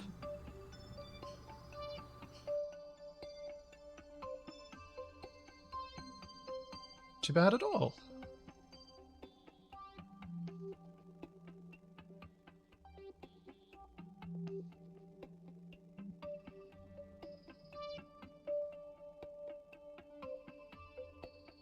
Same in Sweden. Yeah. And, like, given the push that countries like those have made against loot boxes, I'm not going to disagree with them. Loot boxes are the worst thing in existence when it comes to monetization of games that's used these days. They're horrible.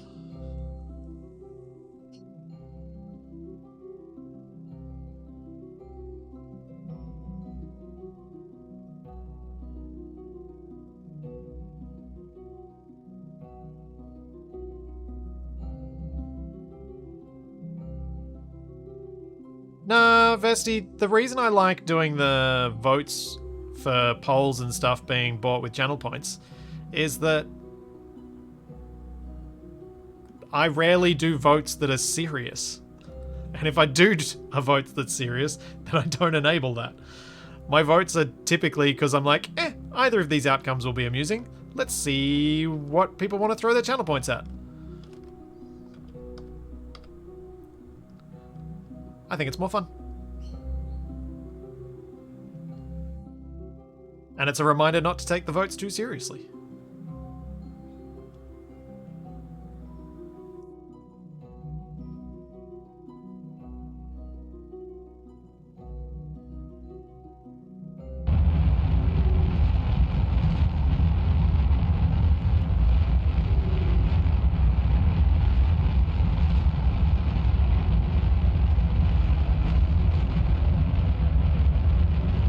Okay, burning for orbit.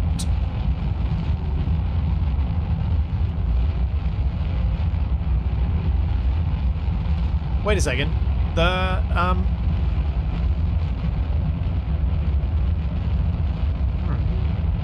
The prediction I did was for orbit of Duna, wasn't it?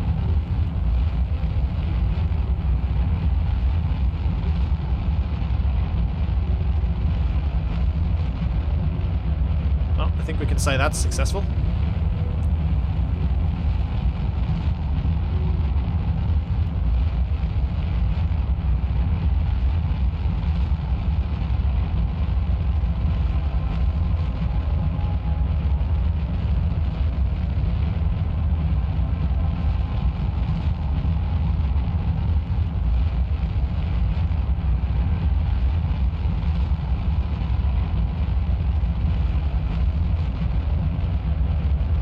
Forgot how eccentric that orbit was.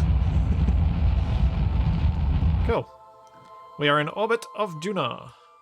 Now, what science should I do? Crew report.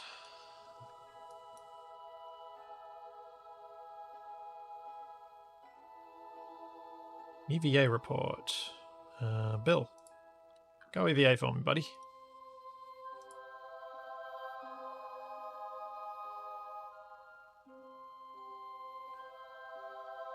Okay. How high up am I? Ooh, a long way. Yeah, let's bring this closer. I think the closer I bring this, the better it'll be for the lander.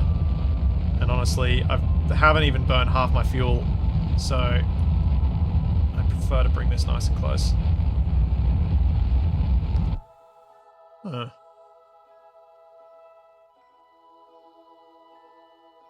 Yeah, let's do a little flyby on Ike. Get some science.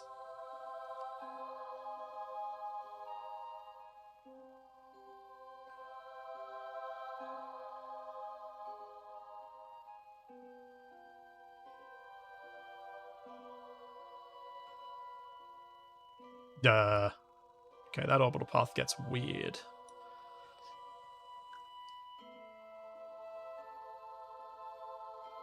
I have not done any of the science here, and apparently I am blocking the sun from myself. Fantastic.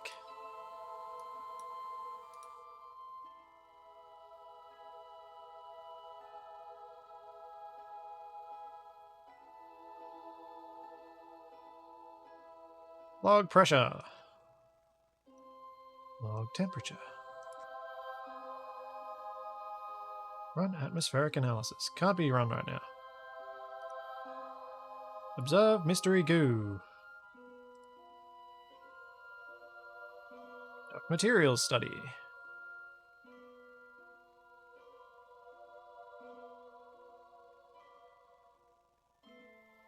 Brew report.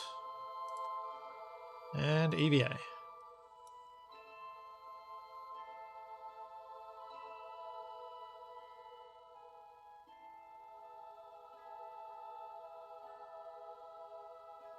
Sweet.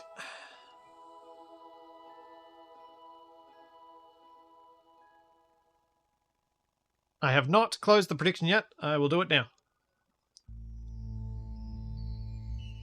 Okay, this next bit of the prediction, I think I'm going to do 2 more.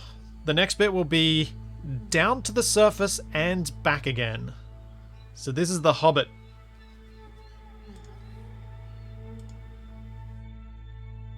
I don't know what you'll just miss will be, but it might be I get back to orbit but I can't dock. Or something like that.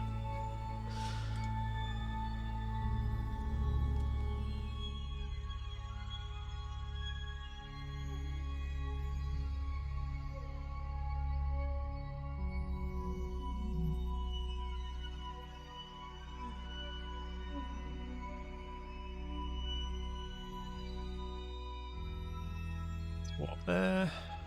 No. Warp to next maneuver. No. Warp here. No. You're too slow. Let me do it.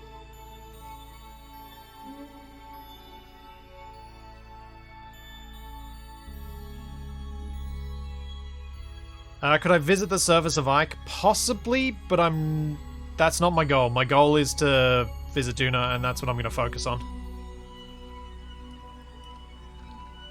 As I've said a few times, Duna's a place that I've tried many times and I've failed.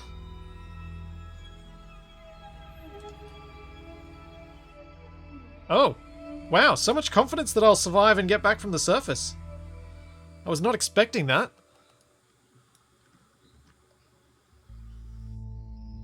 I guess that's the trouble with doing this as a piecemeal prediction. If I'd done the whole mission, I think people would have expected a lot, given the increased number of failure points. Failure is more likely.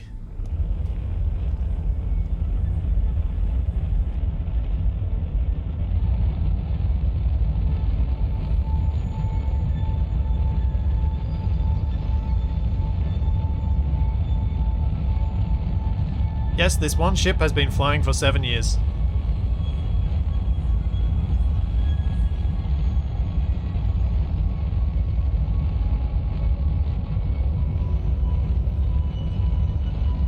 Yeah, I thought piecemeal for a big mission like this might be more fun. Something that takes this long.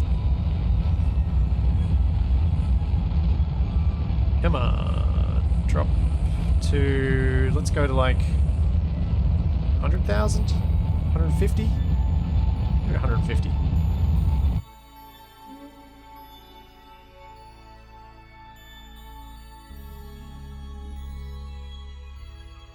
Predicting a missed Kerbal return. Oh.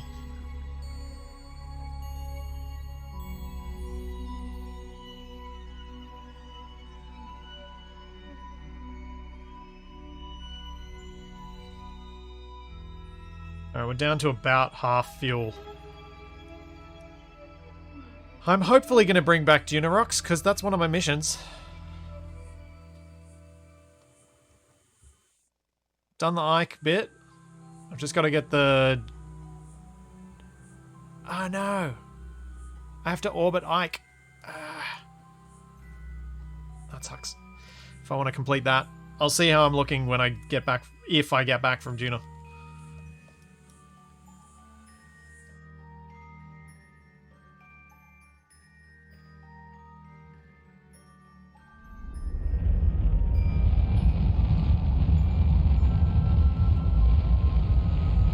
Perhaps this is at 800. Try and bring it down to below 200.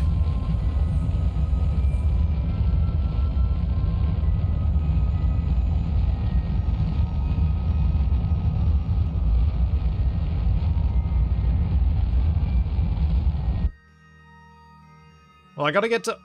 I'm supposed to get to orbit of Ike. I don't need to get to... I just realised I was going the wrong way.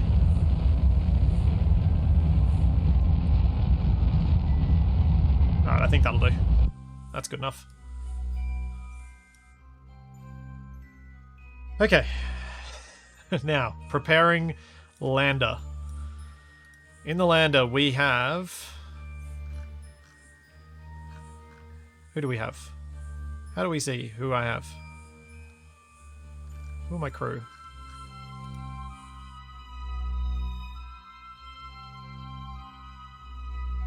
See who's in which. I know Valentina's over there, and I think Jeb, Bill, and Bob are all in this one. I think. Oh, they're here. What am I doing? It was right in front of my face. Jeb, Bill, Bob. Blech. Close that.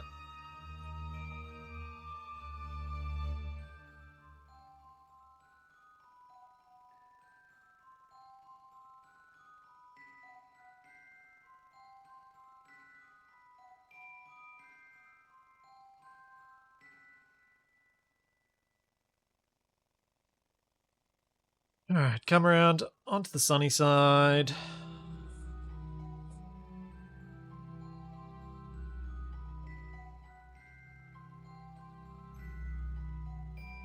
Check my fuel. Fuel is good. I think it's time to disconnect.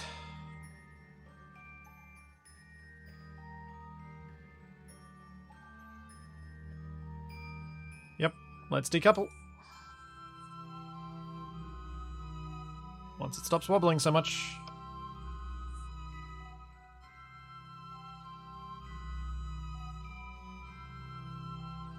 Undock. Switch.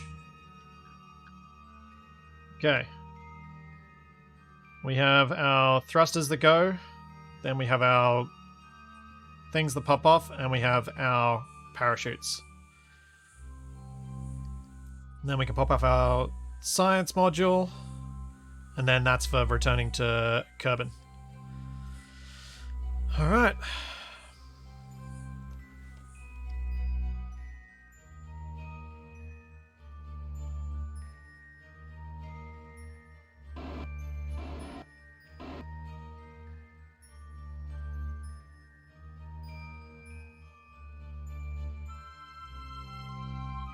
Let's do this thing. I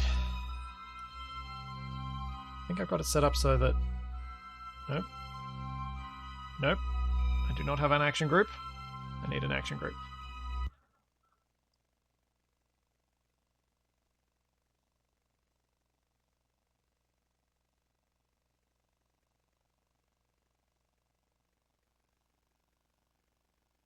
Okay, there.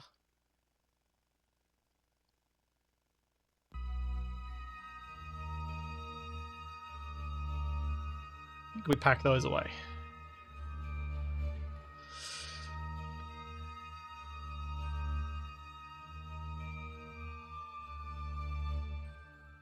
I could try and land on the pole. In fact, given the very polar orbit that I've ended up in here, maybe that could be better. I don't know.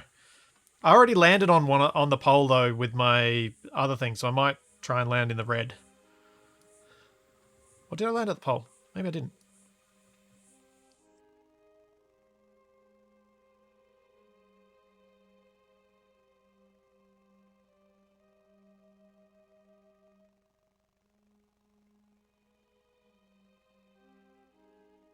I don't know what to do. I think...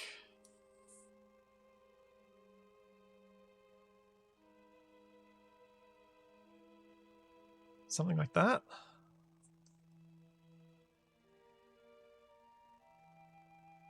Might be relatively safe.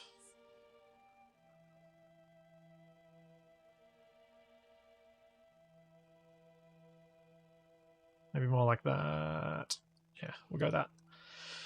All right.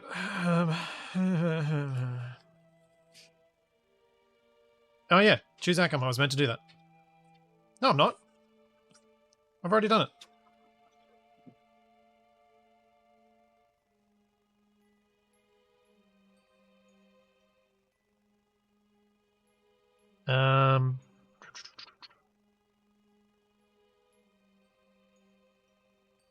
I already did the prediction for the lander. That's what everyone's so surprisingly confident on. 86%. Oh, you meant pole or not? Nah. I'm just going to do it. I'm just going to try this. Because I'm probably not going to manage to pull it off anyway. Whatever I plan. It's just going to... Oh. Help if I activated the engines.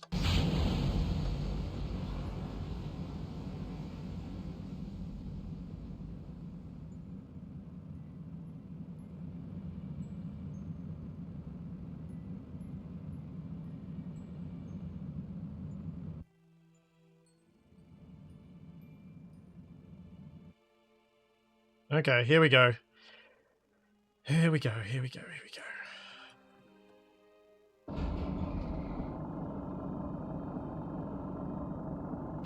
Check my landing gear.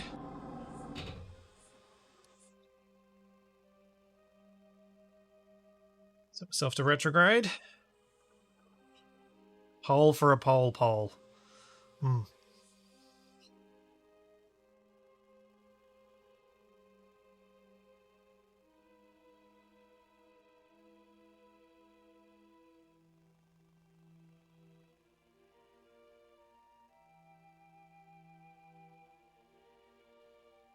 My electric charge should be fine because I've got little panels on this. I deliberately put them on there in case. Okay, I can decelerate quite quickly.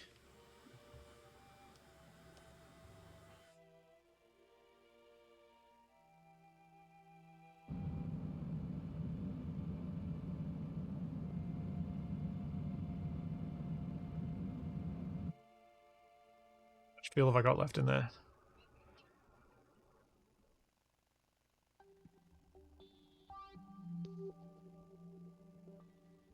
Come on. Should be alright.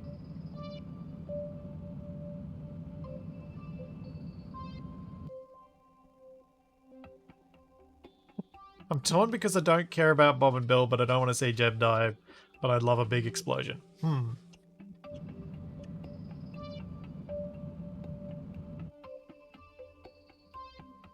Polling to see if poles want to pole in the pole.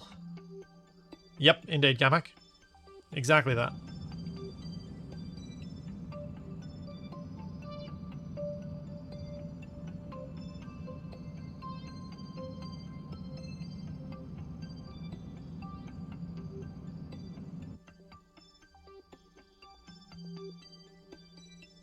Bob and Bill die, but Jeb survives. Does that count as a goodbye, Jeb? I don't know. I think so. Because that would be a catastrophic failure of the mission, in my mind.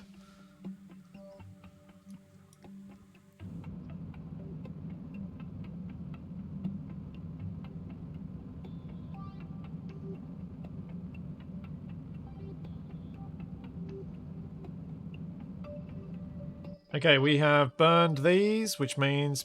boom!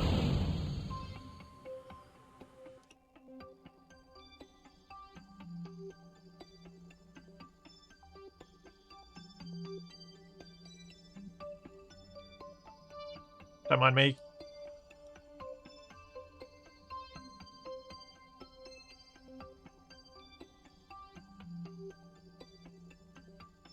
Gotta get a thumbnail.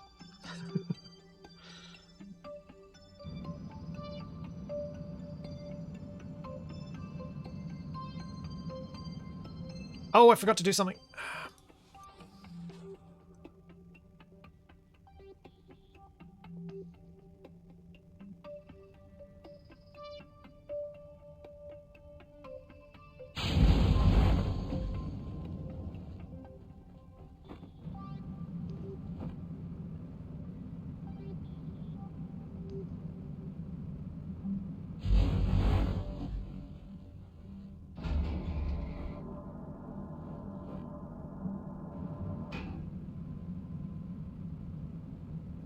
Okay.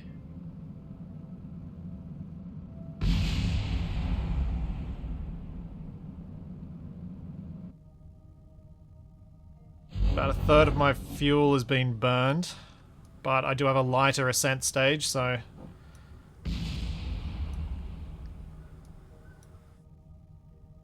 Yeah, the gear never looks right when it's like this.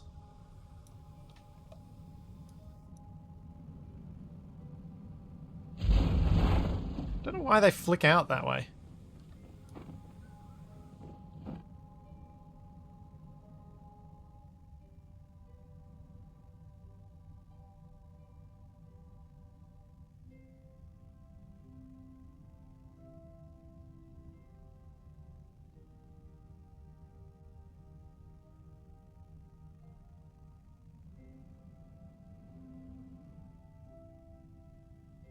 Uh...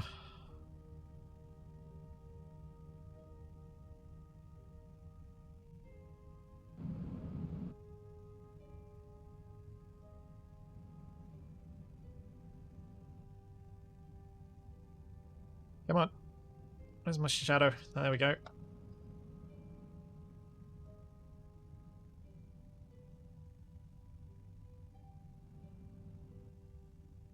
Don't roll over, don't roll over, don't roll over! Oh, yeah! Landed.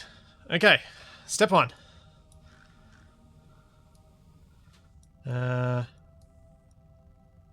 We are sliding again. So that's annoying.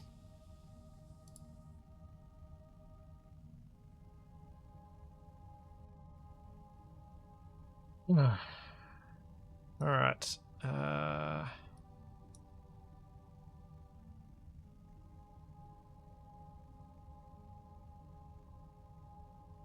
I can spin us.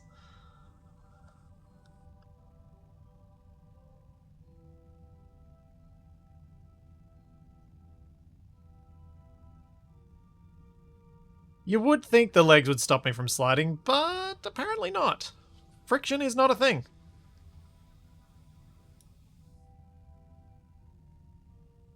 Retract the uphill legs. Oh, that sounds terrifying. But I guess it could work.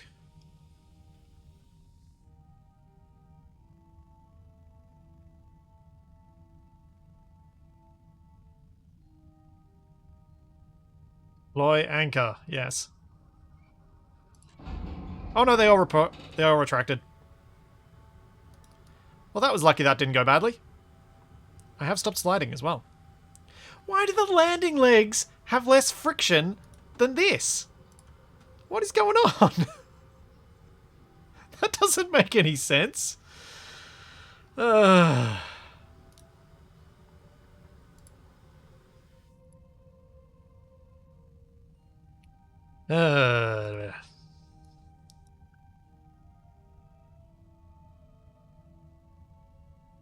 EVA report. Take surface sample. Take data. Store experiments.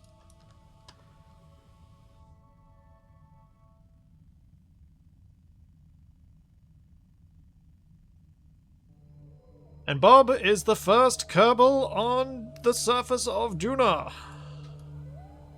Congratulations, Bob. Now go about your science.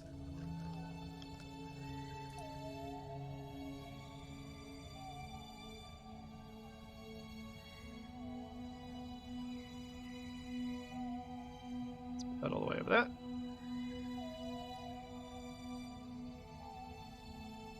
Run atmosphere analysis. Download data. Take data. Log temperature. Keep. Take. Observe mystery goo. Keep. Select. Yes. Restore. Data from there, because I didn't do the space stuff. Restore it. Material study.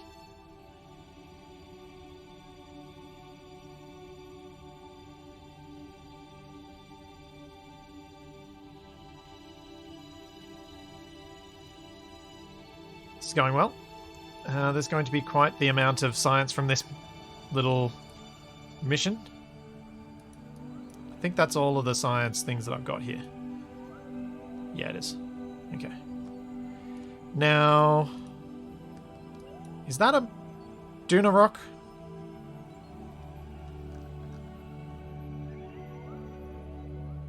Does I need to get a rock? Or is that a rock? That looks like it could be a rock. Looks small enough. Don't forget the flag. Yep. Plant flag. I also have to deploy the surface-based science that I brought.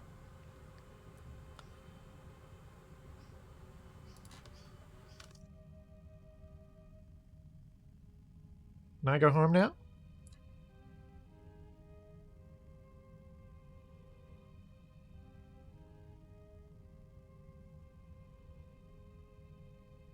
It is a rock and it's on Duna, but it is the right rock on Duna. Yes, I have EVA science stuff with me that I brought in some storage containers as well as a whole bunch of solar panels. But I should get Bill out to do that. I never noticed that camera. Am I supposed to have this camera on EVA?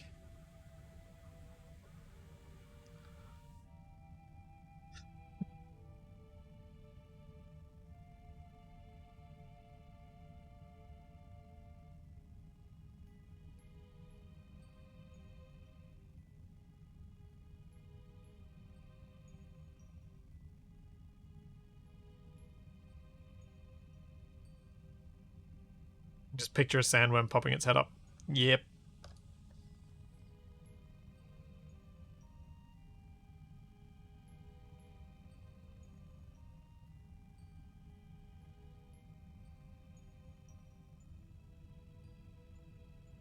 That feels kind of perfect.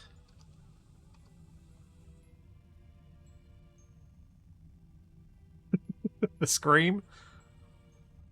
And then the smile.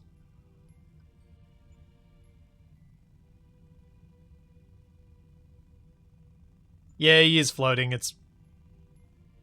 I don't know if that's also a vanilla thing or if it's just parallax causing that. Oh, hang on. Was it Alt F12?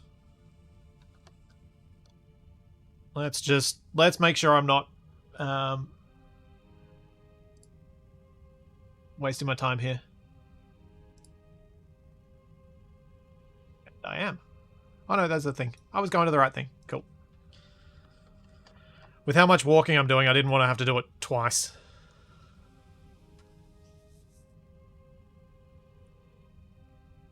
One small step for Kerb, one giant leap for Kerb kind. There's actually...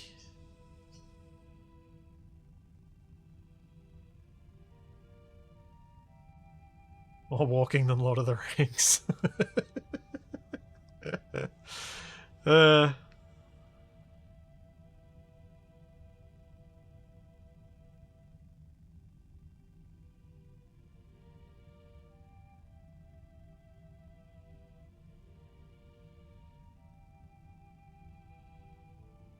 Wait, can I walk with physics warp on?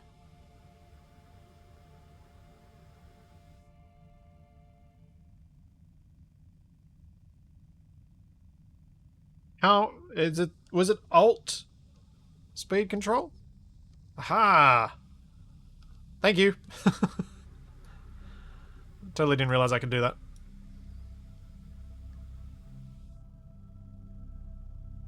This looks real weird.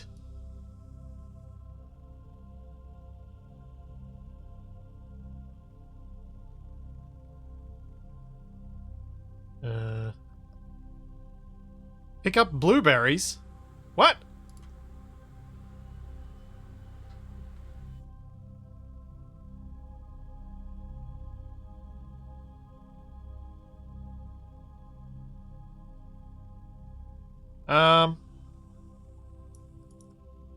Is that not the thing I need? Do I now need to go find another rock?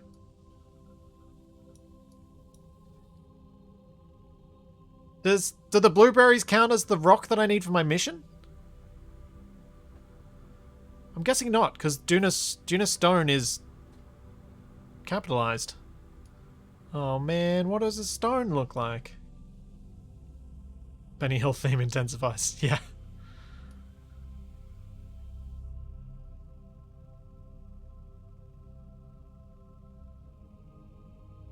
Those look like the same thing.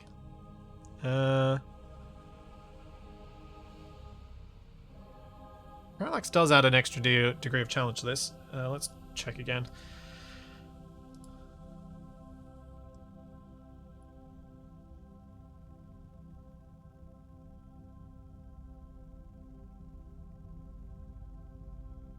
Any of these look different? These all look like the blueberries.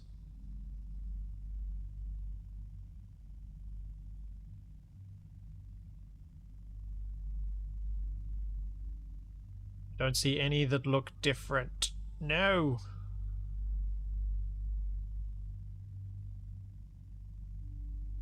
Is this the region of the planet I'm in? Do they all look this way? Wait, is that one different? Nope, that's the blueberries as well. Huh. Oh, that one's different. There we go. Okay, so there's one just near the lander.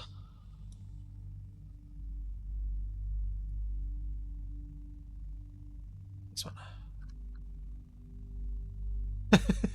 Watching him get freaked out because of what's on his hands was really quite cool there. So there are a couple of reasons why I feel justified in using the Surface Feature Finder. One, parallax. Two, this is a stream.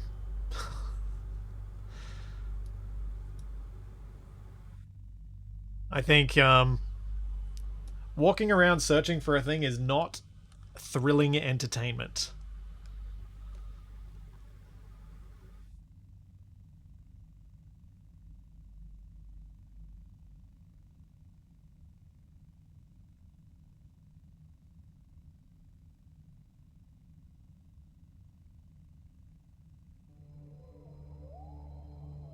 Well, in Lord of the Rings, the walking is the backdrop, I guess. Yeah, the walking around just isn't fun. There's no challenge to it. It's literally get a keyboard weight, stick it on your W key, and wait.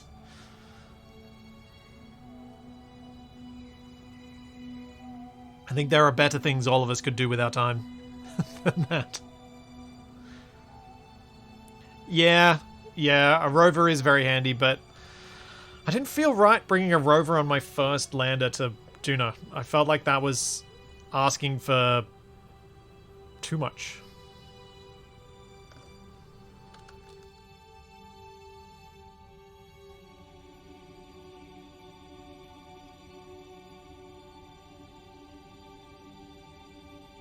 Why do I not have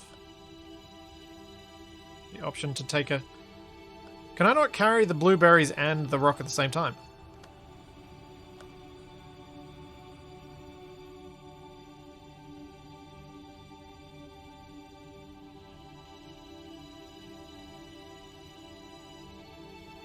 Aim camera, remove helmet, take surface sample, EVA report.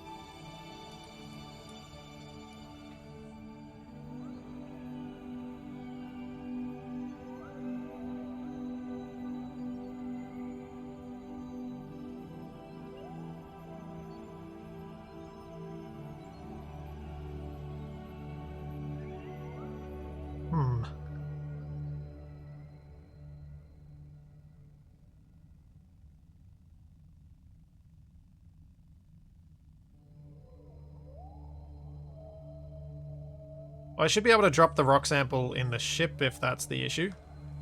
Does anyone know if that's an issue? If that's even a thing?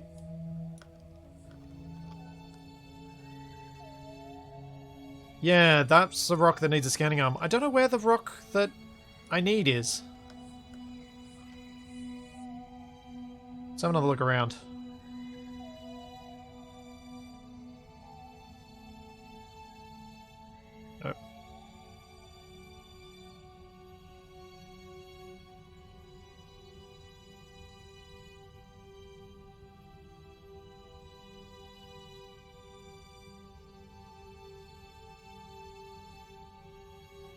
Just want to complete my Duna Stone mission. Why do you make this so hard, game?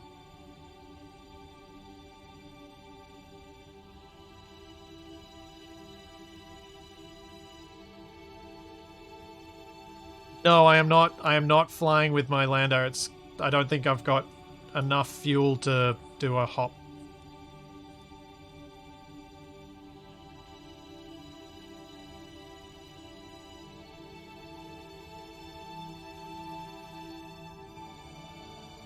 Yeah, I think I am in the polar region. Can I not get the rocks in the poles?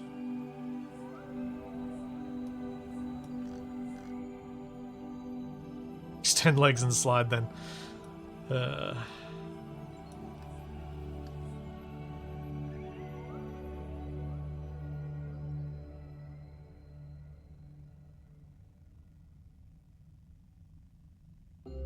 The mod that lists what science I haven't collected is called literally the name that's up here, X Science! Exclamation. Yeah, this all looks to be blueberries on the small ones, so I think we will abandon the attempt at getting a Duna Stone and have to attempt that by landing somewhere that is not a polar region. Oh well. I've got all the science, so we can close that. Let's turn off the feature finder. And now... I think I ditch this and I go to space again.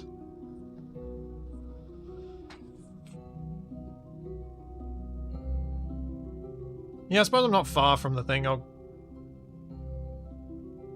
take Bob out. Bob out again.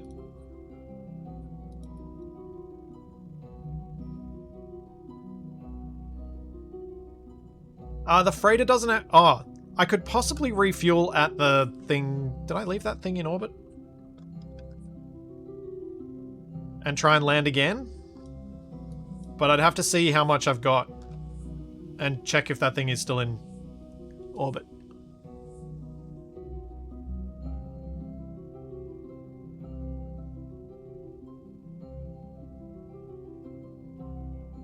Because didn't I leave a whole big rocket stage in orbit of Duna or Ike when I came here last time?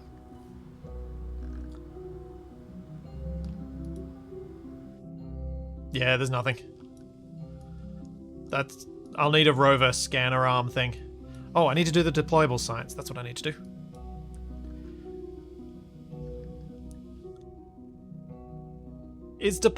Are deployables better done by an engineer or a scientist?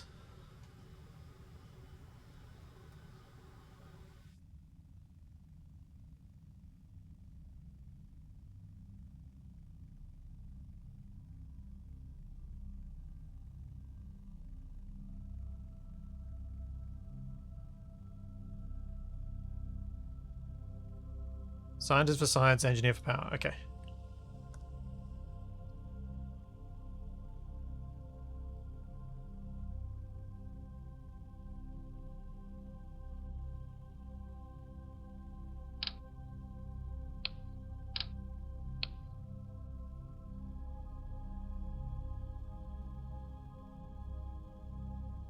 Alright, Bill. Time for you to go EVA.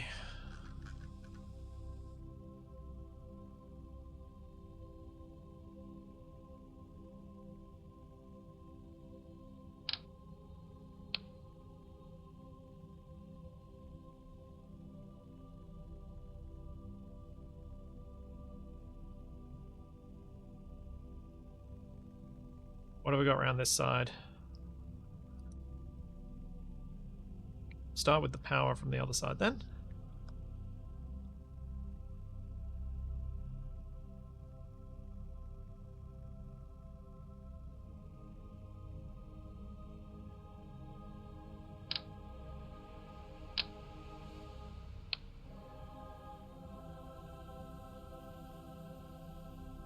This will net me probably a decent amount of science, I imagine.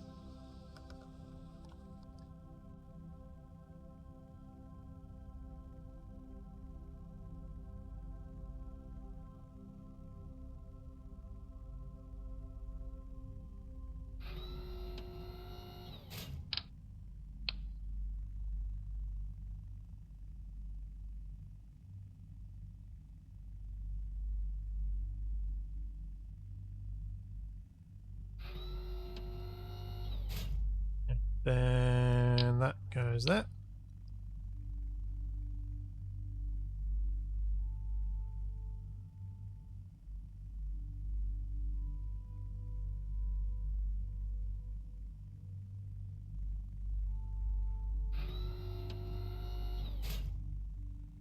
Next bit. So just the experiments should be done by the scientists, right? So this is the... what's that bit? Weather analyzer. Deployed science control unit. Okay.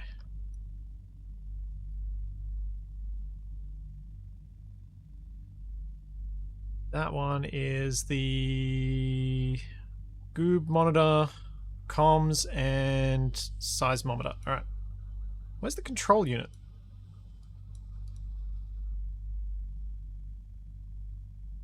Ah, that.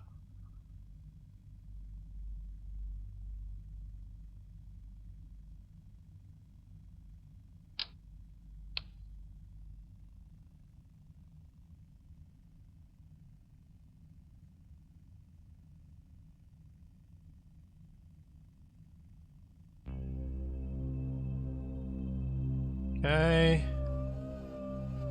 Comms are up. I think I should be right to do the rest with Bob. No, I don't have the drills unlocked, actually. I haven't unlocked that yet.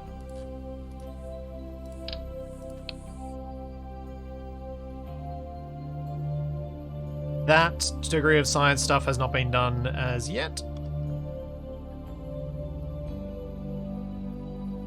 I might have enough science after this trip to do it, and then to use that as the way to get some use out of an asteroid capture mission.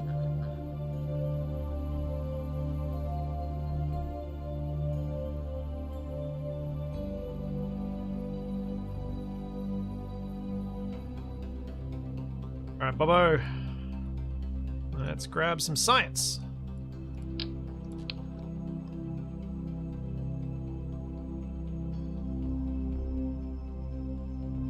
No, we do not have the office we leased ages ago. It was a really unfortunate time and is not a practical thing for us, realistically.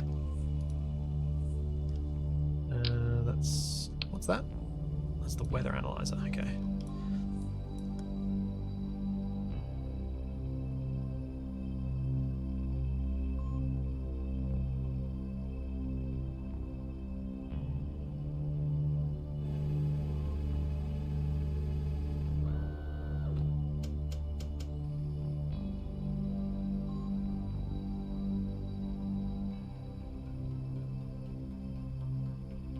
Experiments connected 1.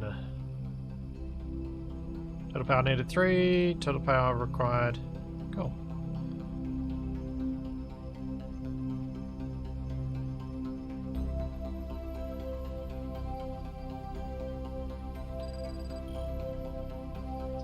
Also, how much would it suck to use 7 years of your life to get to Duna and then not walk on the planet? Yeah, I might bring Jeb out just for the sake of Jeb having been on the surface. In fact, I almost certainly will.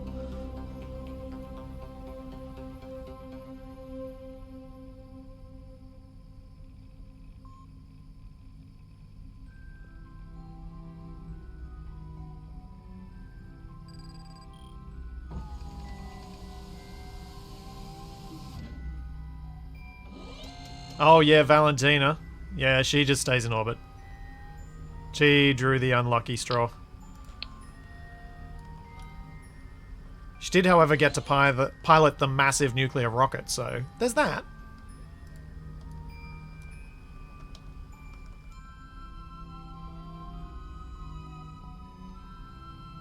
Is that close enough to this to count as an experiment?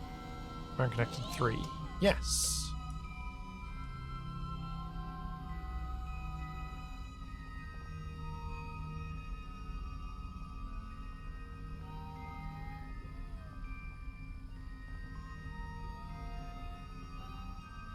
Okay, repair parts, that's it. We're good. This should just work now, right?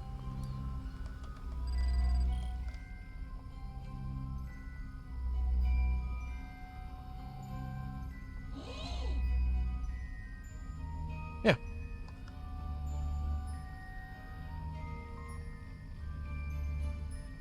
So these will just sit here doing experiments for me and sending science back to Kerbin.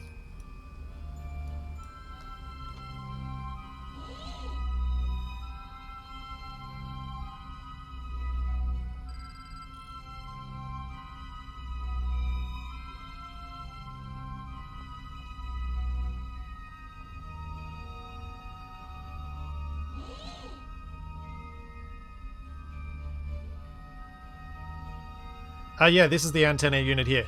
Communitron ground, HG48.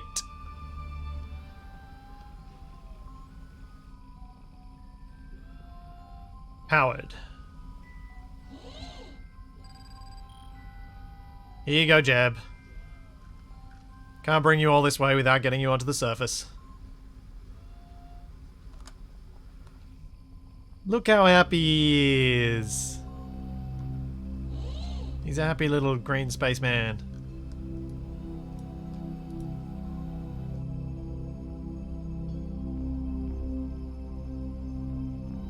Jeb is the designated golfer. Here you go, Jeb.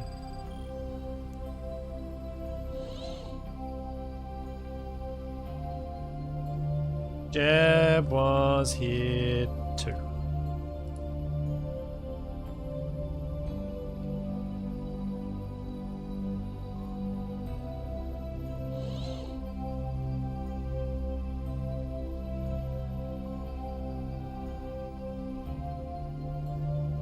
Okay, this should be time for me to go back up to space.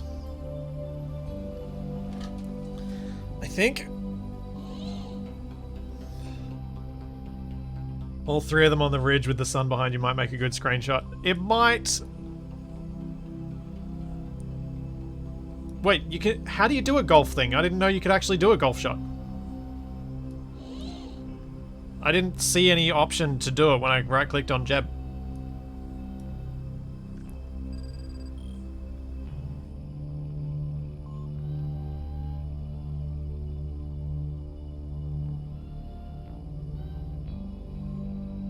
I don't... Oh, is that the EVA site?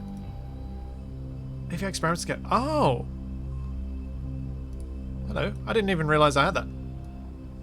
I kind of forgot what it was. I thought it was a repair part.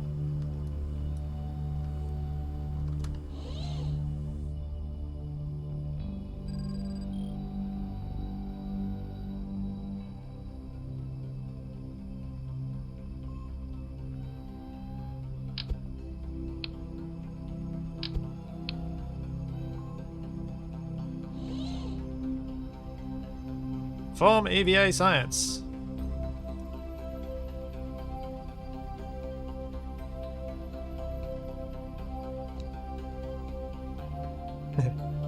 There we go.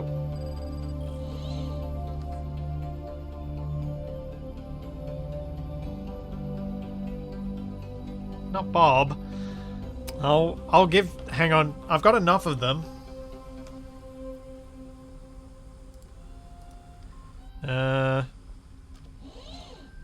Come on, Jeb. Out you come. Fine, I'll get them all out. Get down here. Yeah, one each.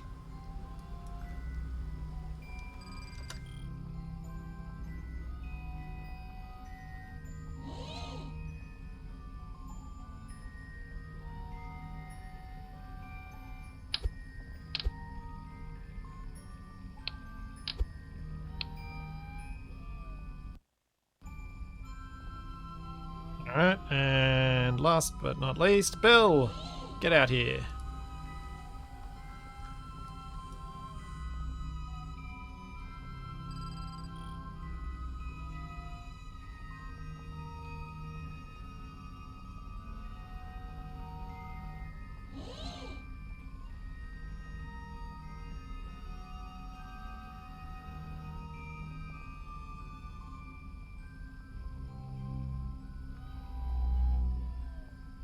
Well, that's a bit of an achievement anyway.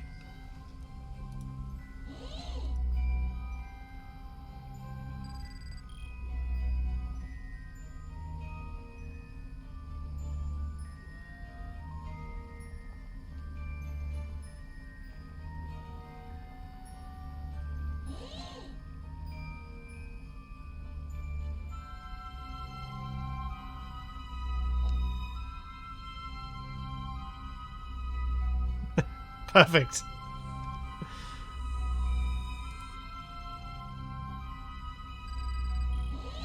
And last one.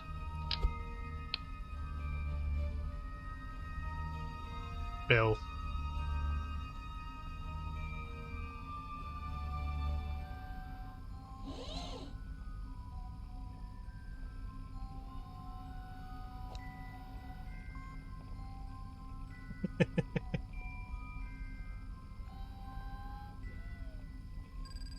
Alright.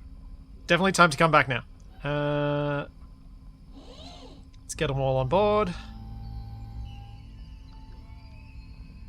Now for the dangerous part. Taking off and hoping I make it to orbit. I'm a little bit worried.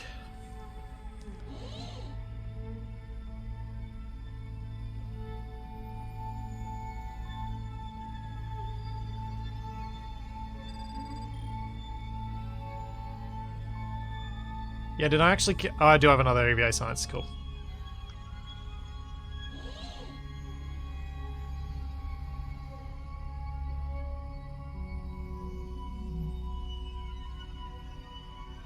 Dump experiments. Yes, I know.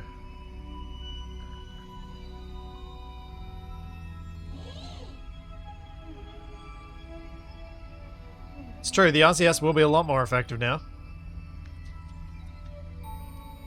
Docking is much easier with small things.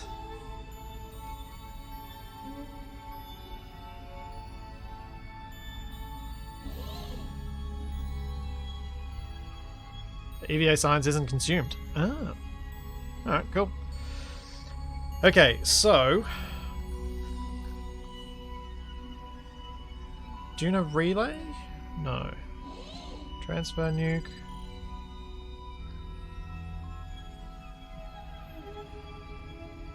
Is one of these relays attached to some fuel? We'll have to find out. So, if I want to go somewhat efficiently to take off, I'm going to want to head probably south, I think. Wait, is that the way this heads?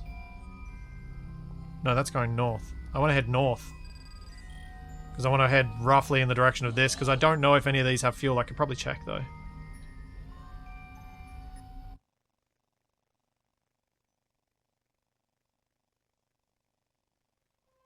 Ah, here it is.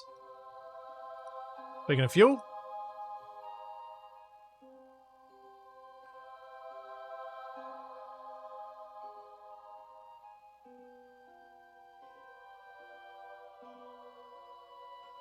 Although, this doesn't have a docking clamp.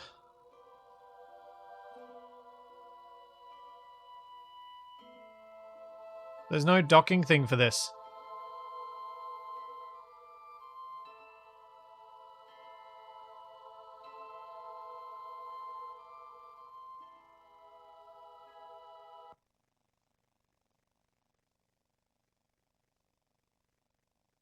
Transfer by hand.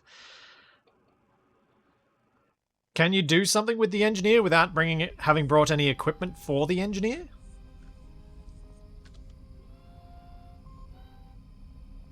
I'll be back in just a sec. Keep drinking too much water. Let's try this.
For those wondering about the parachutes, my plan is to pack them when I'm in space where it's heaps easier.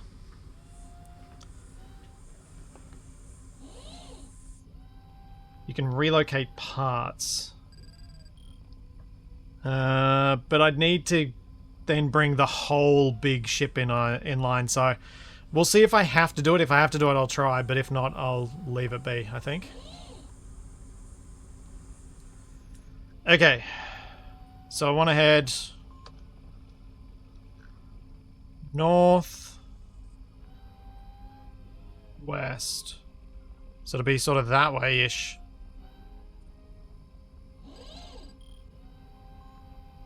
Okay. Separator is the correct one. So let's do this in 3, 2, 1.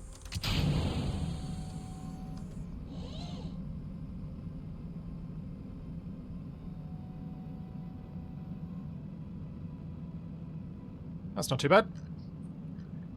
Could be worse. Thanks, Prime Elite. Thanks for the Prime sub.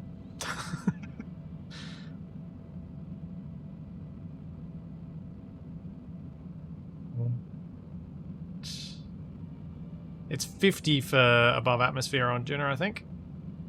I think that's good.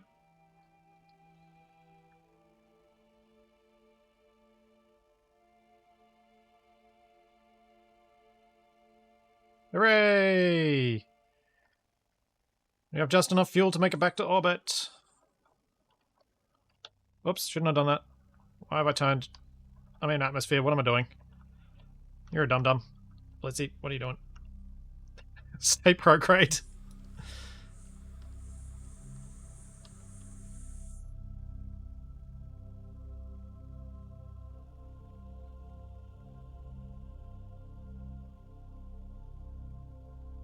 I think I'd meant to bring one of those grabbers to steal the fuel from that tank, the tanks that are up in space.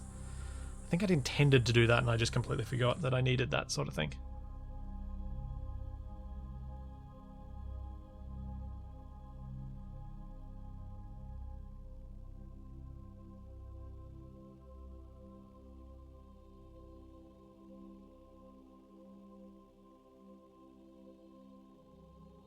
Okay.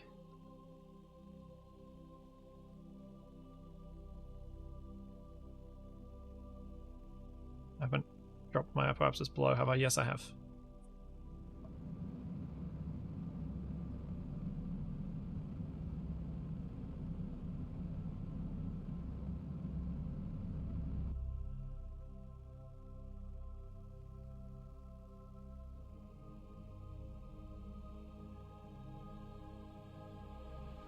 Go. This is still the same prediction for the... because it was down and back was the last prediction.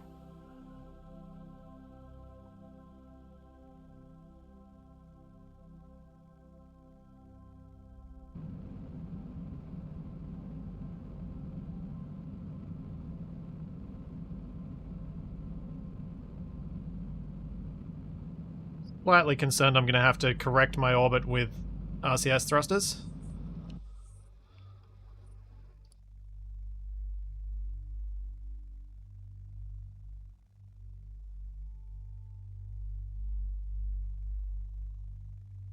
As long as I get off the planet properly, that's fine.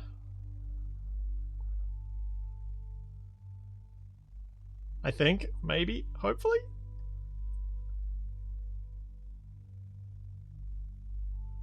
I know, I am very low on fuel. This is where I've always struggled with Duna, is getting enough fuel down there to do a landing that's not perfect, and then enough fuel to get back off.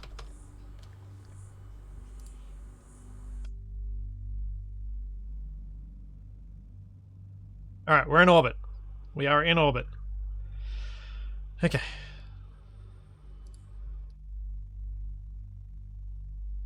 So, let's push this out a bit.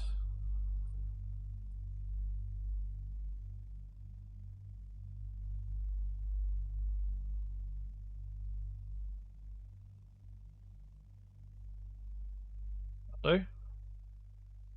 Still got a little bit of fuel left. Still got 10 fuel and 150-ish, 149 monopropellant.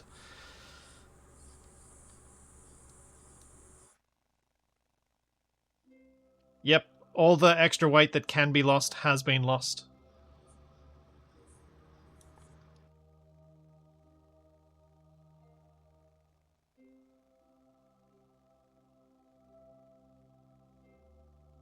So now I have to see whether I need to do some of the some of the docking maneuver with the interplanetary transfer nuke rather than with the lander.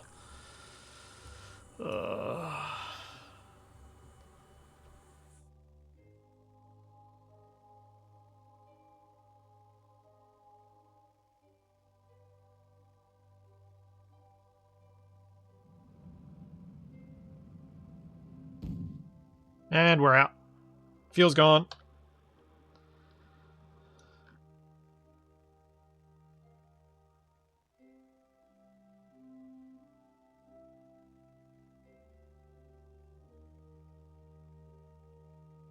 Get Bob and Bill to push. I mean, yeah, true. I could try and just transfer these guys back to the space station. I could do that to get them back home. I don't really want to do it that way, but I could.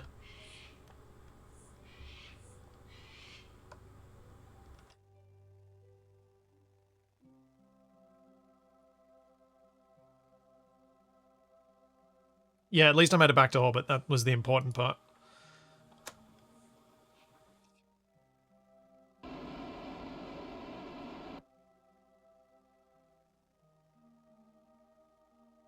How do I... Oh, Periapse is currently 63.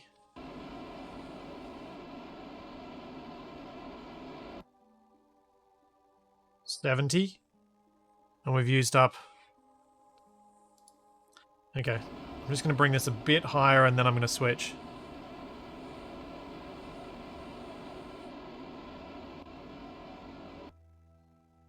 $86.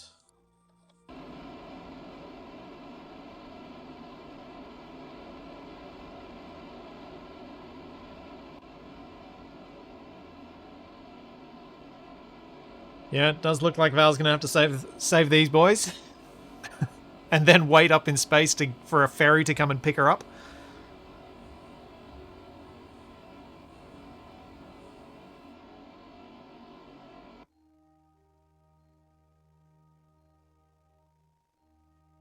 Okay. We're at a circular-ish orbit. I'll fix up the orbital plane with the lander. I can't ditch the empty tank and engines, because then I also ditch my RCS thrusters. And also, I kind of want them.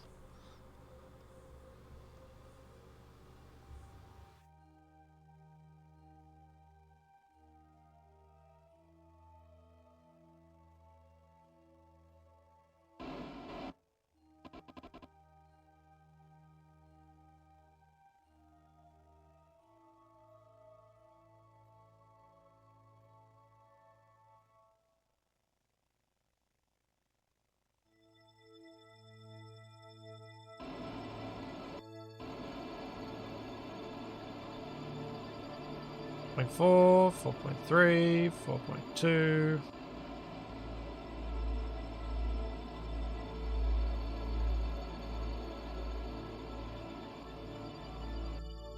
Okay, I think I'm gonna have to fix this all up with Valentina. Oh man, that's gonna be tricky. So I'm down below 100 monopropellant now, and I know my docking skills are not good enough to use less than that if I try and do all of this maneuver with it. Can use the engineer to detach legs and engines. I see. Let's switch.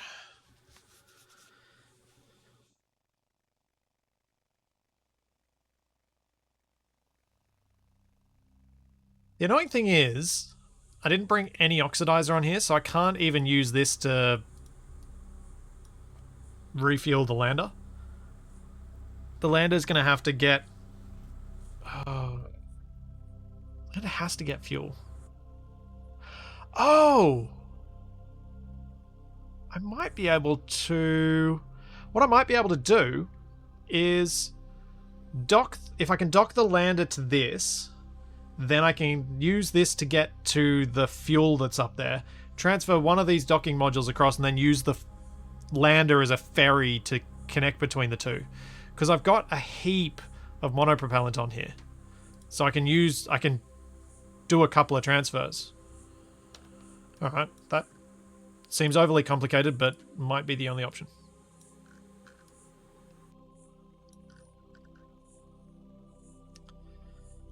Alright, let's turn normal.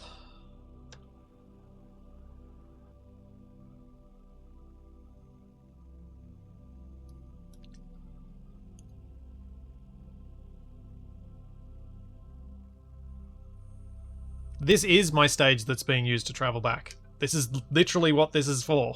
This is to get me back to Kerbin. But I need something to do an insertion burn, like to do a landing burn? What's it called? Whatever it's called. The thing to make me go through the atmosphere and actually land is something that I need fuel on the lander for.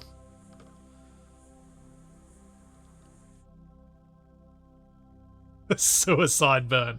Yes, Gafak. Totally that. Uh-huh.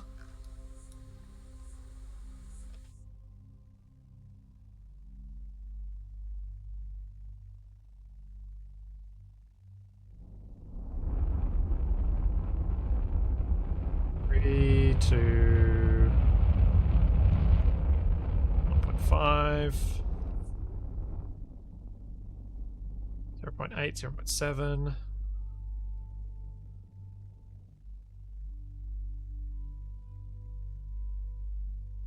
Almost there. 0.3, 0.2.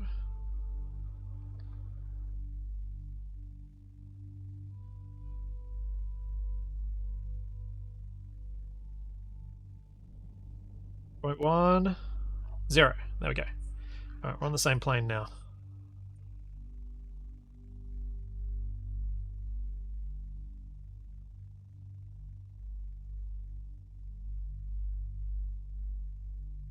Let's speed up and just let it catch up to me rather than spending fuel catching up to it.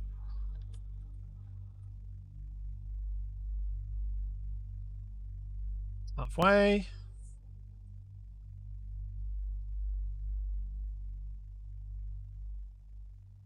Deorbit burn. Yes, thank you.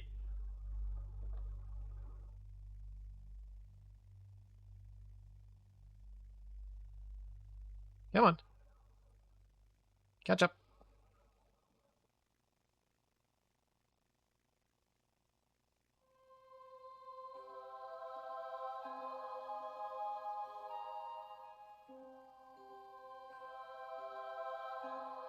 Okay, we're getting there.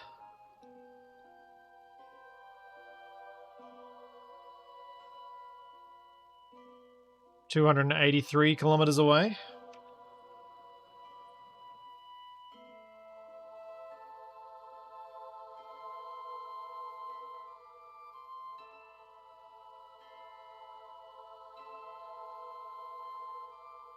Just 8 kilometers away now.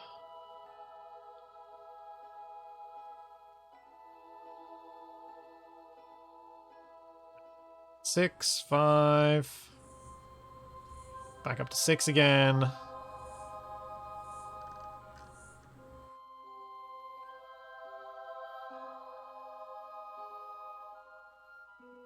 Good. Start getting better again in a second. And it's probably going to line me up right over the dark side, which is annoying. Why do I always have to do orbital rendezvous over the dark side of a planet?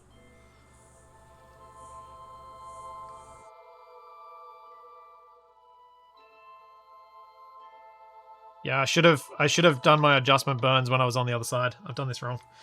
Oh well, it's fine. I'll be able to make this work.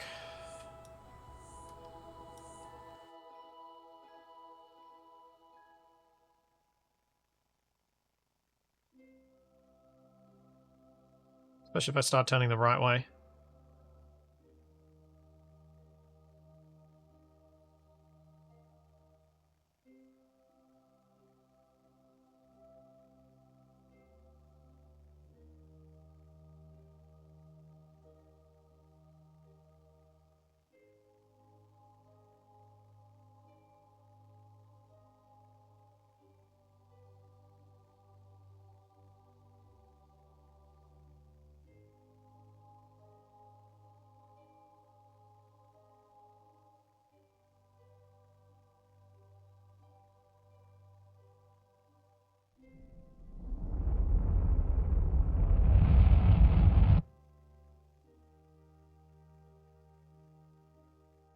Oh man.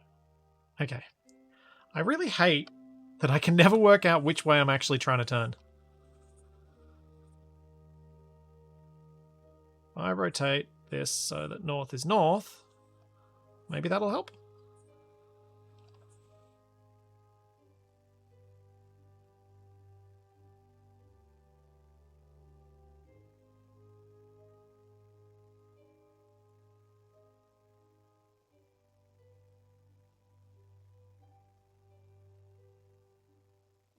Am I getting closer to it at the moment? No.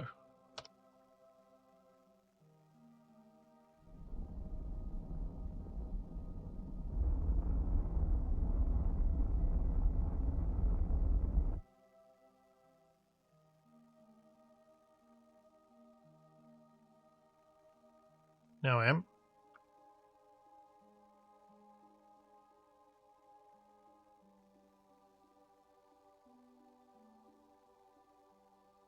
Oh, right. I'm such a dope. I totally forgot which way I was orbiting. I forgot that I was slightly polar.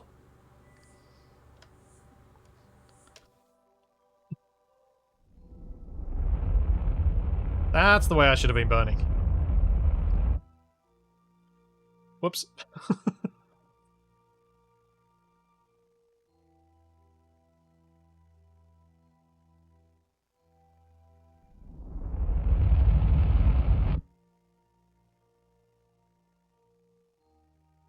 That was silly.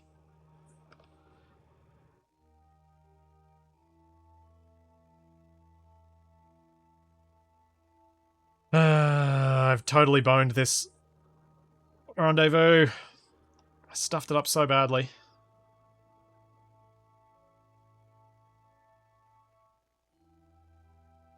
Yes, using the heat dissipation panels as a propeller, that'll totally work.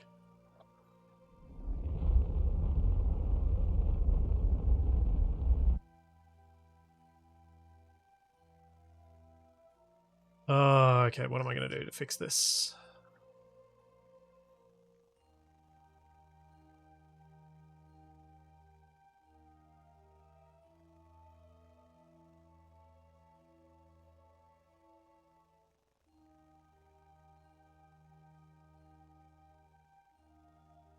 Come on.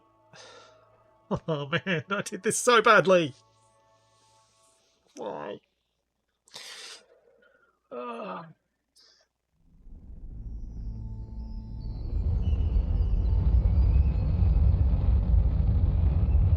So I wasn't thinking, that's why.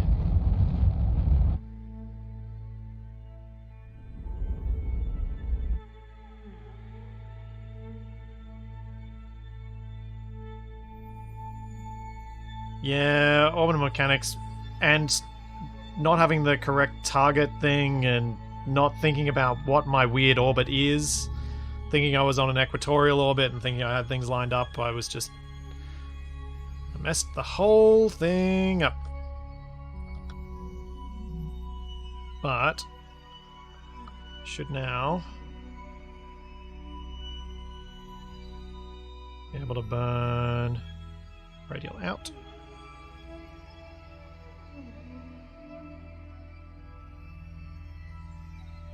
Hopefully get a bit more of bit closer.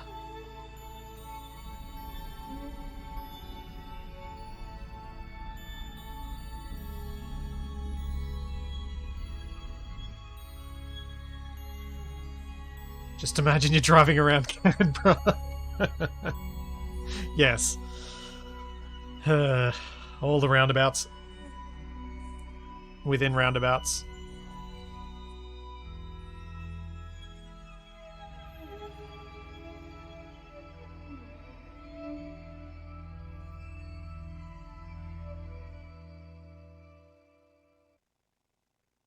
Okay, now we want to burn radial in, I think.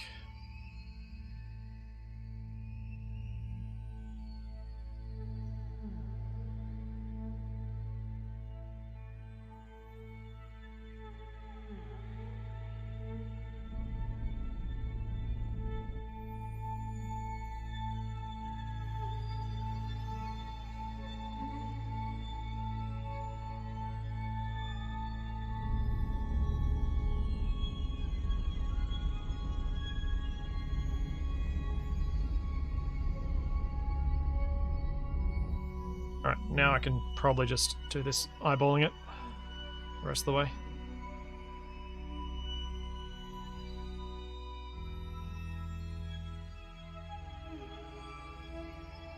NASA tried to do a hook turn, but the flight computer imploded. Ah, Melbourne and its hook turns. They're so weird.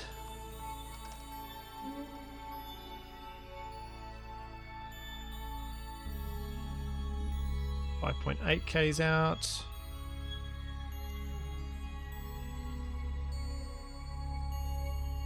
Am I getting closer to it?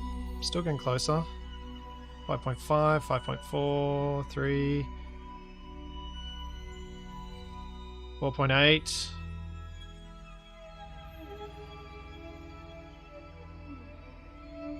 Down to 4. 3.5. Nope. Now it's getting worse.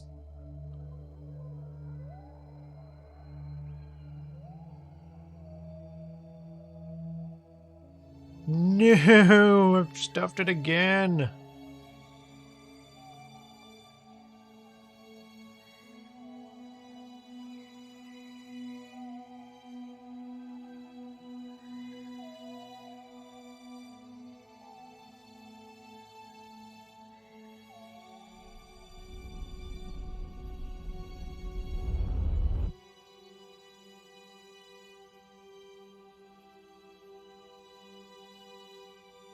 Come on.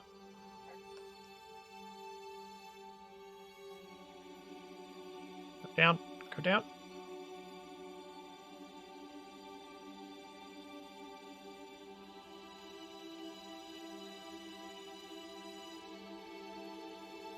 Oh, I know why I'm... That's what stupid thing. That was fighting me.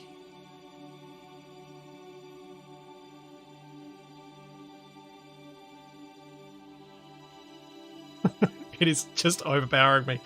Ah!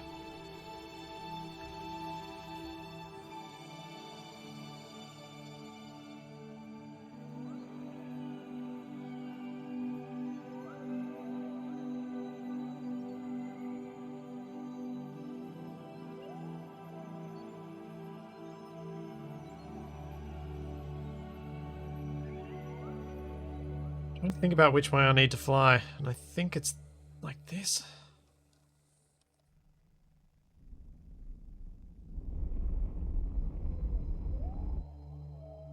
It's improved it a bit.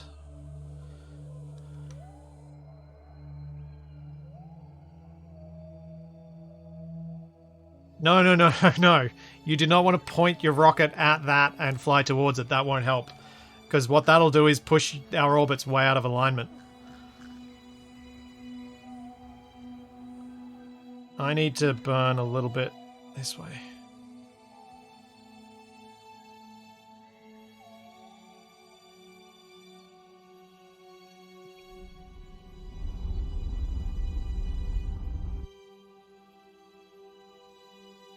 Now. Yeah, now we're coming down. Yeah, you want prograde marker to be on target. There we go, down to 4.5. 4.4. 2, 1.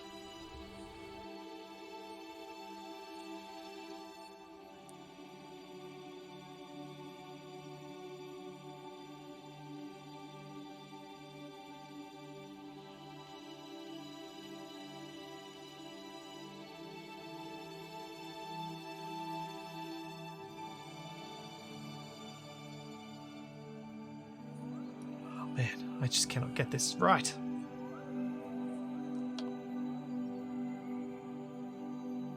I've never found the closest approach markers particularly useful, old. That's why.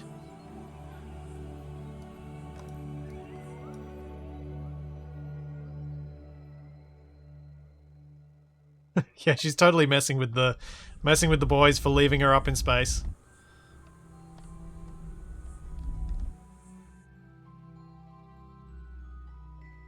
To be fair, my other orbital rendezvous have been a lot quicker than this. It's the polar thing is messing with my usual methods that apparently work better when you remember that you're in a polar orbit.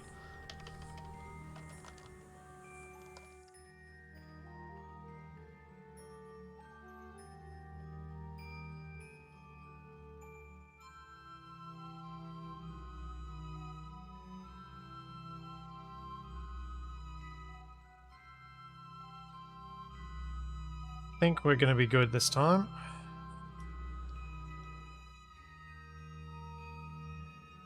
I can get us within 1.2 and going less than 10 meters a second. Oh, very blue. So much blue. We should be good.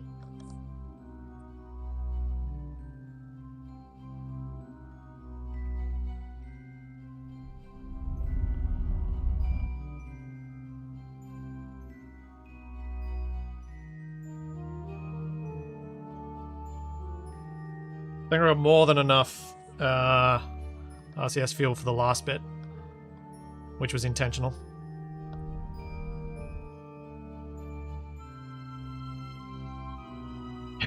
Yeah, orbital mechanics can be really counterintuitive. Okay.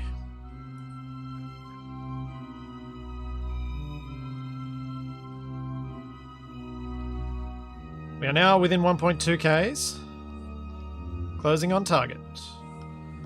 Let's rotate this so that it makes sense for me. That's better.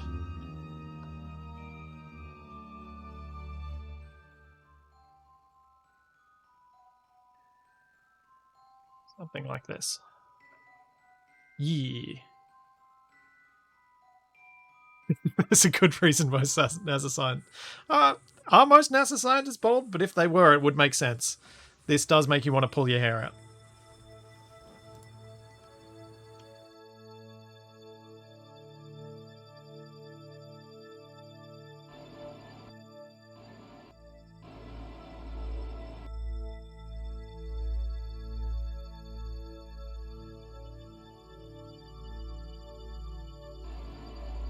That's my fuel situation. Oh yeah, we're good.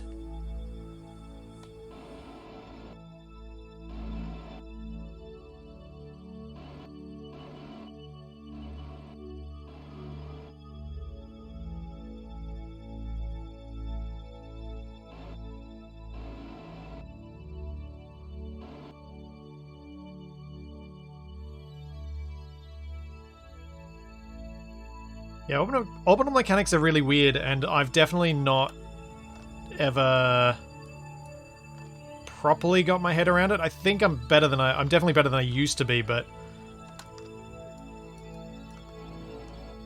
yeah, I still very much struggle with it.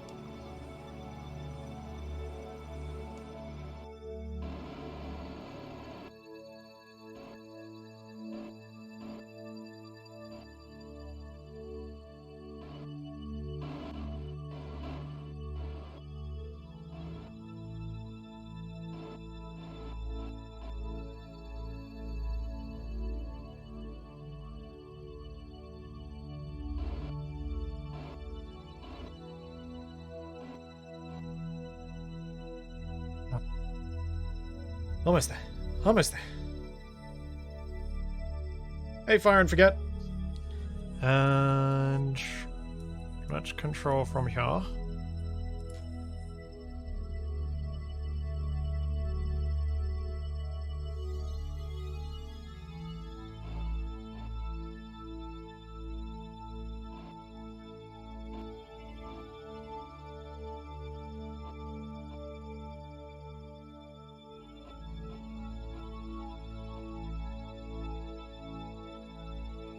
To go where you want, head for somewhere else completely. Makes perfect sense.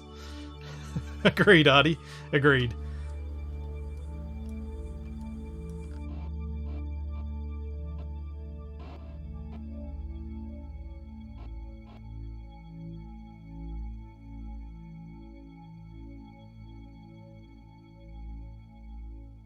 Hey!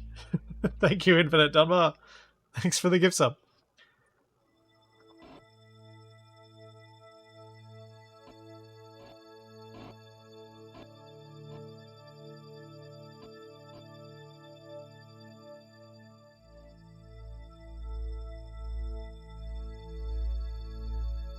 Come on.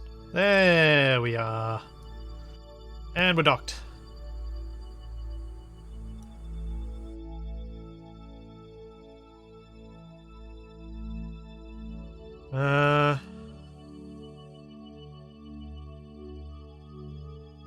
Now.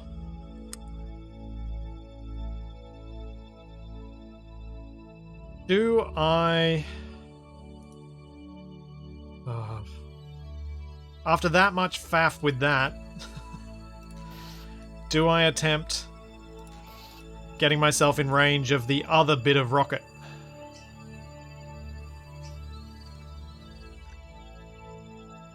The one that's got the fuel. Which one is it? I don't even know which one it is. Is it the really eccentric one? Oh, I'm gonna have to name them. Ah, yes, that prediction is done. Good point. I did successfully complete that mission. And the final prediction will be, can I get them home?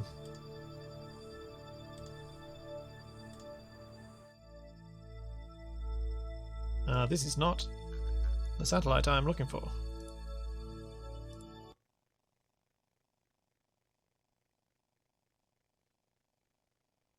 Okay. How do I rename a rocket?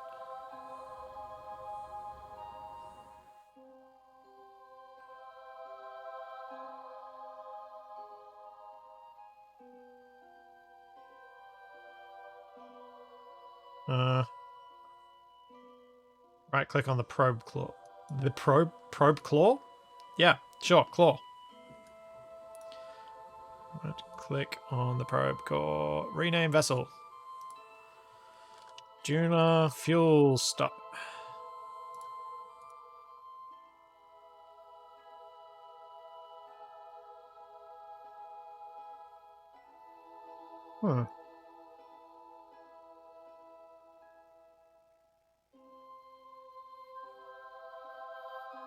Right, back to my interplanetary nuke.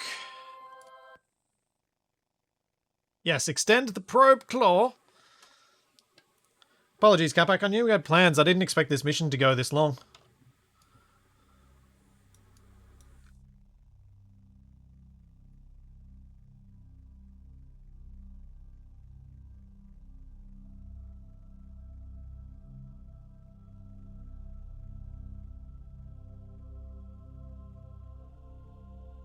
Well, if I fall asleep, it's your fault. How rude. You fall asleep anytime. How can that possibly be my fault? Hey, Dr. Deddink.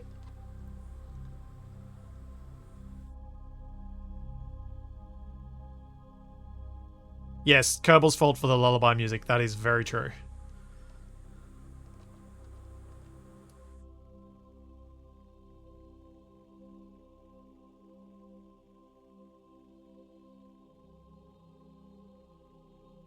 Oh, I'm... What am I doing?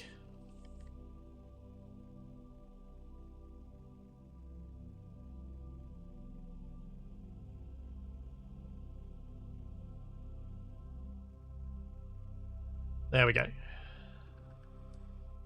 That's better.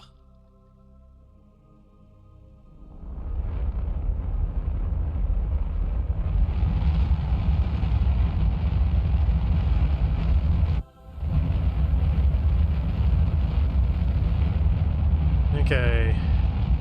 It's normal.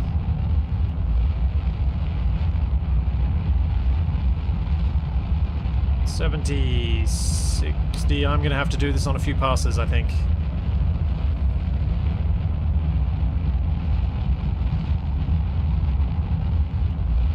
Is Kabak hoping for an afternoon nap? Maybe.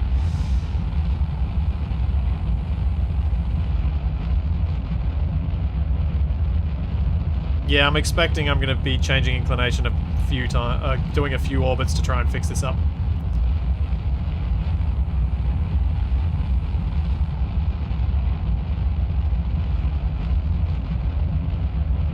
We only got it to 50 degrees-ish on that pass.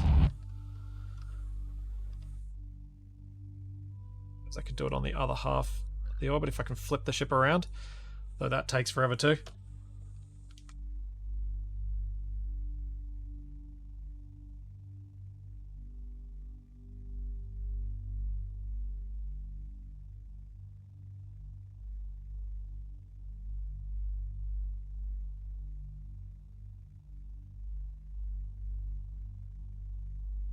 Come on, round you go, round you go. I think in the future I'm going to try and set up my missions so I don't have to do so much docking in space. Or if I do, it's only small things docking to big things.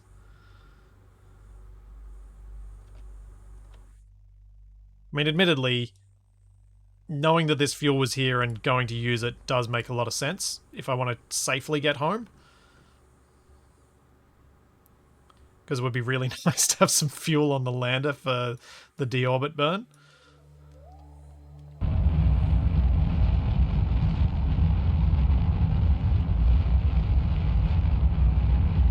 Alright, we're at 46 degrees.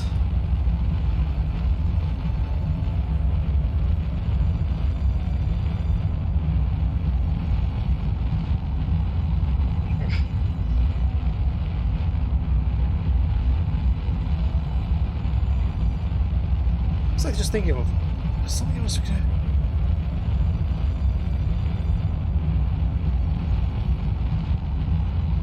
Nope, it's gone.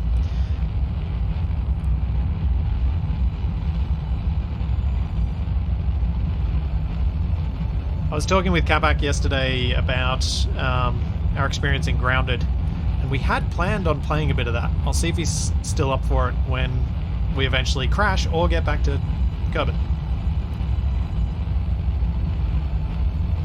20 degrees.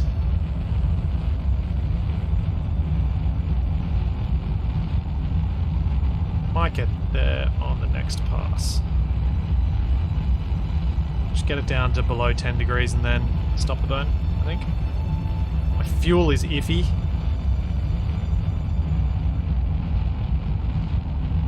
Hope the fuel aboard the other thing is worth this.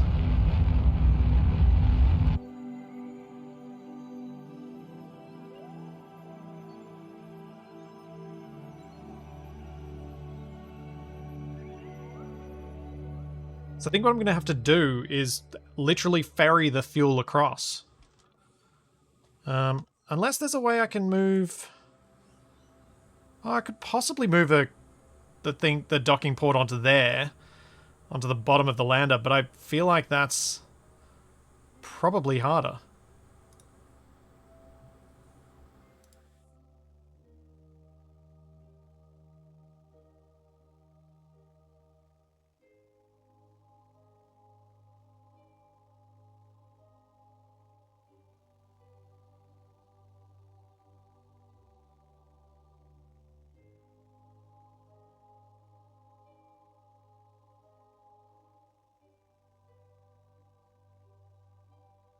Yeah, I just don't think I can dock the main rocket directly to the other thing, because I don't think I've got enough RCS thrust to be able to do the docking maneuver. So I think I've got to use the lander as a ferry.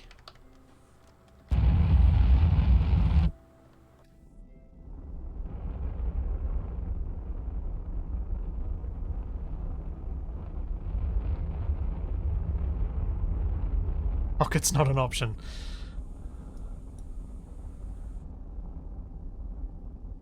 Not a good option.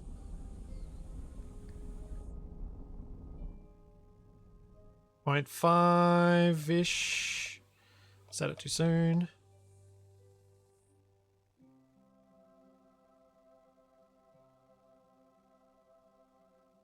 4, 0.3, 0.2.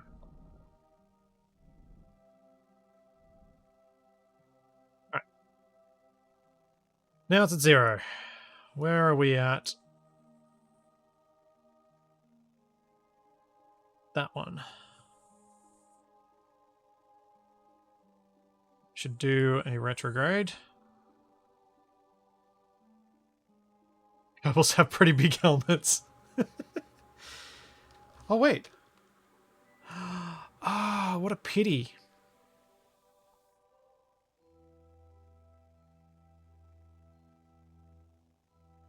I almost would have had spare fuel lines because I had the fuel lines from the detachable tanks on the lander. That is a pity.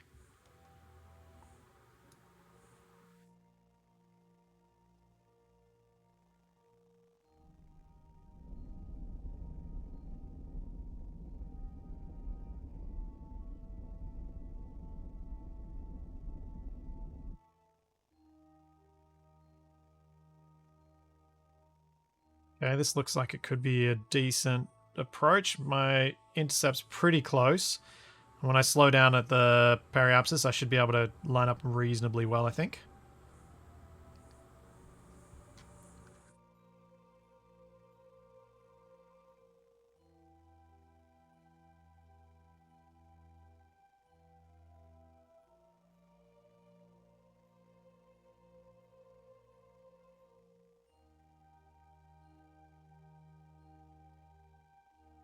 Whoa, whoa, whoa, whoa, whoa, whoa, whoa, I pressed the wrong button. Oops.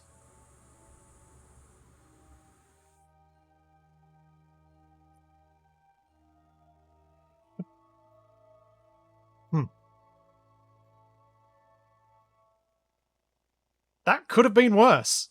We're actually pretty close to being back where we were.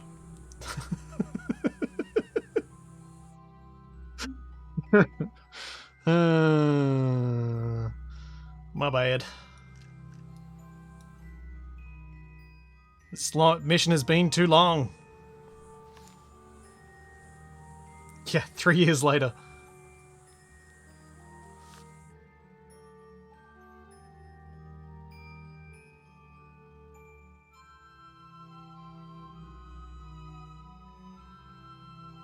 Slow down a bit more.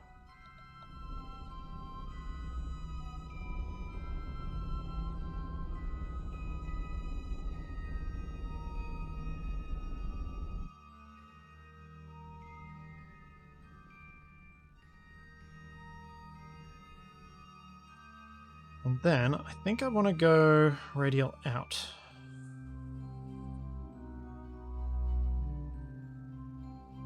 Yeah, very dizzy after that. Just a touch. Oh no, probably don't need to.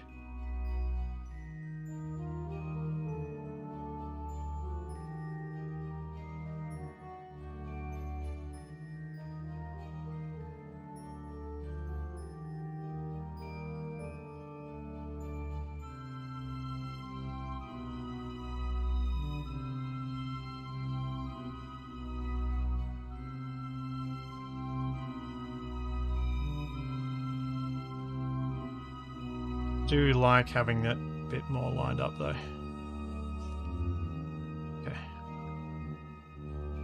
So we're at 50 kilometers away. Let's get a bit closer.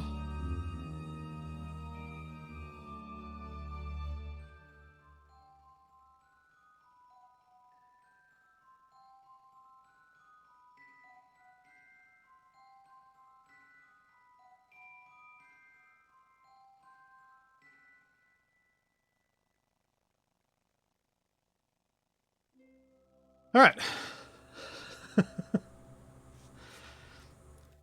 Now I've got the ship below me. If I burn a bit, retrograde, we should have an intercept orbit. An intercept somewhere.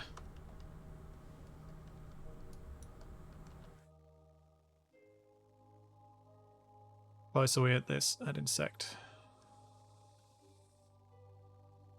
Separation 38 kilometers.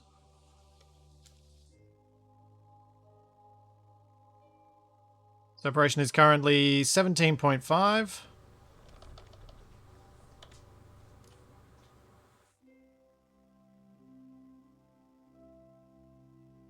Switch to regular stability assist, and I'm going to try and use my traditional technique for this. Because this one is a oh no, it's a hugely polar orbit.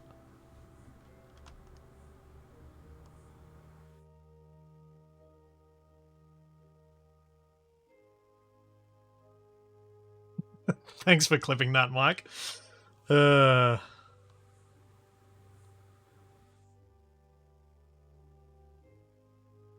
deserve that.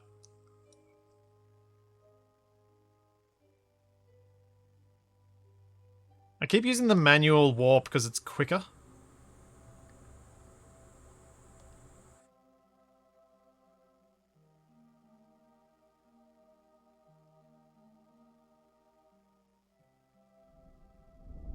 Once you get close to the target, it's actually quicker to do.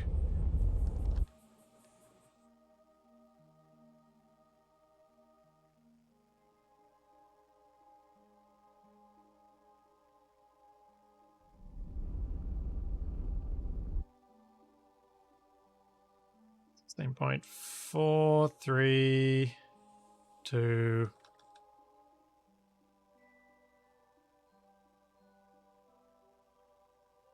One rocket, turn the way I think you're going to turn rather than the way you decide to turn.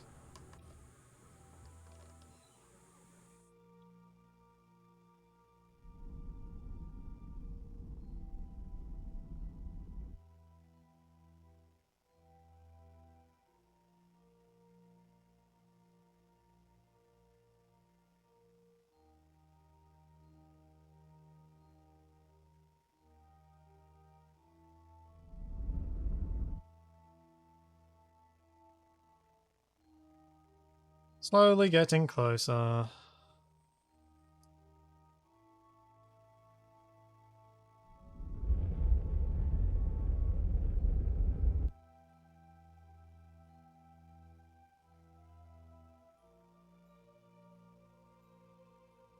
I'm really worried I'm burning more fuel trying to do this rendezvous than I'm going to get from it.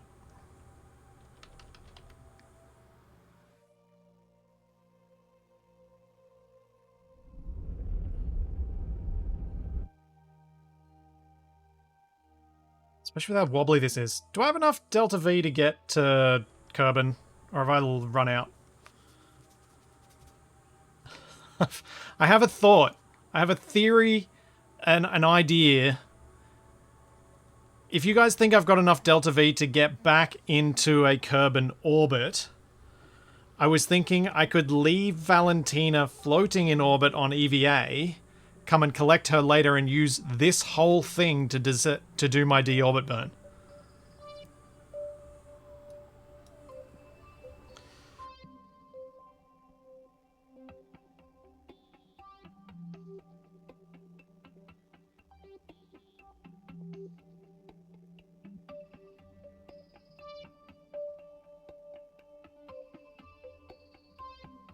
Because there's not enough seats in the capsule to leave Valentina. There are 3 seats, 4 Kerbals.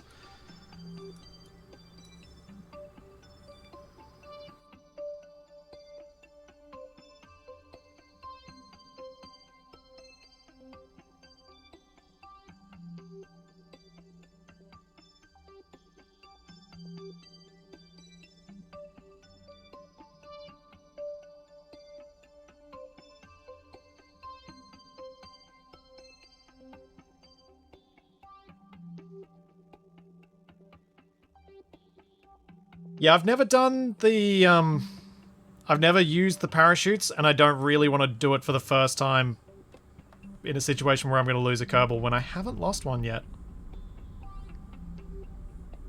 I've definitely not done a deorbit with no seat.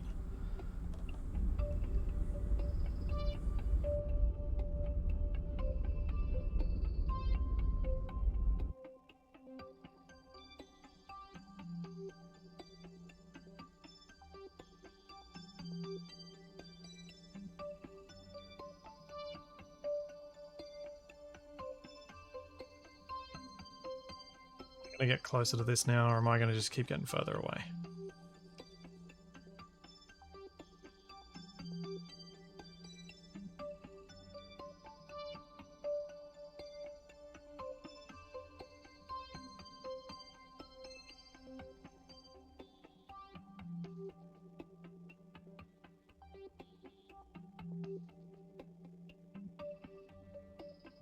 I know, Morocco. I know. That's what I'm fixing right now. That's why I've got my thing set to retrograde so I can get under the orbit, because I went over it because I was doing stupid things and I was forgetting what I should be doing, and I was just basically being a bad pilot.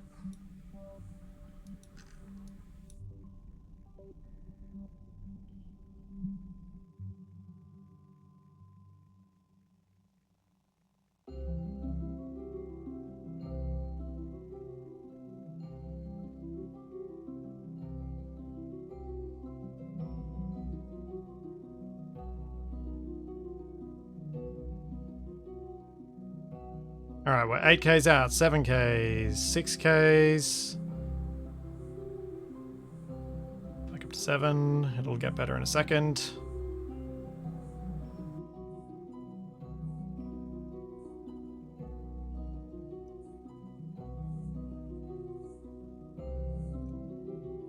Alright, that's 6Ks out. Now, what I want to do is grab that fuel tank, grab that fuel tank, and fill it.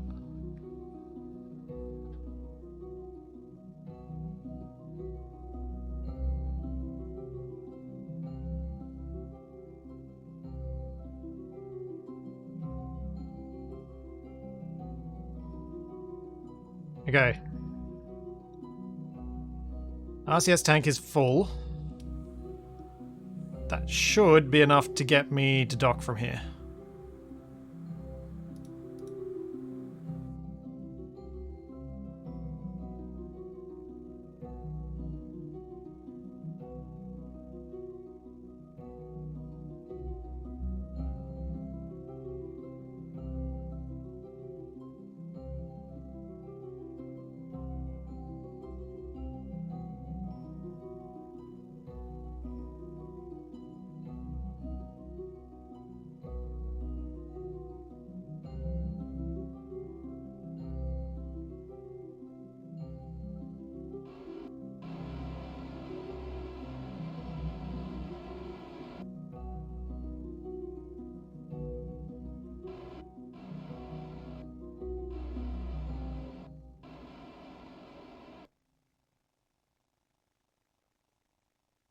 Six Ks.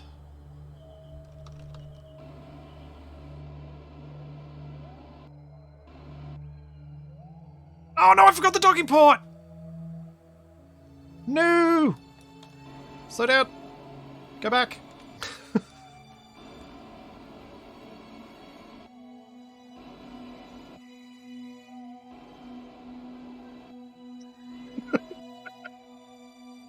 Oh man.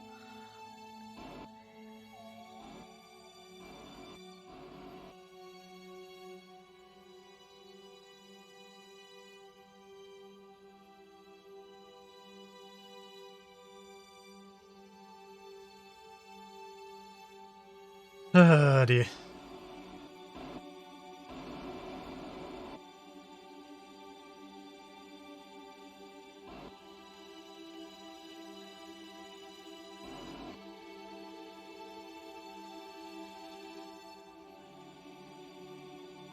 Do I need to be docked to this to move the docking port over to this ship? Or can I just get the engineer out on thing and move it between two ships? I presume I can move it between two ships, otherwise this whole thing doesn't work.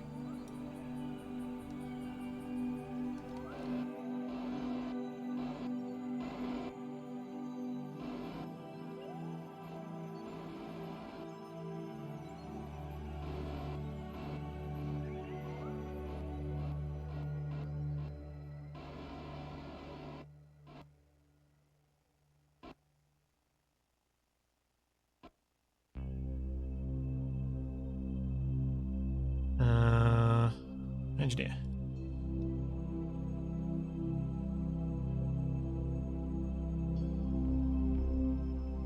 Oh! Oh, oh, that was so close.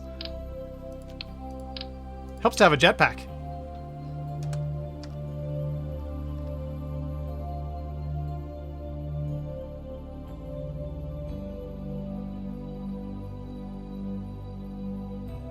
Oh, dang it. I need to be closer than this. Alright, fine.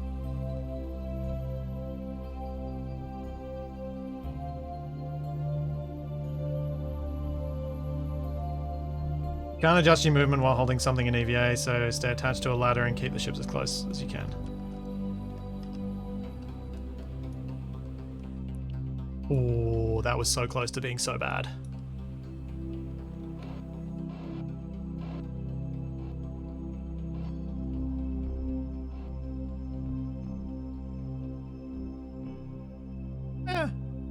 Yeah, arguably I should try and dock again and refuel.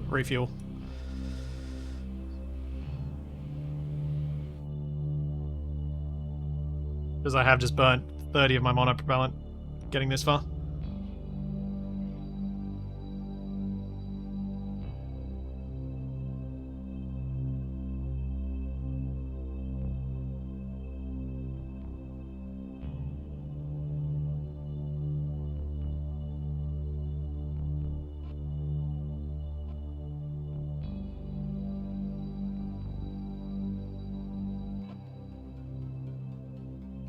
Yeah, I probably should.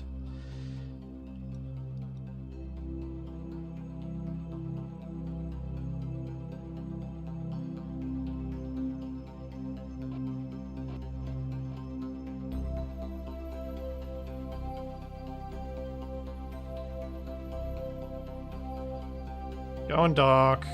Refuel again.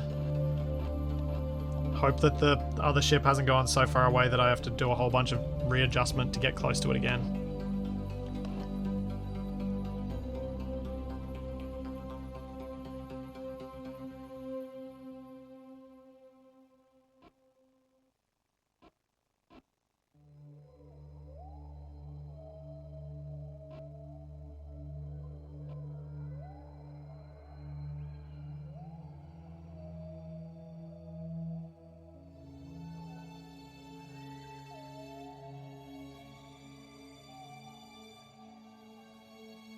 Okay.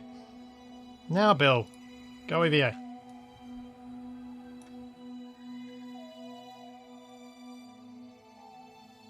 How do I break off a part?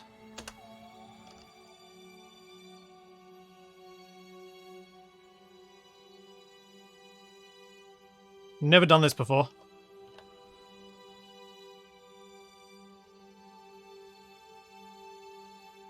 Press I.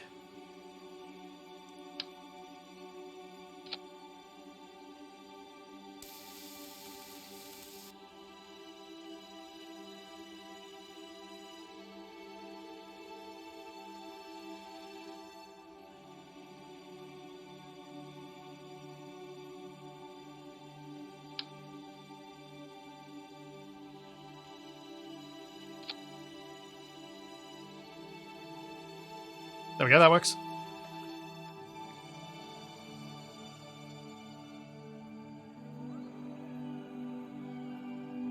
Yeah. Totally works. In that. Grab that. Fill it up again. Yeah, I need to repack the chutes as well. That's another thing I need to remember to do. I know. So the fuel stop is now behind us.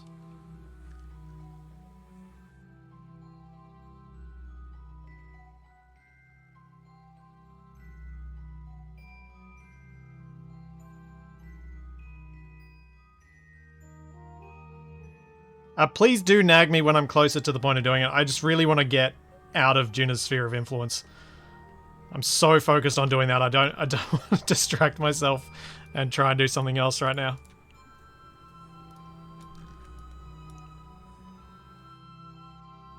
But equally, I also don't want to forget the chutes when I get back to Kerbin. Remind me once I'm back in Kerbal orbit. orbiting the sun.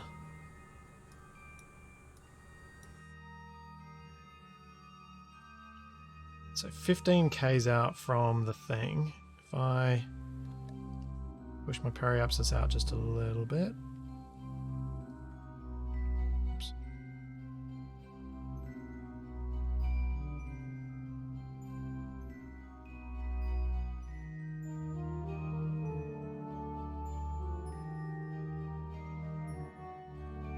That should let me get a bit closer. But also not too fast. I think I pushed it out further than the other one was. Maybe I didn't.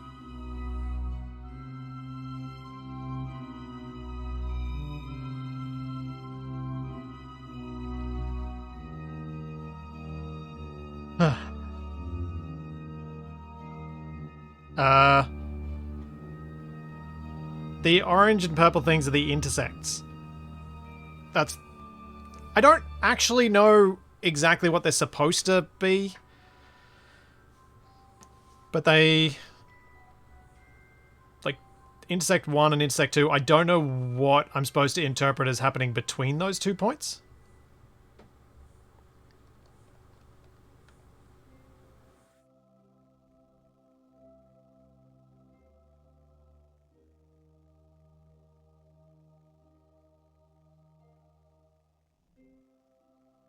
When you say on each orbit, what do you mean, though? Like, I knew they were closest points, but I didn't understand they are the intercepts for the next 3 orbits. Ah, thank you, Kapak. You knew how to explain it to me. So that's the next orbit, the orbit after, and we don't have a third. 6 k's apart's pretty good. I'm happy with 6. 6 will do. Let's go around to there, and then I'll drop off and try and connect to the other thing, and then come back.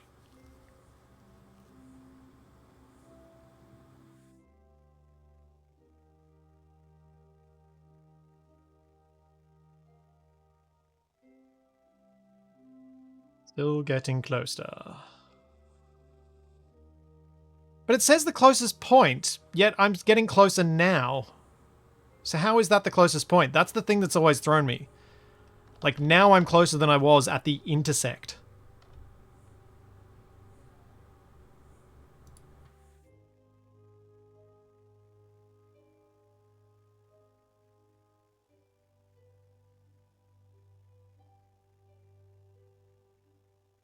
Alright. Stop wobbling. Undock. Switch. Set the correct target.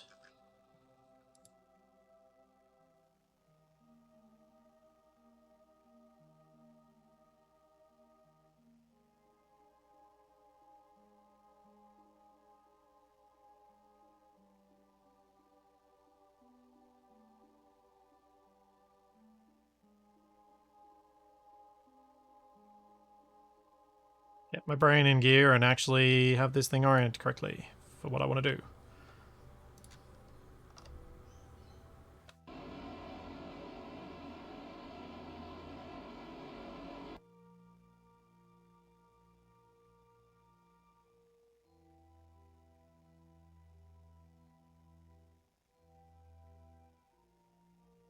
Why do I want to stop the thud from gimbaling?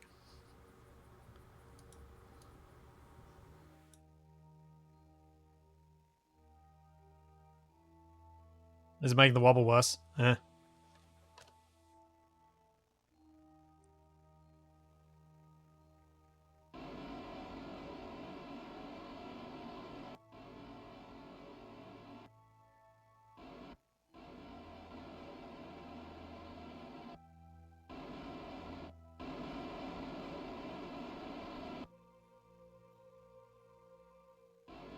No, the thud's job is not done.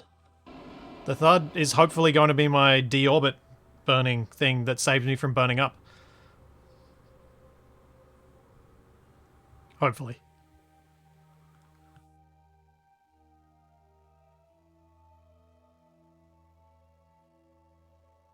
Assuming I don't burn up, that is.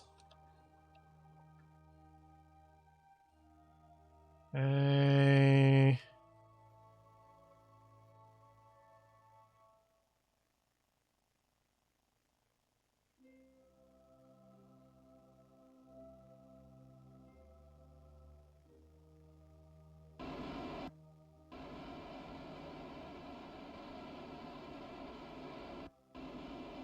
800 meters out. 127 monopropellant remaining.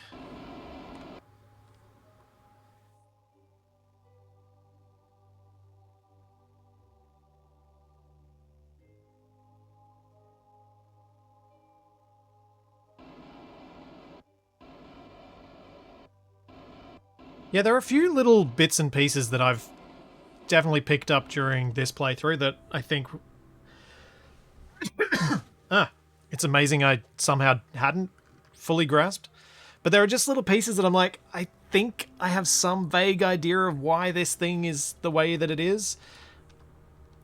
But then I'm not confident enough to actually utilize it and actually have it help me do a mission.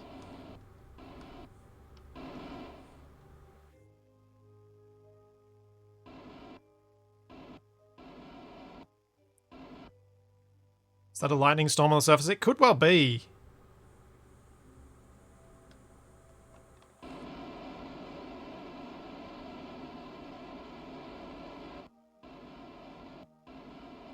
I do have a bunch of mods on that could well do that.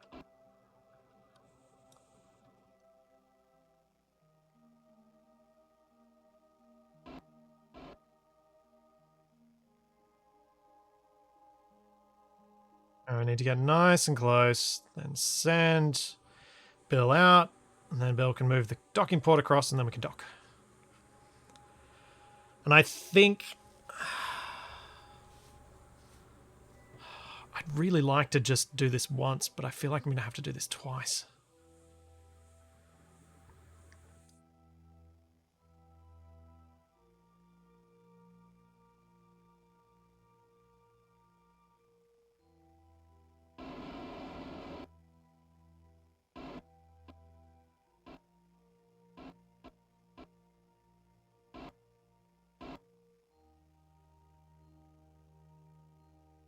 It's like Space Engineers Lightning should be, not like Space Engineers Lightning is. It's just a graphical effect, just something to look cool.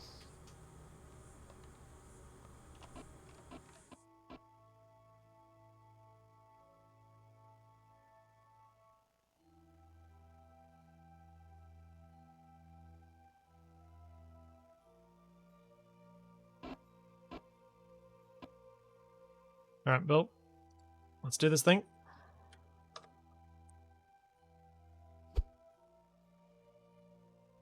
No. What the...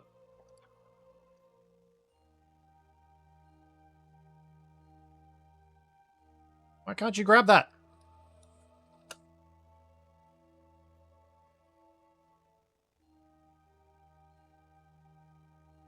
Does anyone know why Bill can't grab this thing? I've only got these as green options. I don't have the docking port. Did I do something wrong when I moved it? Oh no, there we go. Now it lets me grab it. Weird. Weird, weird, weird. It's all good now though.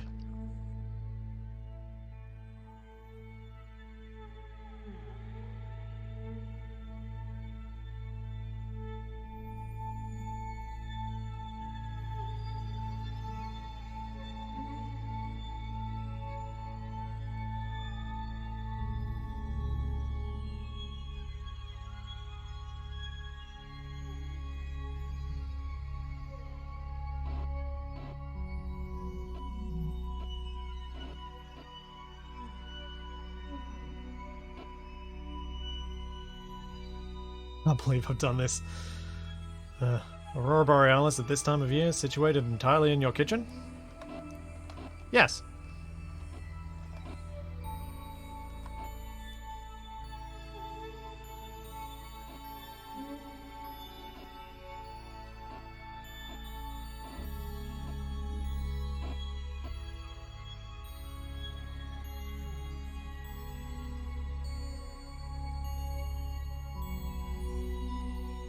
Yeah. Okay. Docked.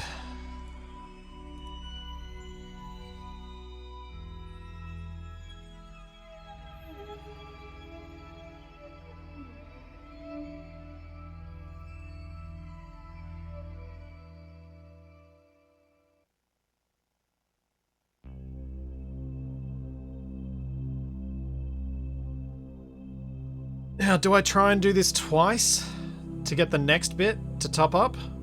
Or do I just do this once and use the remaining fuel on this to hopefully do everything?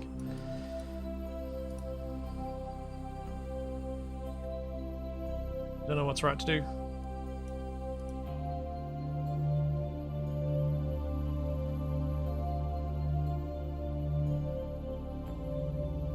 Alright, set target. Oops. Where is it at?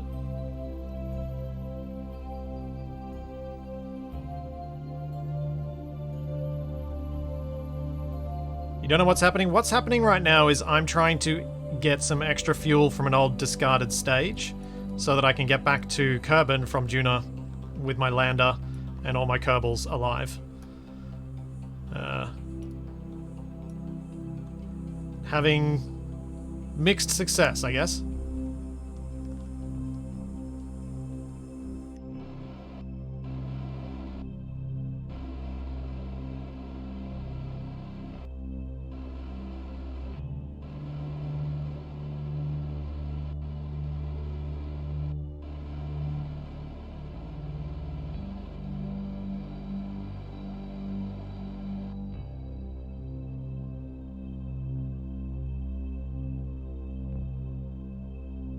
It's getting worse.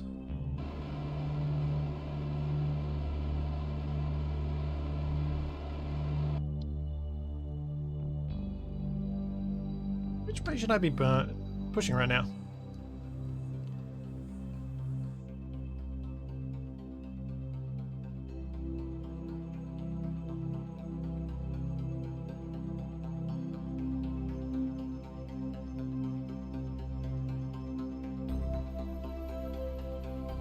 Yeah, I think that way.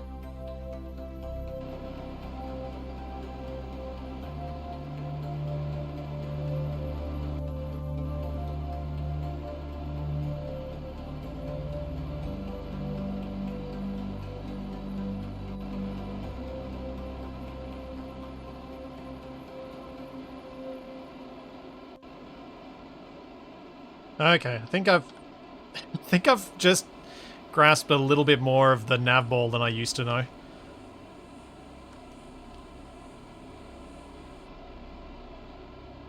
That'll probably do, especially since I'm down to 27 monoprop.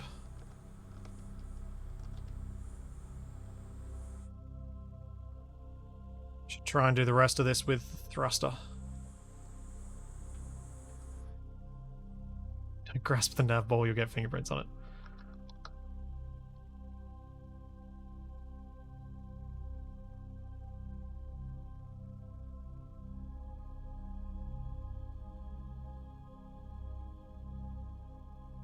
Alright, this has to be done without RCS now.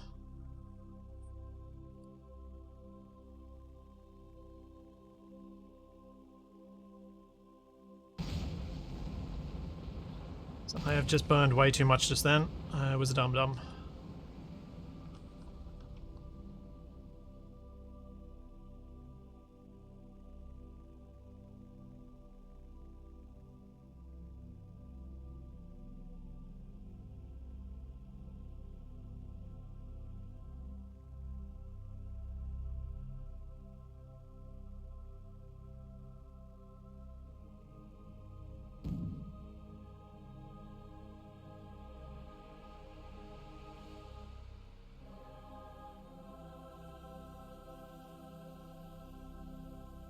Arg!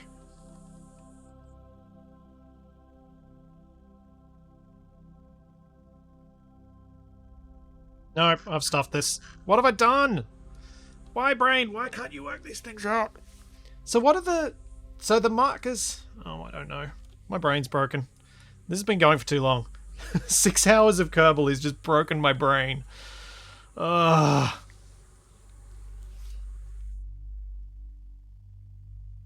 Halfway between target and retrograde. Retrograde and target.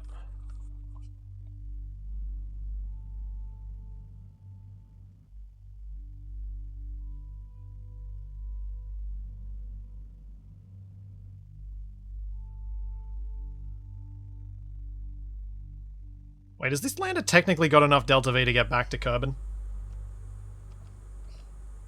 At this point?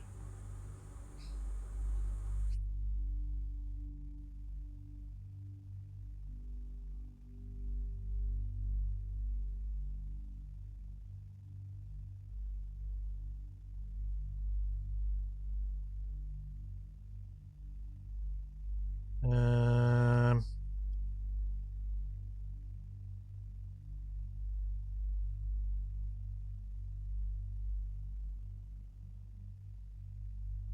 Go.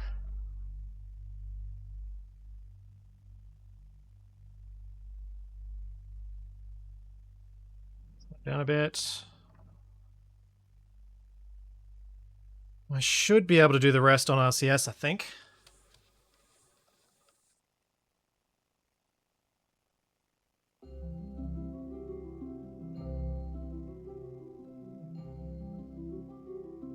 I'm doing good.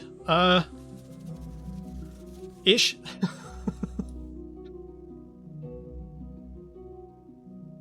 Alright, let's switch over to RCS now.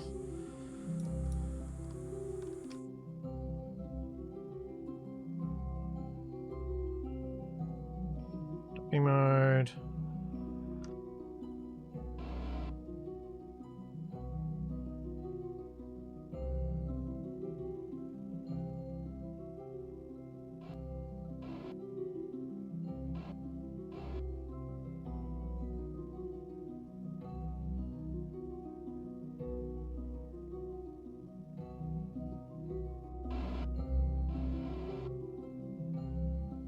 $25 mono prop left.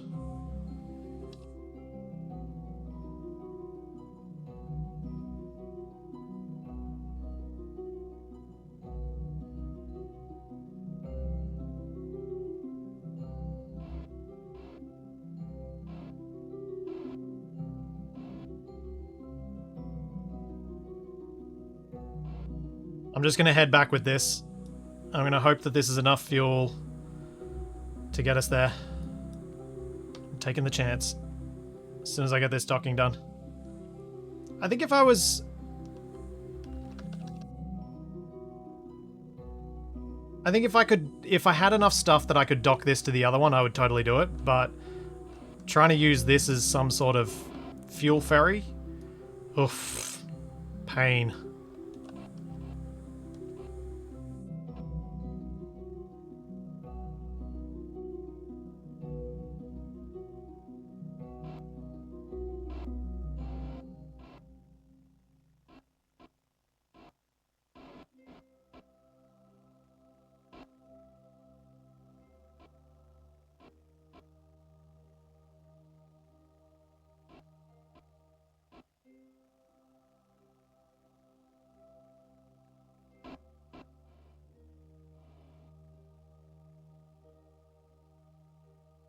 Come on.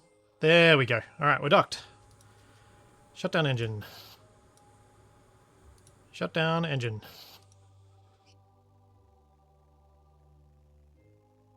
Control from here. Okay.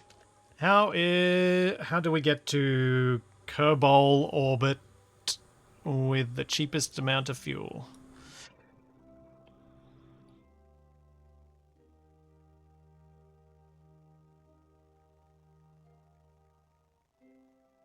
We do it from here and try and wait till I line up with Ike.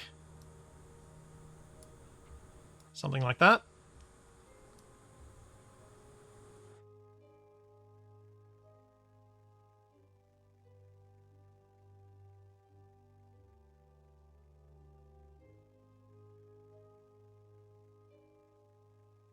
I think Ike's helping. From there.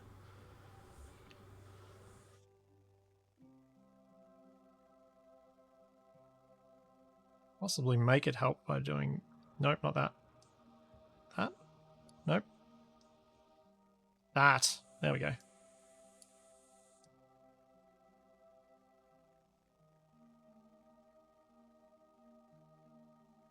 Ooh.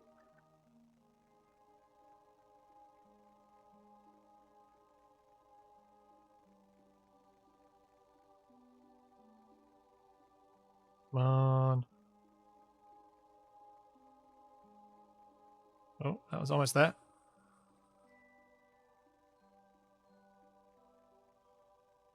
Need to actually have a periapsis on Ike. Otherwise I'm going to crash.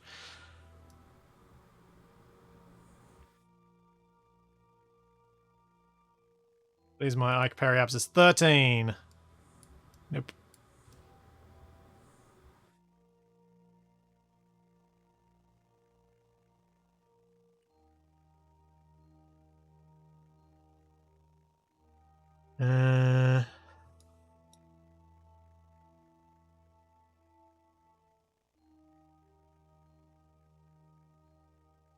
That's convoluted, but I think that's an Duna escape. Yep. From a 56-second burn. What the heck? Let's do it.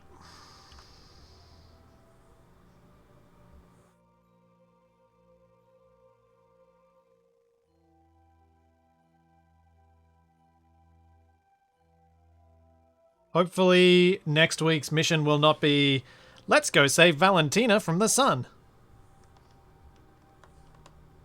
Yeah, that is pushing me on a Duna escape. So eventually, I'll go through that. I pass Ike again, and on the second pass, it throws me out to a Duna escape orbit.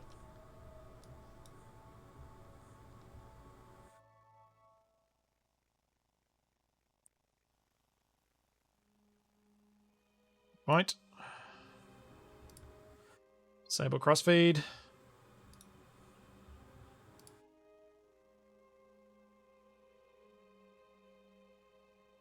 Lower priority.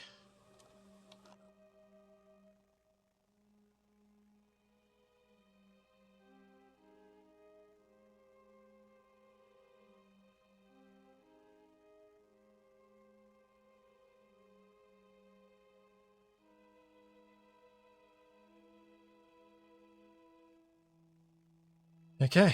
56-second burn. 28 seconds.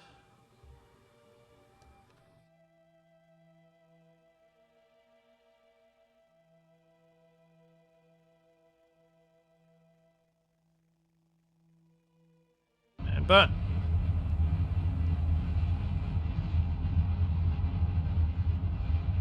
Might be slinging me out behind Duna, I'm not sure.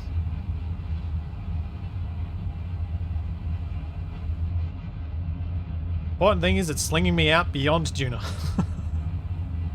With not too much fuel. I know it pushes my orbit a bit further out than I want it, but...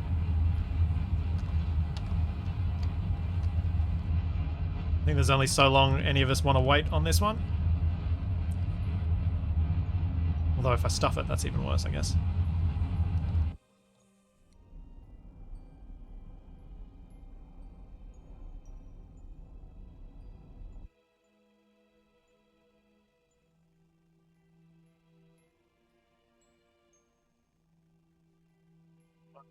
Follow, follow, follow, follow, follow, follow.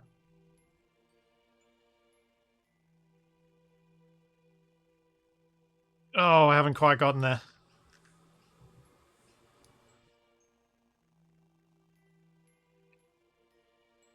Get to the mission marker.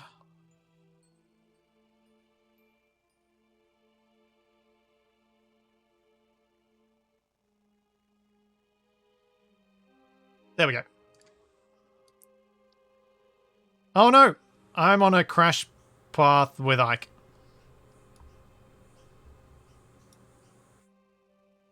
Uh-oh.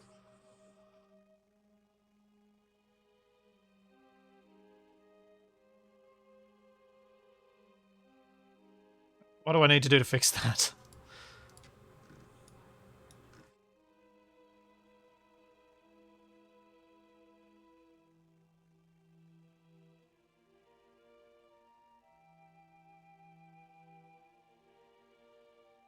Yep, just a 1 second prograde burn.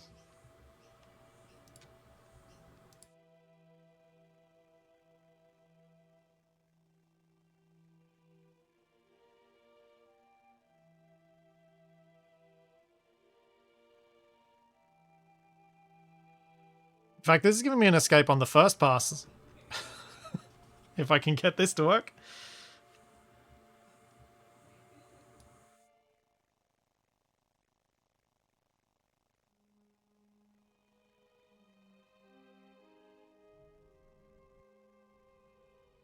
Come on, give me a periapsis.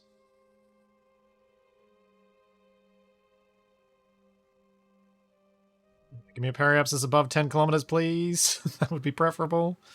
Alright, that's not too bad. I'll be able to fix this. Still a fairly cheap escape.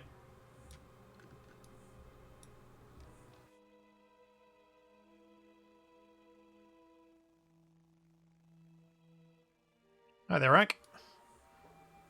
Don't kick the baby.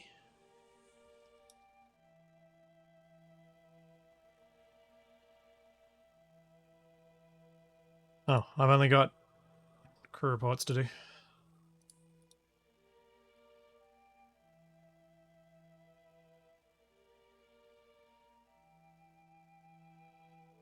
Well, EVA.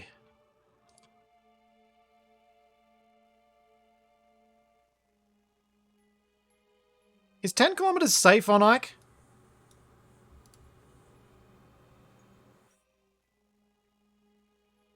Or am I going to hit a mountain? After all this.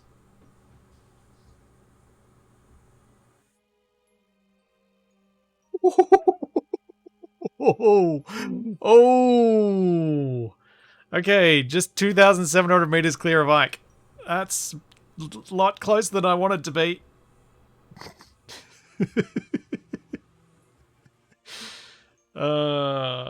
Whoops.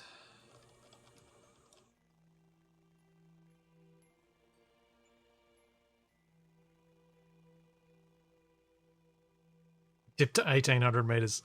Yeah, that's terrifying.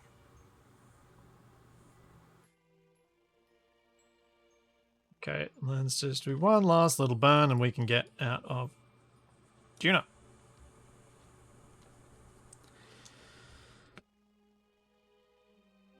Then I need to figure out how to get to Kerbin.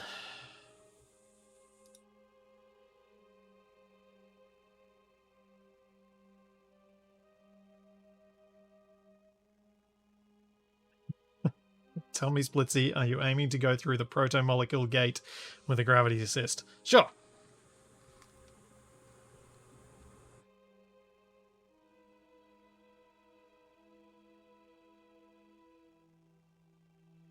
I just want to get this mission done. Normally what I would do with a stream like this is probably break up the mission across a couple of streams. But because this is Duna, because this is something that I've wanted to complete for so long, I just want to do it. I just want to feel that success if I can get this home. I thought he was going to use a proto-culture to full space. There is a way to see what science I've collected with a mod called Science X. There are a few other mods like it. That's just the one that I happen to use. Oh. And now I'm getting science from the surface science. And now I am in orbit of the sun. And where are you, Kerbal? Kerbin? Set as a target.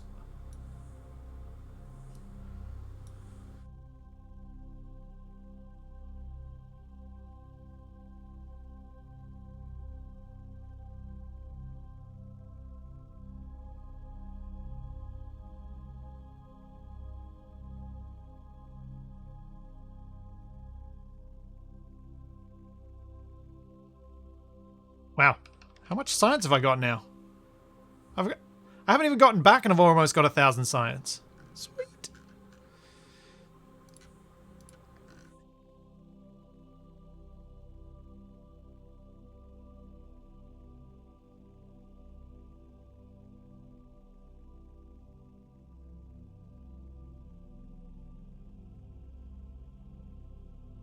Okay. Closest approach is there. If I push this further, it actually gets worse. Nuts.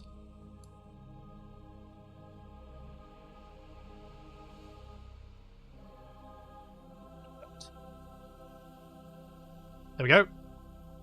We have a Kerbin periapsis of 67 million, and that's when we've run out of fuel.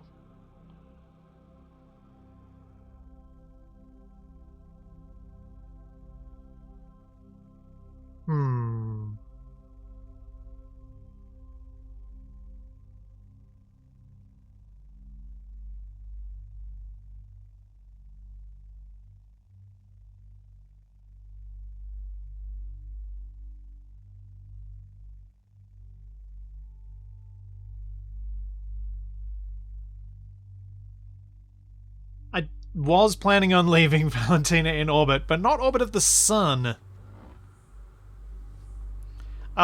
You can use the engines on the lander, but it might arguably be better to use the fuel from the lander to do this. But I think I burn to try and do this, then I switch to the lander and I detach and I leave Valentina on a really weird orbit.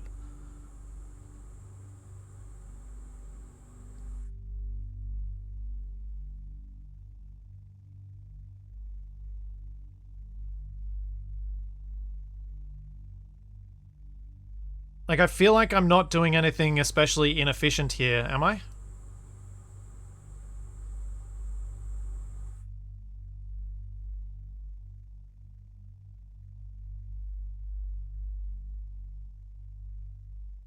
Don't think I'm doing anything particularly inefficient.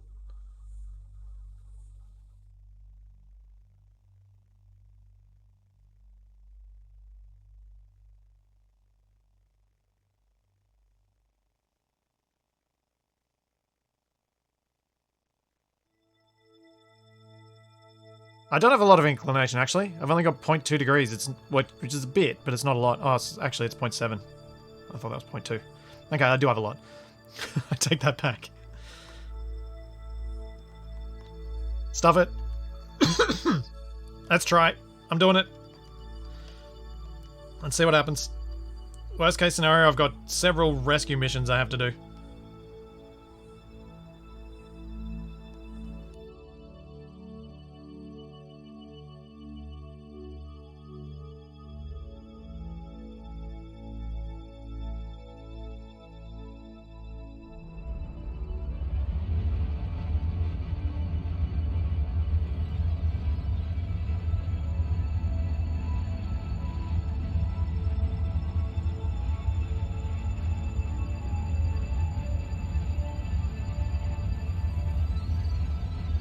Huh.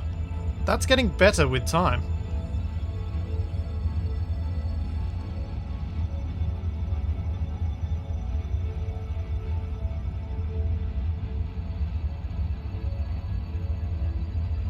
Weird. Oh, because it doesn't calculate the mass as the fuel burns. Ah. It doesn't include that portion of in the calculations.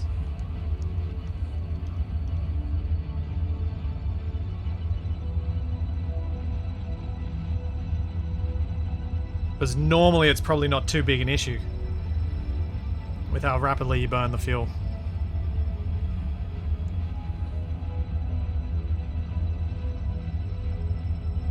Well, that's good. I'm glad I did this then. I'm gonna keep that on just for a little bit longer.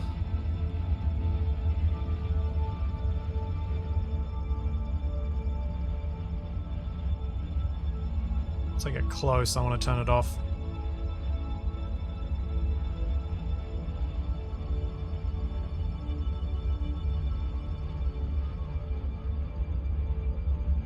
I won't be able to capture get Valentina to capture, but I should be able to get the capsule, the lander in. Okay, we have a Kerbin periapsis. Very high. And I think I'm just going to leave it at that. And I'm gonna go and... What the... Why does it do that when I warp?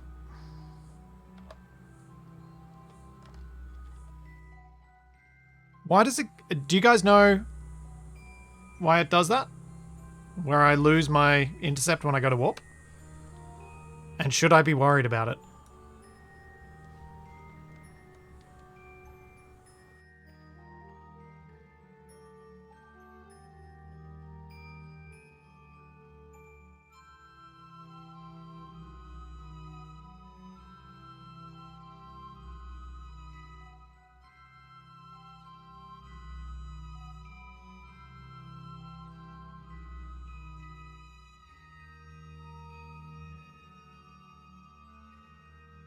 Okay, when I slow down, it's still saying I'm getting into Kerbin.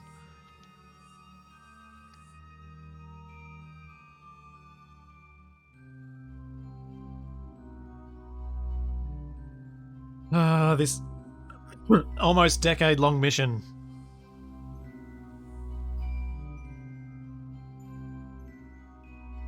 Still showing 51 million meters. Sounds like a floating point update issue. Yeah, you're probably right, Kamak. I just would have thought it would hand the calculations straight to the other modes in a way to avoid this.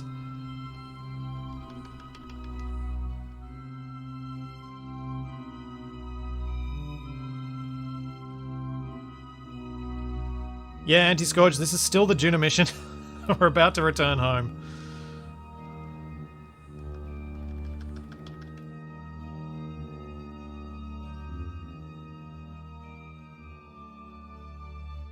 So, what's more efficient here? Is it more efficient for me to burn a little bit here and try and bring my periapsis low?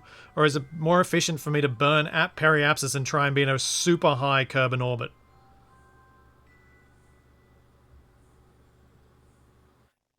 Because I genuinely don't know the answer to that. Like, if I was going to do an atmospheric skim, I would totally move the periapsis now. But if I just want to get into an orbit and I don't care how high or weird that orbit is, does it matter?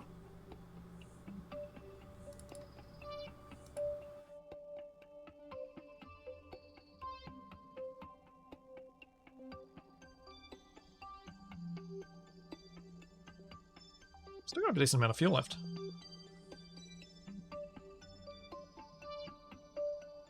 It doesn't seem to be...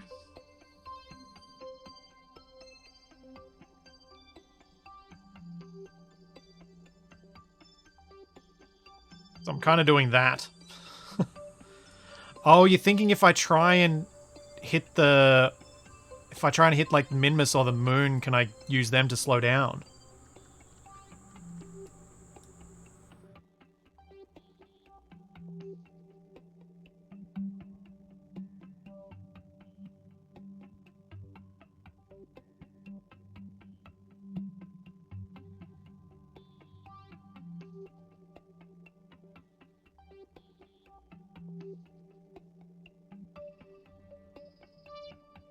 My guess is that I'm not gonna even be close to when they're in the right point in their orbits.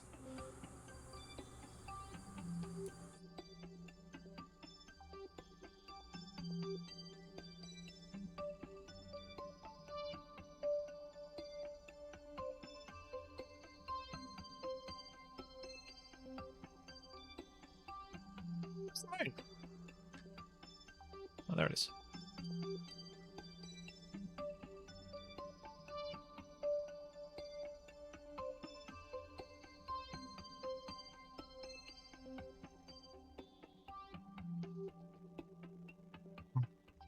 I don't like my chances here.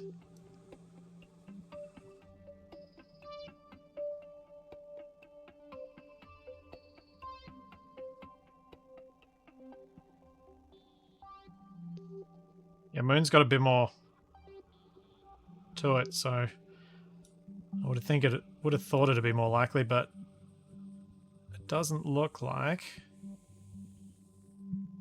I can do much with it. Oh.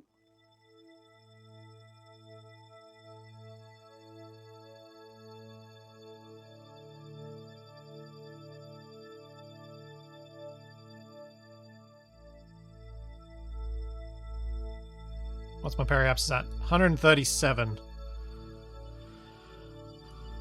I kind of want to... What do I want to do? I want to get on...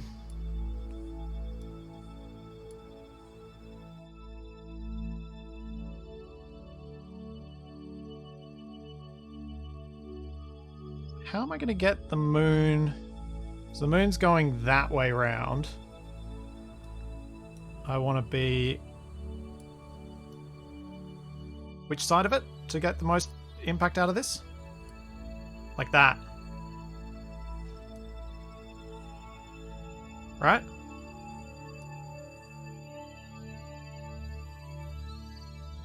Because I'll be... The moon will be... My periapsis is on the... Wants to be... Behind? My moon of periapsis should be... I don't know.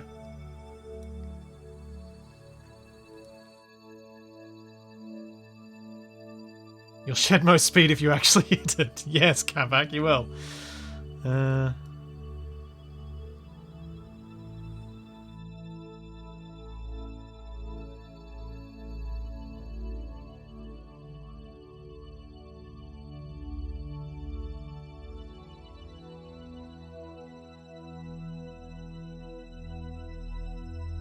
Is that helpful? I don't even know if this is helpful. I'm not even sure how to tell if this is helpful.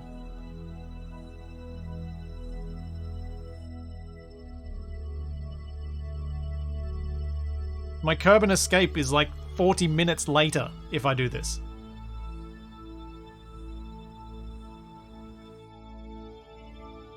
I want to pass right in front of it. That's kind of what I'm doing, I think. Because the moon's there.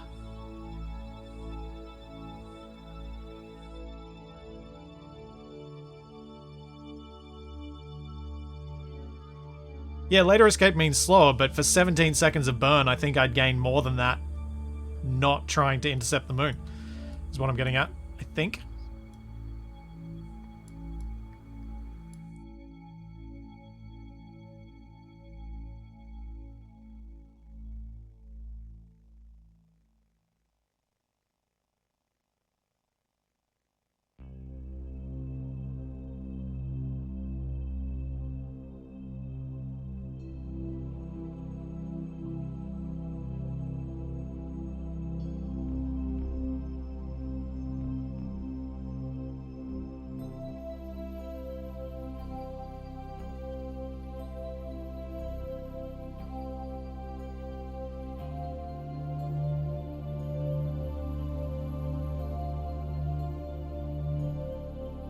So...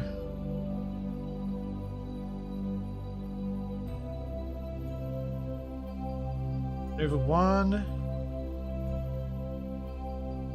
Maneuver 2.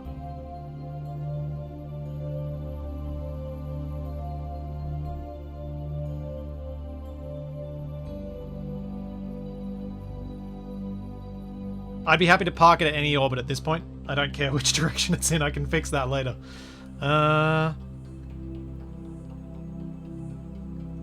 No, I don't want to do an aero brake. I'm not doing an aero brake because then Valentina is going to die.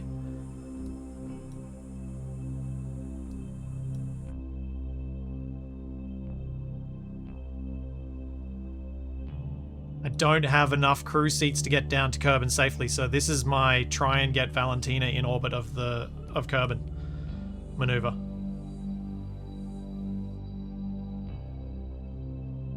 How do I see... So this is my current one. How do I see how much my total... Like... Is that 420 meters per second? This is close. This is very close to having enough. Because I've got 500 meters per second of delta V. I think I might be able to get Valentina in orbit if I do this way.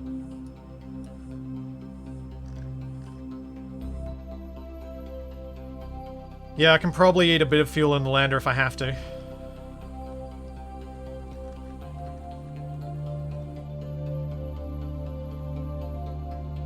Yeah, Kabak, that's probably a fair point as well. Send a fuel tug up to get there as well.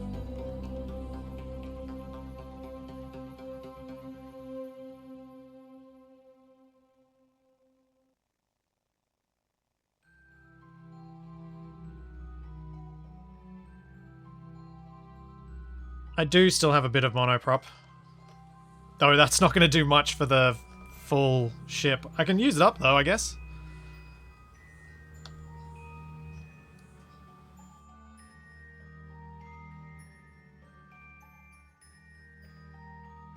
Linear, RCS. Which way is that doing? Yep, that's working. Oh, woohoo! Look at that! Look at it go!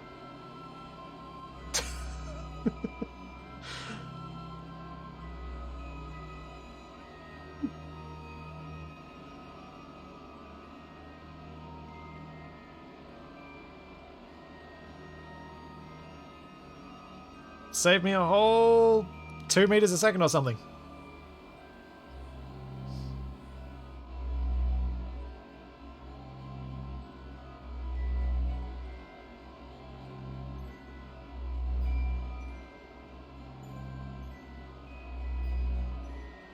Can I do physics warp and then do that? Yes.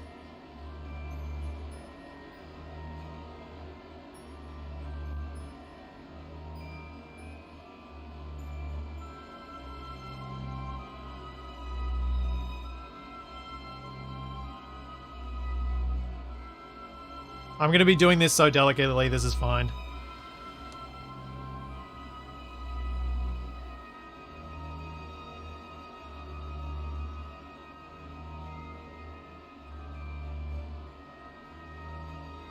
I guess I can do the last bits of this with monoprop as well to get that last bit. This is, you know, this has been 20 meters per second of delta V. Plus, this is burning off mass that the other fuel's going to have to push as well. So, yeah, the bonus. Oh yeah, shoots. I do need to do the shoots. Must not forget them after all of this. I cannot afford to forget them.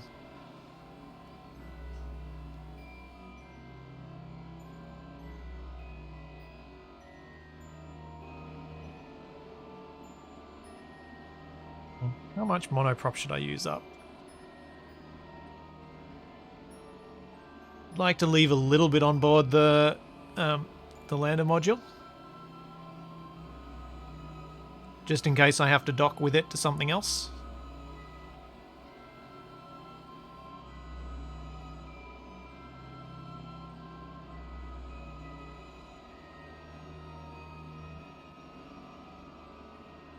Dang, this has worked quite well.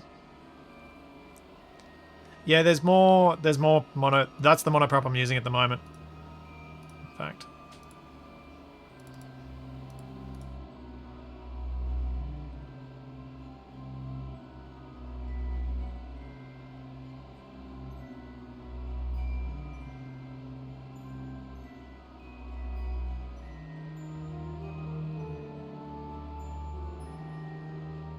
Alright, that'll do for RCS.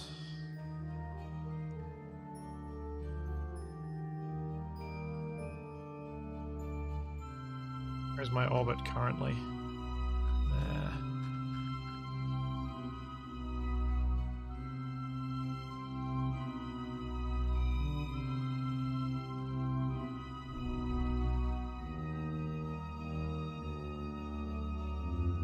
Whoa, what the heck's happening? Forgot physics warps on. That was bad.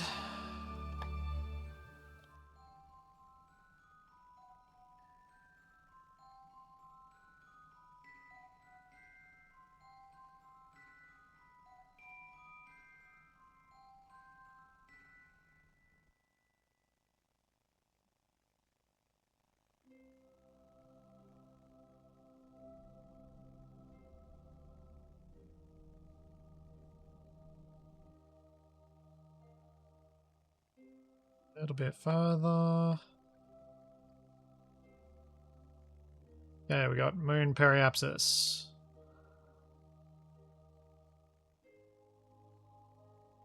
And almost there.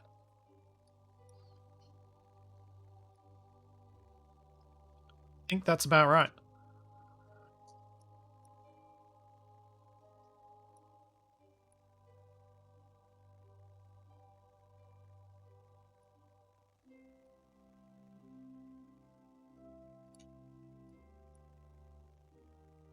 Add you. Slow down.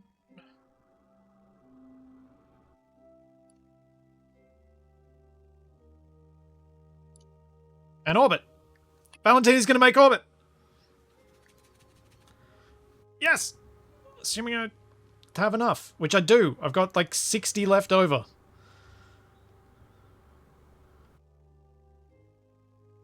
Oh, yes. She's going to be fun to rescue, but she'll get there.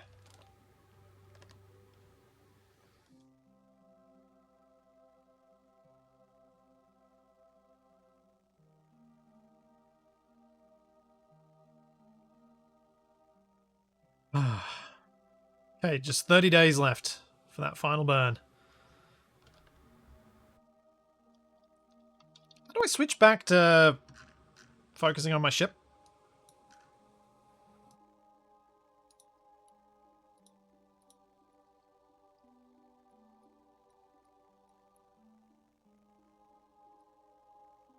Tilda, thank you. Where are you, Kerbin? Still a long way off. I probably can't see you against the stars.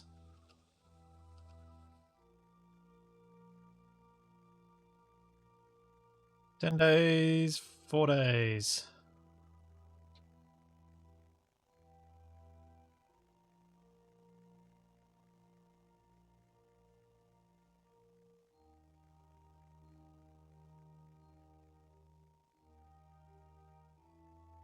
I've already done the EVA reports from here. I'm all covered on those. Yes, mash button.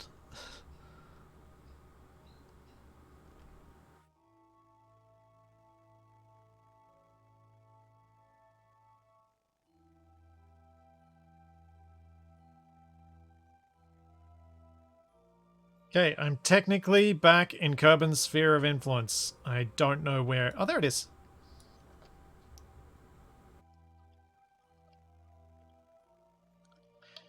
Oh yeah, let's do the shoots now. Let's do them now. Where's my engineer? EVA. There you go.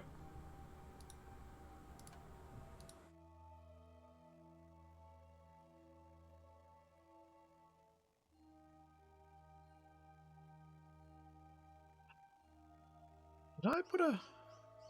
I didn't put a heat shield on that, did I? Hmm.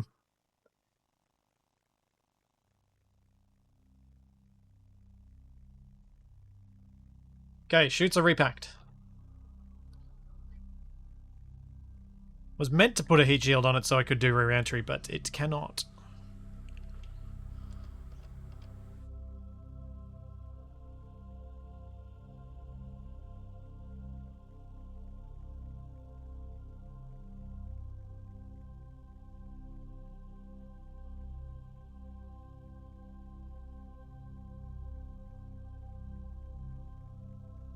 I do have 3 of each.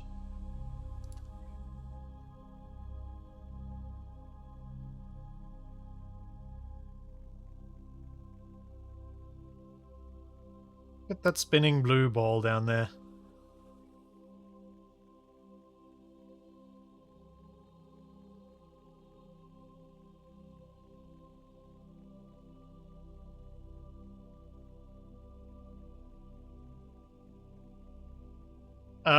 I don't think putting part of this on the bottom of the lander would be a good idea.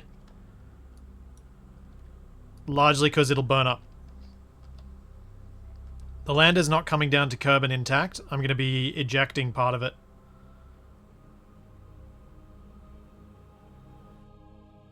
And overwarp it. Yeah. You might have noticed I'm being a lot more cautious about that right now. Hey, Beerseeker. If I don't kill my Kerbals here, this is going well. You know, probably not that odd a thing to say, really. It's kind of how most things go well. You don't kill your astronauts.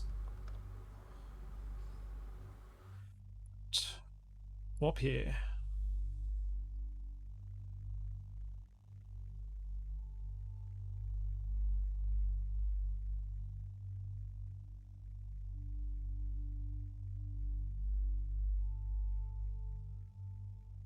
So close. Come on.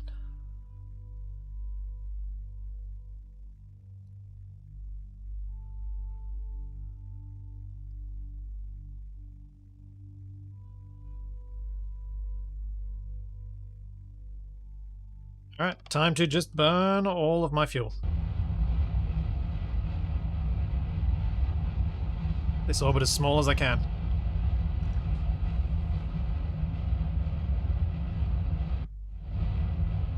Now burning this fuel.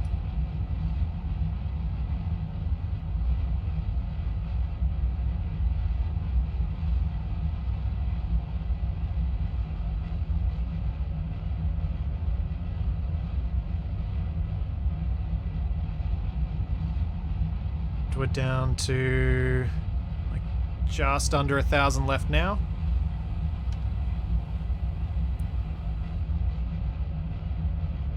Yes, Capac? Hmm?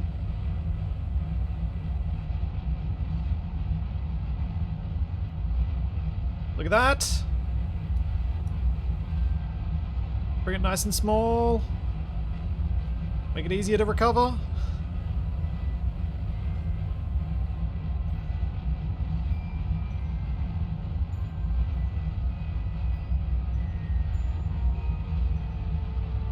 Oh yeah.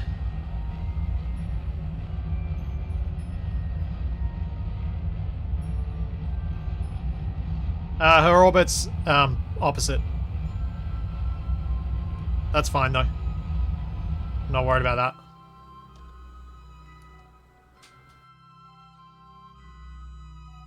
There we go. Valentine is back where she should be, in orbit of Kerbin. Might just go around to Periapsis and burn there as well.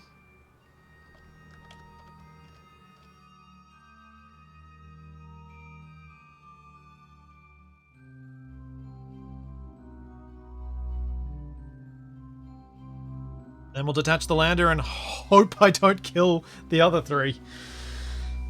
Oh. Come on. Come on, come on, come on, come on, come on, come on, come on.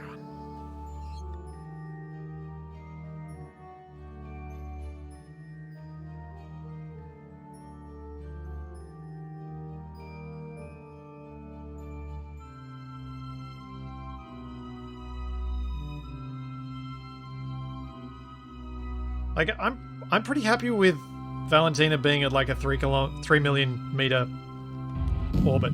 Oh, there we go. There's all my fuel. I'm fine with her being here. I can easily get something up to rescue her. So I'm going to decouple.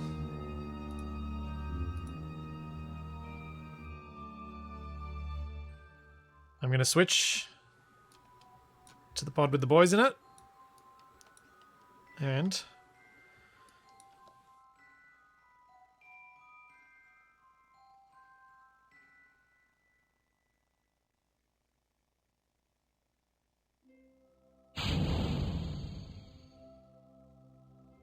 what just happened?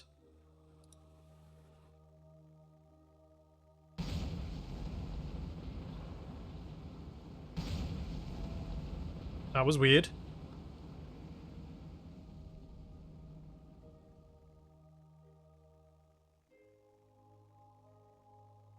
Okay, let's just burn retrograde now.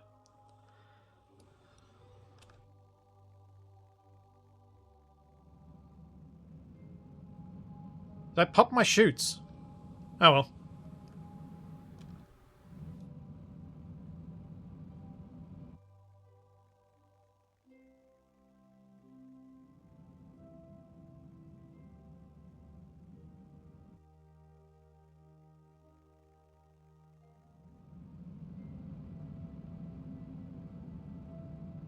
Oh yeah, my minimum pressure's changed too.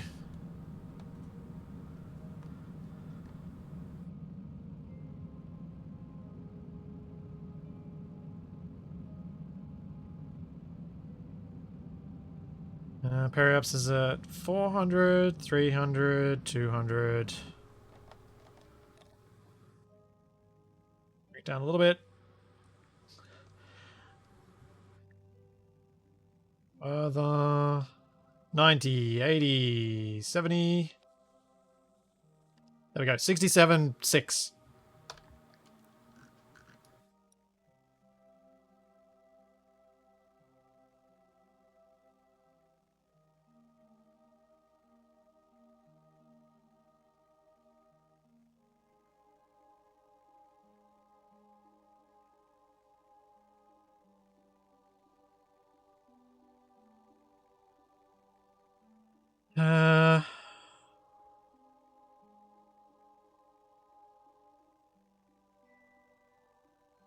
No, they're all fine. Shoots are fine.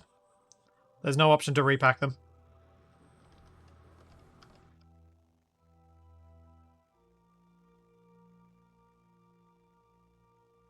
Yeah, I think there was like a weird extra stage that sort of happened. It was odd.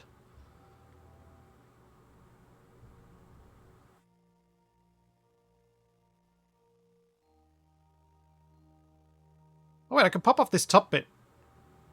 No, I'm not going to do that actually. I will pop that off at the end. Because it's my power source. I'd like to make sure I have full charge. And it's also my batteries. Beyond the batteries that are in the capsule.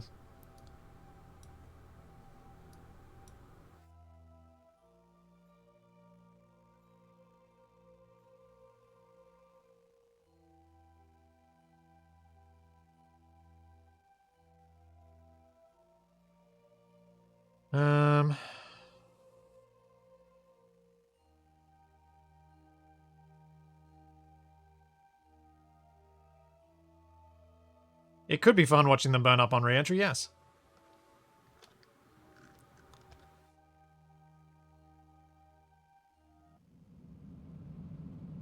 Yeah, the mission timer resets when you switch between crafts, so this mission's been going on a lot longer than 7 years.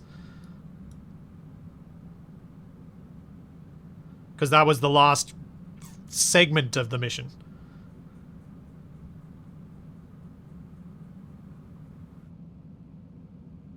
Perhaps this is at 400, 300, 200, 90.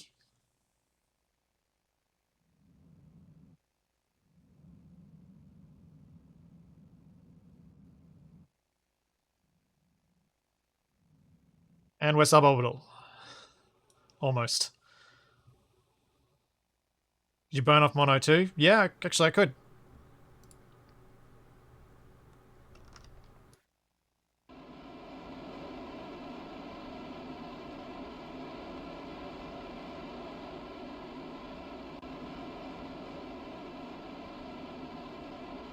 I'm just going to be happy if I land. I'm not going to try and land at KSC.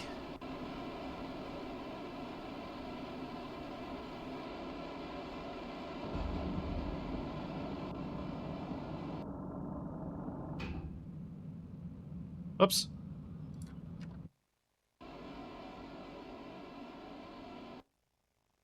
Yeah, I'm coming in this time. This is it. We're landing.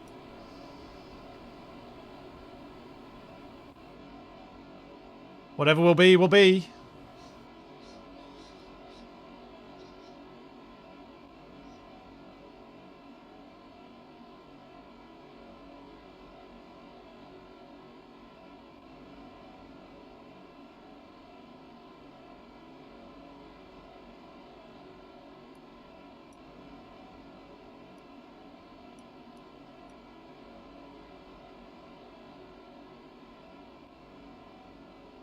And... oh, that's what I might do.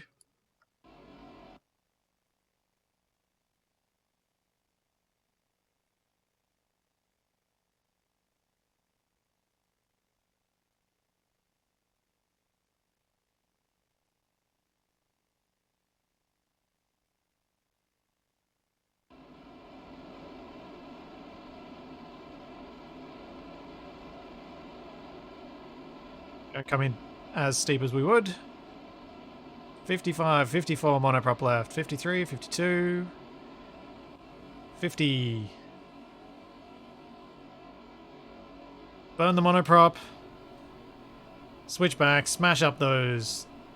Nah, the solars are getting... they're going to get detached. So those will be ripped off regardless.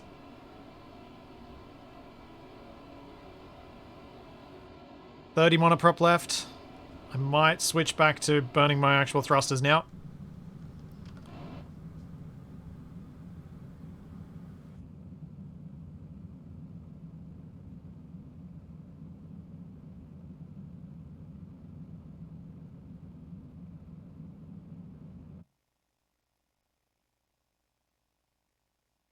Okay.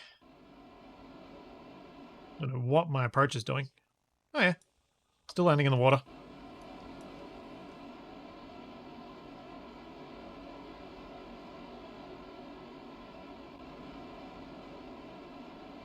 I have enough to get it down hole. I don't think I want to try to. I think I'd rather take the safe approach and just ditch the whole thing. Ditch the things that I don't need to bring down with me.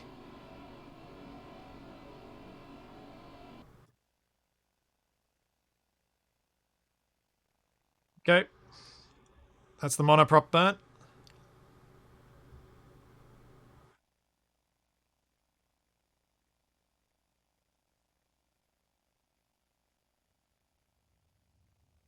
Yeah. This is a big milestone for me. I've never managed to do this successfully before. Something's always gone horribly wrong at some point.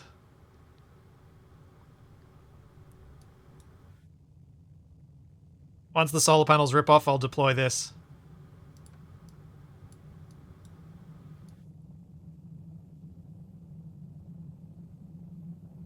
Something's always going wrong, like speaking too soon. Yes, Capac, exactly that.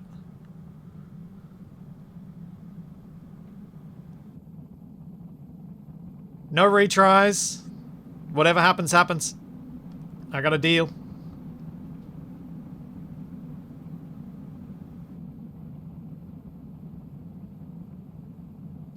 Okay, fuel's out. Goodbye. That looked awesome.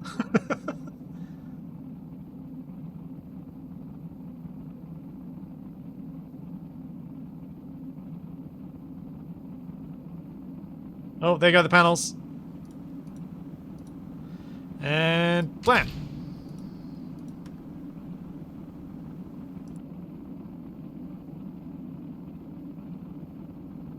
Just gotta hope we slow down enough now.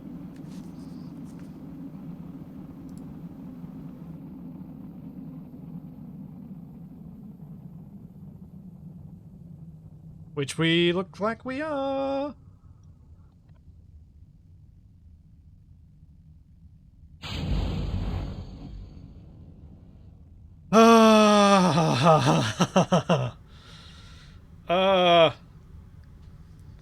The parachute's deployed. It feels so good.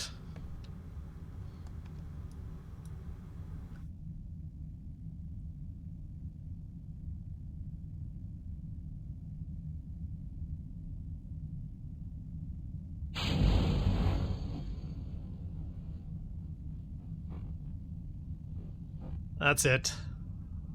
Orbital defense grid has positive luck. Yes.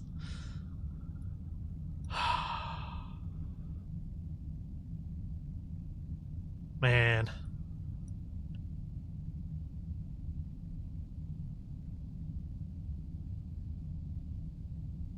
After 20 years traveling the cosmos, they have finally returned.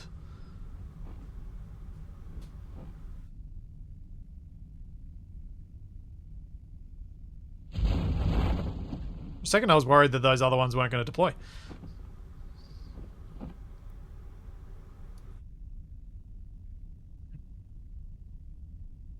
Look at that. No, I didn't leave the science behind. The science is in the capsule.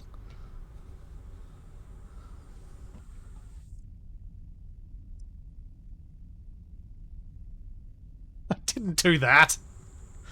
I may be daft sometimes, but I'm not that daft.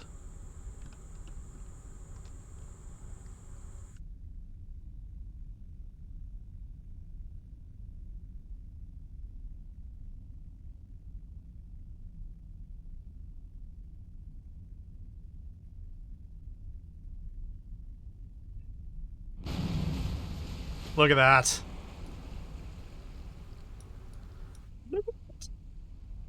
Does this turn into raft now? Let's hope not. Recover the vessel. How many years have I owned this game and I've finally done it? Oh, that's... Oh, that feels so good. Ah.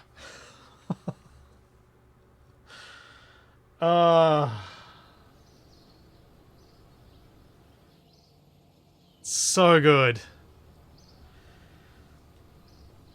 Yeah.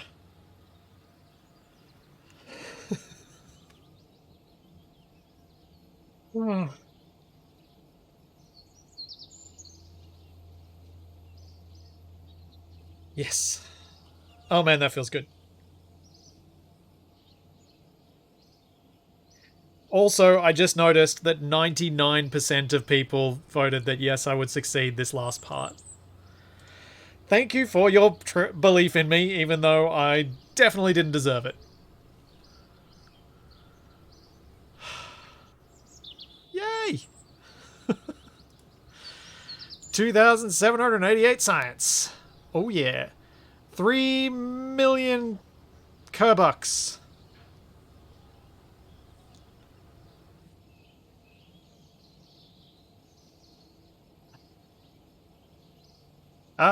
Capac, are you gonna do something this afternoon, or are you gonna call it because I went way over time?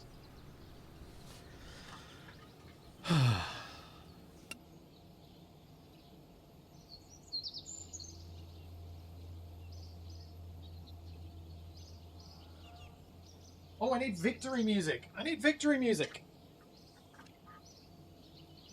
Yeah, I do think it's a bit too late. Where's my victory music? Music.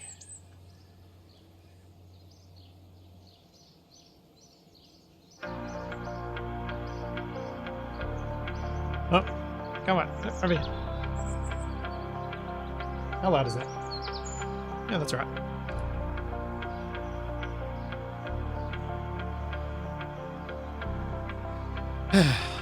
Thank you everyone for hanging around through that. Next time I do some Space Engineers, next time I do some KSP like this, I will definitely break up the mission amongst a couple of streams, I think, so that we can focus on each part. But I'm so glad I got to do that. I'm so glad I got to do that before KSP 2 came out. Because, man, I really, really, really wanted to complete that Duna mission. Next week, I've got to rescue Valentina. And some more assertive acquisitions will be back tomorrow. And I'll be back on Thursday with some more Valheim with the Raft Regatta. I wonder if I could get... What time am I doing that? That might be before Capac goes to work. So there's all that and plenty more to come. And I will see you then. Thanks for coming, everybody.